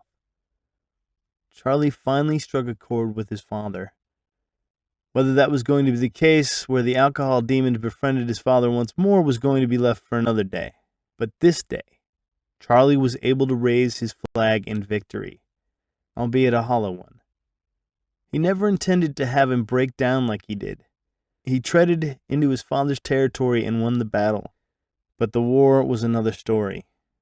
Because what he had read from research he did what seemed so long ago, alcoholics rarely quit cold turkey. This was good enough for now. Charlie got up from the table, sliding his body along the side to keep his balance. He reached out his hand to his father and placed it on the top of his hand. His father not saying anything, just whimpering, lifting his pinky finger first, and then the other 4 fingers followed suit. At that moment, nothing needed to be said. His mother sat on the other end of the table, visibly weeping as well, holding her hands to her tear-soaked cheeks and mouthing a grateful, "Thank you, Charlie." Charlie smiled back and broke the silence once more. "Well, you two have a lot to talk about, and I, for one, need to get some sleep. Maybe tomorrow the headache will go away." "You sure you don't need to go to the hospital, Charlie?" his mother asked. "You've got a nasty bump." "Leave him alone, Evelyn." Charlie's father jumped in. "He's a tough kid." He lifted his head up, wiping the tears from his eyes. "Wow, Dad. That's the first time you said something nice to me in a long time," he said, snickering. "Be careful, it may become a habit." "Shut up, kid. I'm still your father, so I can put you in your place from time to time," he said, half serious, half mocking. "And I will continue to tell you if you're out of line. Agreed?" "Agreed." But Charlie's mother had the last word this time. She finished cleaning his wound, got the car keys, and told him they were going to the emergency room to get his head checked out. It turned out it was a smart move because the doctor who treated him told him he had a mild concussion. When they got back from the hospital, his father was still sitting at the kitchen table. For once, there wasn't a beer can in his hand. That was a good sign. His mother sat next to his father, draping her hand over his. "Got some things to talk about, Jim," she said. He nodded in agreement. Charlie walked towards the basement door, hoping that his prison of inconvenience would turn into just merely a sanctuary of convenience. When he turned to watch his parents, they just sat there sobbing. Chapter 15. His work was done. Charlie couldn't remember the last time he slept so soundly at home. The norm for him was trying to drown out his father's drunken ramblings and Junior's constant chattering on a cell phone in the kitchen. His mother wanted to give him one of her Ambiens, but the doctor told her that giving a sleeping pill is the worst thing to give someone with a concussion. Still, he didn't need it. All the events, real and imagined, eventually took its toll on his body. The headache was still there the following day, but the pain had subsided dramatically from the previous night. He rolled his body to one side and planted his feet on the floor. He wanted to shake his head to get the cobwebs out, but he feared that would have exacerbated his headache. Since school was done for the year, he was in no hurry to do anything important. He did, however, have one thing he wanted to do. He had to find out if Tanner really existed. He figured the best way to find out was to go to the library and research it. Stumbling to the bathroom area. Really, it was just one room divided haphazardly in sections cornered off by pieces of stained plywood. He reached the tub and pulled the drain plug down and pressed down on the hot water level. A good soaking for several minutes would soothe his aching body. His head got the brunt of the collision, but other body parts were beginning to show some discoloration from the fall. He shut the water off and dropped his body in the bathtub. He immediately felt relaxed. Almost too relaxed. The worst thing that could happen to him was to get so drawn in by the warmth, he ended up falling asleep and drowning.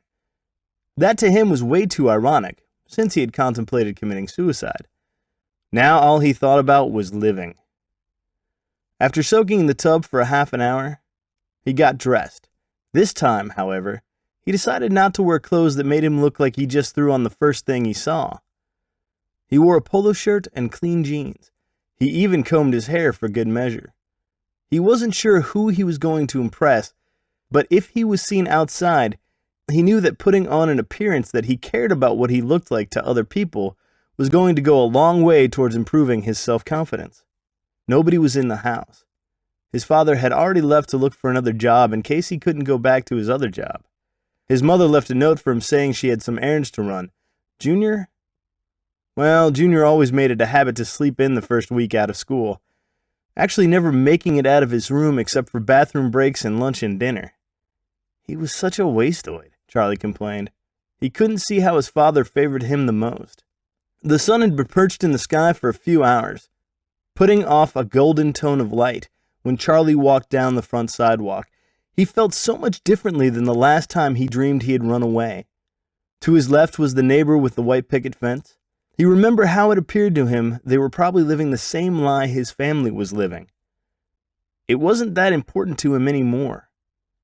Though he knew what occurred the night previous may have been an anomaly in terms of resolving things with his father, it was a step in the right direction. A couple of blocks down the main drag was the town library. What served as a security blanket for him to escape to when his family brought him down was going to be a place of learning and researching from now on. The way it should be. Just as he was about to reach the library, Freddie Parsons turned the corner. Charlie bowed his head and shook it. He looked to his left and saw an alley, but Freddie noticed him already. Undoubtedly, he would have followed him and have free access to him. To his right was a playground. Perfect opportunity to depants him and run his underwear up the flagpole, he thought. As it was, the best and only option available to him was to charge forward and confront his main adversary. Well, as I live and breathe, old horse nose is out of his stable, Freddie started, displaying his crooked smile. Charlie looked directly at him and thought how stale those insults had become. He was about to tell him he needed to find some new writers, but he wisely decided not to. No reason to throw gas on the fire, he admitted. Yep, that's me. Old horse nose, Charlie responded. I'd like to think you would have graduated to someone else to pick on, but since I'm here, give me your best shot. Whoa! Pinocchio speaks, Freddie said, stopping in his tracks. What's got into you? Well, Freddie, Charlie said confidently, I've had some time to think about my life, and I came to the conclusion that for me to sit back and take all the battering and insults from you, or anybody else for that matter, just can't happen anymore. It's time to take back the life that I know I can lead. Blah, blah, blah, blah, Freddie countered, spittle flying from his mouth. You sound like some motivational speaker who tries to hide behind fancy words and phrases. But when push comes to shove, when there will be pushing and shoving, I will always come out on top. For the first time since he'd known Freddie, he held his ground and looked directly into his beady eyes. That's assuming I'm going to let you. Look, Freddie, both you and I know that given your size, you will never have any problem taking me down. But try this on for size. Why don't we call a truce and let bygones be bygones? We start high school next year, so you'll have a whole new group of kids to terrorize. But I want you to think about something before you answer. You will no longer be the big dog in school. You're actually going to be a little guppy in a pool full of piranhas, just waiting to gobble you up. He was beginning to sound like Pops. That brought a wide smile to his face. Freddie just stood there dumbfounded that Charlie was actually sticking up for himself. He even lifted his eyebrow with mild interest. Now, what I'm proposing is, don't you think the best way for both of us to get through high school is to work together instead of against each other?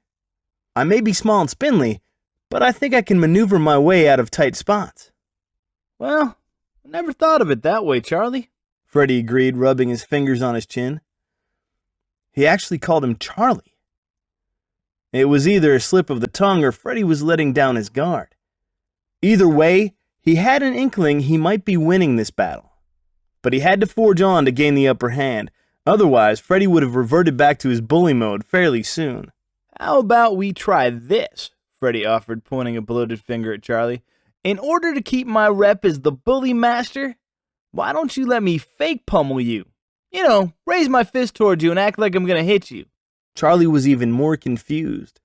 But a fake pummel was a lot better than a violent shove into a locker any day. He had to wonder if Freddie was actually listening to himself talk. It was like all those years of relentlessly attacking Charlie would now be summarily evolving into fraud. He could live with that. Works for me, Freddie. Maybe over time we could actually become friends. The thought absolutely repulsed him, but he was trying to use reverse psychology with the brute. It didn't work. Don't count on it, Cyrano de Brack. Cyrano de Farb. Cyrano de Bunk. Oh, heck, Pinocchio, Freddie said, mocking him. I have a rep to maintain, you know. He could have corrected him, but he had worked hard to soften his demeanor. Well, just do me a favor then. I want you to think about something before you resort to violence again. You remember Melissa? The girl who killed herself, don't you? Freddie's smile changed to a deflated frown. Yeah, I remember her. Well, I'm not sure you heard the reason she committed suicide. But I know the real reason. She got tired of people making fun of her. It happened in school and on her Facebook page. She couldn't handle it anymore. I have to tell you, I thought of doing that myself on some occasions. You hurt me so much that my self-esteem was at an all-time low. Dang, Charlie. I never thought it would get that bad for you. That you would off yourself. Well, that's something you need to take under consideration. She never told anybody what she was going through, and that's why I'm talking to you now. All I ask is that since I've given you the respect, that you give me respect. Can we work on that possibly? Well, since you put it that way, I think I might be able to lay off, Freddie said with resignation. That's what I was hoping to hear, Charlie said, reaching out his hand in a conciliatory handshake. Can we shake on it? Freddie took his right hand to his mouth and spit on it. Sure. Let's just call it a spit handshake. It's more bonding. Charlie almost declined the offer. But he had made such great strides in getting him on his side, a little spit on the hand wouldn't hurt. Besides, they had sanitizer in the library. Sure, Freddie. A spit handshake it is. He spit awkwardly into his right hand and slapped his on Freddie's and said goodbye to him. As he walked towards the library, Charlie took a moment and tried to put the encounter into perspective. After all these years of bullying, he finally made some headway. He shook his head, thinking he should have done that a long time ago. Regardless, he had a renewed sense of accomplishment. Chapter 16. The library was old, almost as old as the town. In fact, one of the first buildings aside from the town hall that was built was the library. It had shown its age for years, but Charlie always felt it wasn't the building that made it so historic. It was the litany of literature that intrigued him. One of the things he knew he was good at academically was research. When it called for the minimum of book reports, he always went the extra mile to add some minutia to increase his grade. But for now, the only research he wanted to do was to find out where Tanner was. He couldn't have traveled far when he left, or at least dreamed that he had left. He figured that in most people's dreams, they had visions of people, places, and events with things they had experience with. Though Tanner was never a destination point for the family, they had to travel through the town or went by it at some point. He simply had to know. Walking through the double doors of the library, he marched toward the librarian's desk. Miss Miniver recognized Charlie immediately, smiling broadly. "Why, Charlie! School is not in session, but you always seem to find your way back here," she said proudly. "Now, I know you don't have any homework to research, so what can I do to help you today?" "Well, nothing big today, Miss Miniver. But what I really want to look at is a local atlas or map," he said. She directed him to the resource section right next to children's literature. "I hope you find what you're looking for, Charlie. Looking for places to travel this summer?" "Nope, just researching areas for historical research," he said, not wanting to lie. Of course, he could have said he was looking for a town in the area that could have existed, but he wasn't sure because he dreamed it was real. That would have been met with a befuddled look from Miss Miniver, so a little white lie would have to suffice that day. He scoured the resource aisle until he found a local map of the town and surrounding areas. He sat at a table next to the aisle and placed the map carefully down. His heart palpitated faster, knowing whatever he found would give him the answer whether he was going crazy. Opening the folds of the map, he looked for his town first. Once he discovered it, he planted his finger and slowly moved it westward, where he thought he was walking when he ran away. No Tanner anywhere close. He couldn't have traveled far. He knew that because he left late at night and walked into Tanner the following day. For the first time that day, he became discouraged. He was hoping that maybe he could take a small hike there and see if the people there really existed. He missed everybody he met, but he missed Pops most of all. He folded the map back neatly and stared at it pensively. It was nothing. It was all a dream. Nothing was real. "Can't find what you're looking for, son?" Charlie spun his chair around quickly. That voice. That unmistakable scratchy voice. It had to be Pop's. He blinked once. He blinked twice. Standing in the children's literature aisle was uncannily a familiar man, but it didn't look like the Pops from Tanner, at least in the beginning. He was dressed in a three-piece business suit, not in the ragged and torn clothes he wore in Tanner. His hair was neatly coiffed, not the stringy mop he had as a homeless man. The bushy beard where he joked that he could keep extra food in it for days for when he got hungry was gone. Not a whisker. Instead of yellow-crusted teeth, he had a full set of gleaming white teeth. But what wasn't missing, the one physical trait that proved he just had to be Pops, was his compassionate blue eyes. Those eyes bore right through you, always letting you know that he was someone who cared about you. And then there was that glorious voice. "Pops?" Charlie asked, his mouth wide open. "Now do I look like a Pops to you?" he asked, displaying a toothy grin. "Well, yeah, you just look like a man I met in, he was going to say Tanner. Then he was going to say his dreams, but he realized that would have sounded weird to him. "In another place? I get that all the time. Deja vu all over again." He laughed, taking a seat next to a suddenly disillusioned Charlie. Charlie once again looked at the closed map and looked even more dismayed. "I just thought you were someone I knew once is all." "Why the long face, young man?" Charlie was reluctant to tell him his story.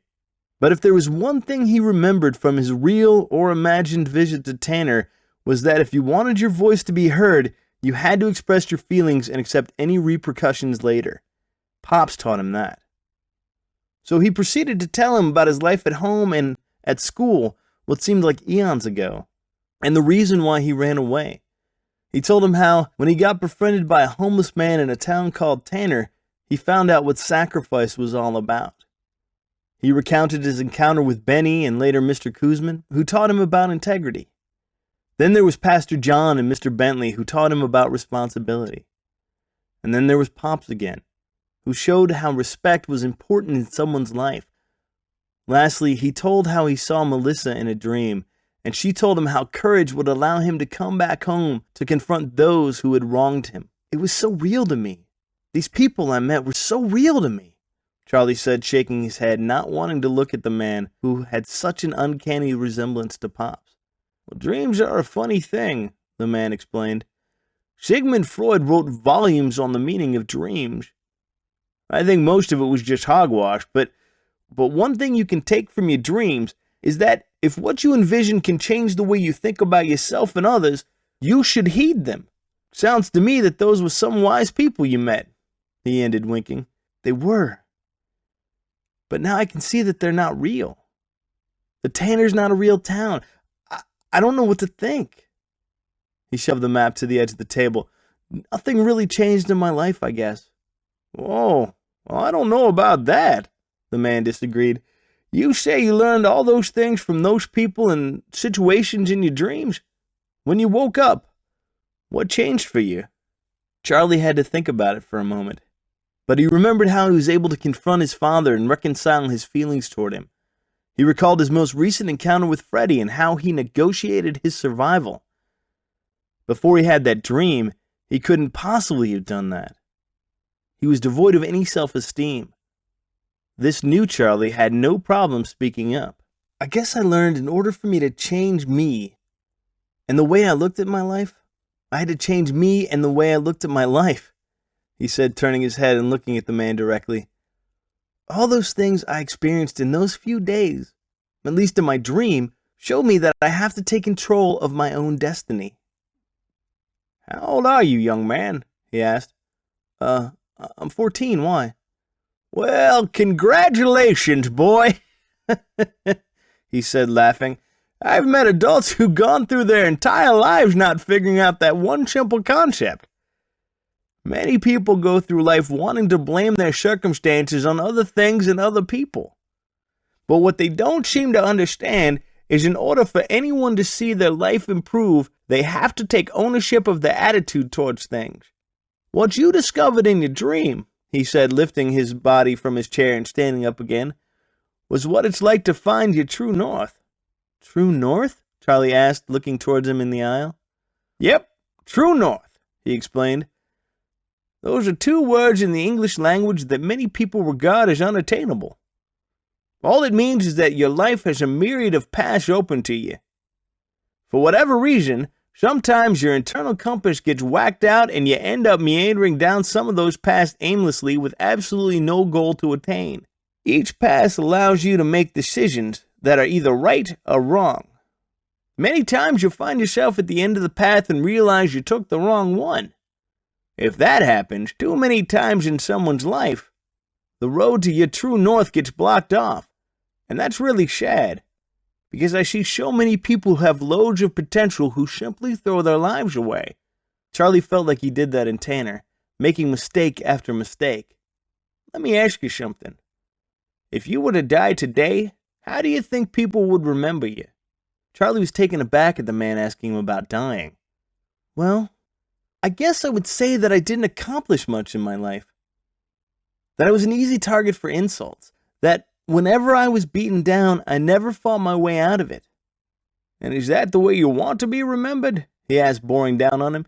Do you want on your tombstone to read, "Here lies a person who made absolutely no contribution to society"?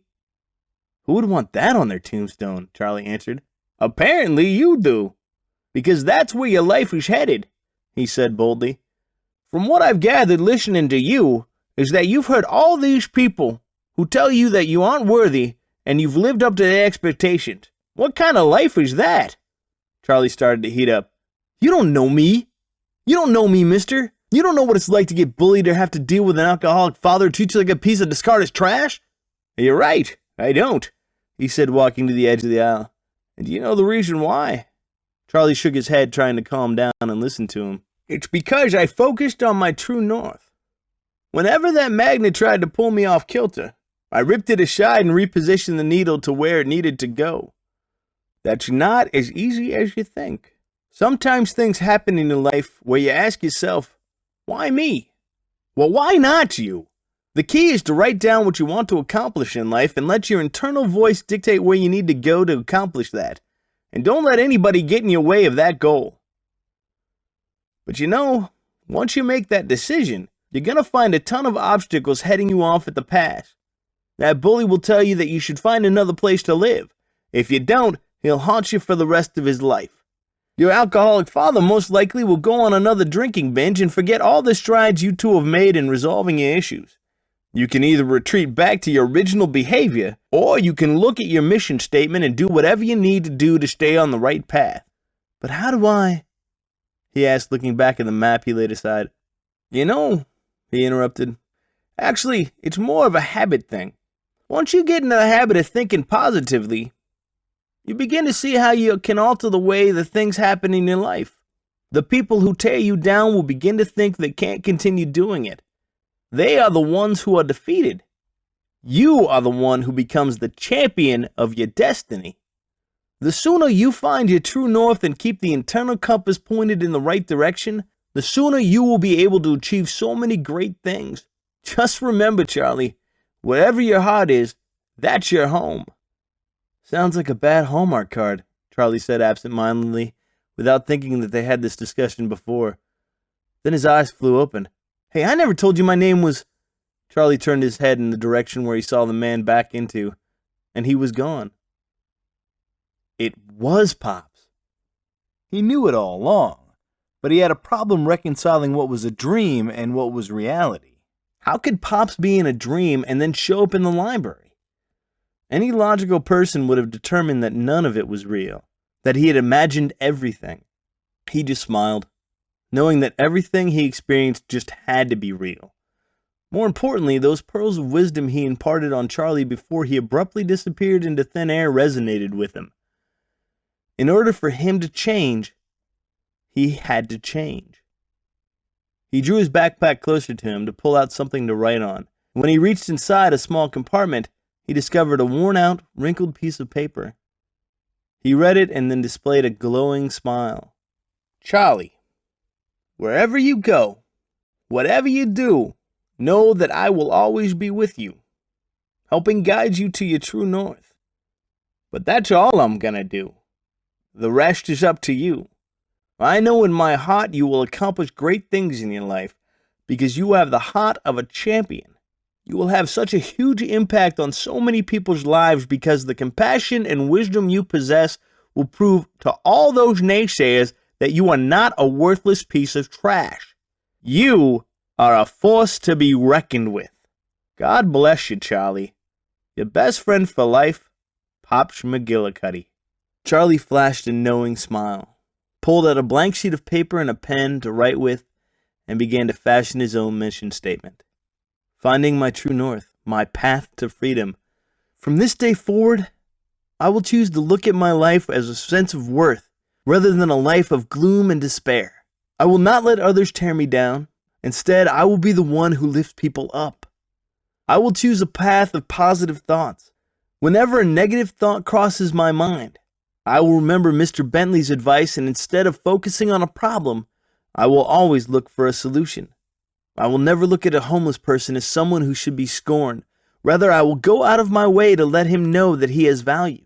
I will prove the statistics that a child of an alcoholic will eventually turn into an alcoholic to be wrong. From this day forward, not a single drop of alcohol will slip through my lips ever. I will make every effort to show integrity in situations where it could be compromised. Whenever I am afraid of anything, I will look fear in the eye and courageously battle forward. Above all else, if it is to be, it is up to me. Afterword. 1 out of 4 children is bullied in school. That in itself is a disturbing statistic.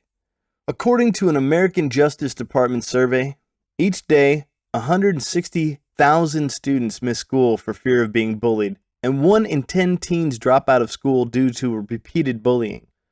Charlie's life in this book mirrored what happens to students in real life, every day.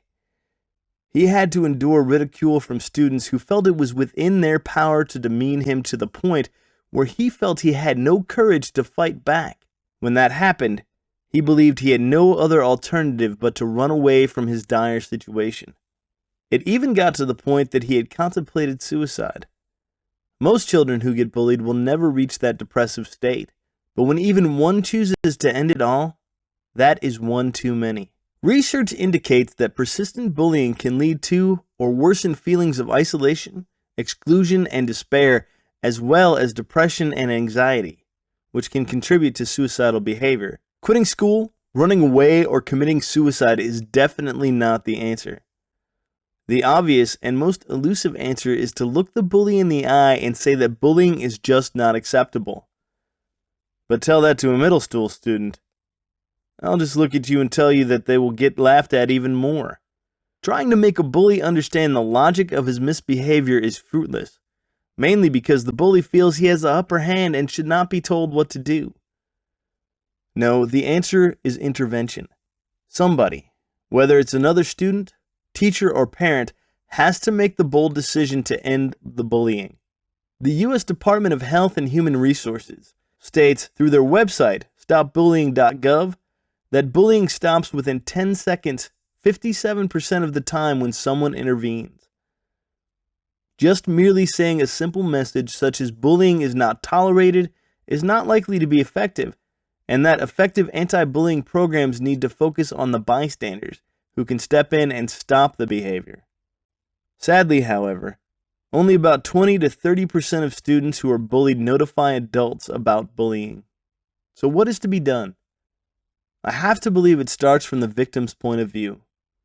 One of the biggest reasons bullying is so prevalent is a bully preys on an individual who he determines is vulnerable to a verbal or physical attack. The inspiration of this book has come with my years working with middle school students. The biggest reason Charlie felt so hopeless was he didn't have any kind of support system to help him build up his self-confidence. By having the fortunate opportunity in dealing with middle school students, I've witnessed firsthand many of the issues addressed in this book. Instead of turning a blind eye to their issues, those students are exposed to the values like sacrifice, integrity, responsibility, respect, and courage. Instead of wallowing in self-defeat as the helpless victim, they are empowered to become a champion of their own destiny. It is simply amazing the transformation I have seen in some of these students. When they feel like they have self-worth, and they are shown that they do matter, they see how important their lives are. Where their academic career used to be careening towards scholastic disaster, they experienced what it was like to be on the honor roll for the first time. More importantly, they can see that standing and taking the abuse from a bully was entirely unacceptable. So it came full circle with Charlie. His journey of hope started with some demoralizing circumstances. When he came out of his dream after experiencing so many eye-opening, life-changing events, he had the choice of just accepting that it was just a dream and go back to his original behavior. Or he could have chosen to step out of his comfort zone and dispose of all the negative thoughts he had about himself. I chose to focus on the latter because this book was about hope. It was a book that lent credence to the idea that for anybody to change the way he looked at himself, he had to change the way he looked at himself. Charlie got it. Though the values he was exposed to are nothing new, this was a fictional book. In real life, his alcoholic father would have most likely continued to drink and become belligerent. Charlie would have to fight hard to get his father's respect consistently. The only way the issue could get resolved is if his father accepted his responsibility and sought treatment for this insidious disease. By the same token, Freddie Parsons would have most likely maintained his behavior because he had a reputation to consider. Bullies tend to yield their power because deep down, they have no respect for themselves. Try telling that to a bully once and see what kind of response you would get. But in the end, I wanted Charlie to never relinquish his determination to stand up for himself. I intended to depict scenes in Tanner those few days that would propel him to bigger and greater things in the future. In essence, I wanted him to say to himself every day, "If it is to be, it is up to me." This book is dedicated to all who are oppressed, Especially young adults who feel they have no place to go when they are bullied. To combat the paralyzing fear of this needless humiliation is to empower yourself and never permit anyone to take your dignity from you. That's the message I hope this book conveys. Acknowledgements. The genesis of this book came from several people who have and continue to inspire me. Seth, thank you for providing me with the opportunity to impact so many students over the years. You have shown me by example how we can lead young adults to become champions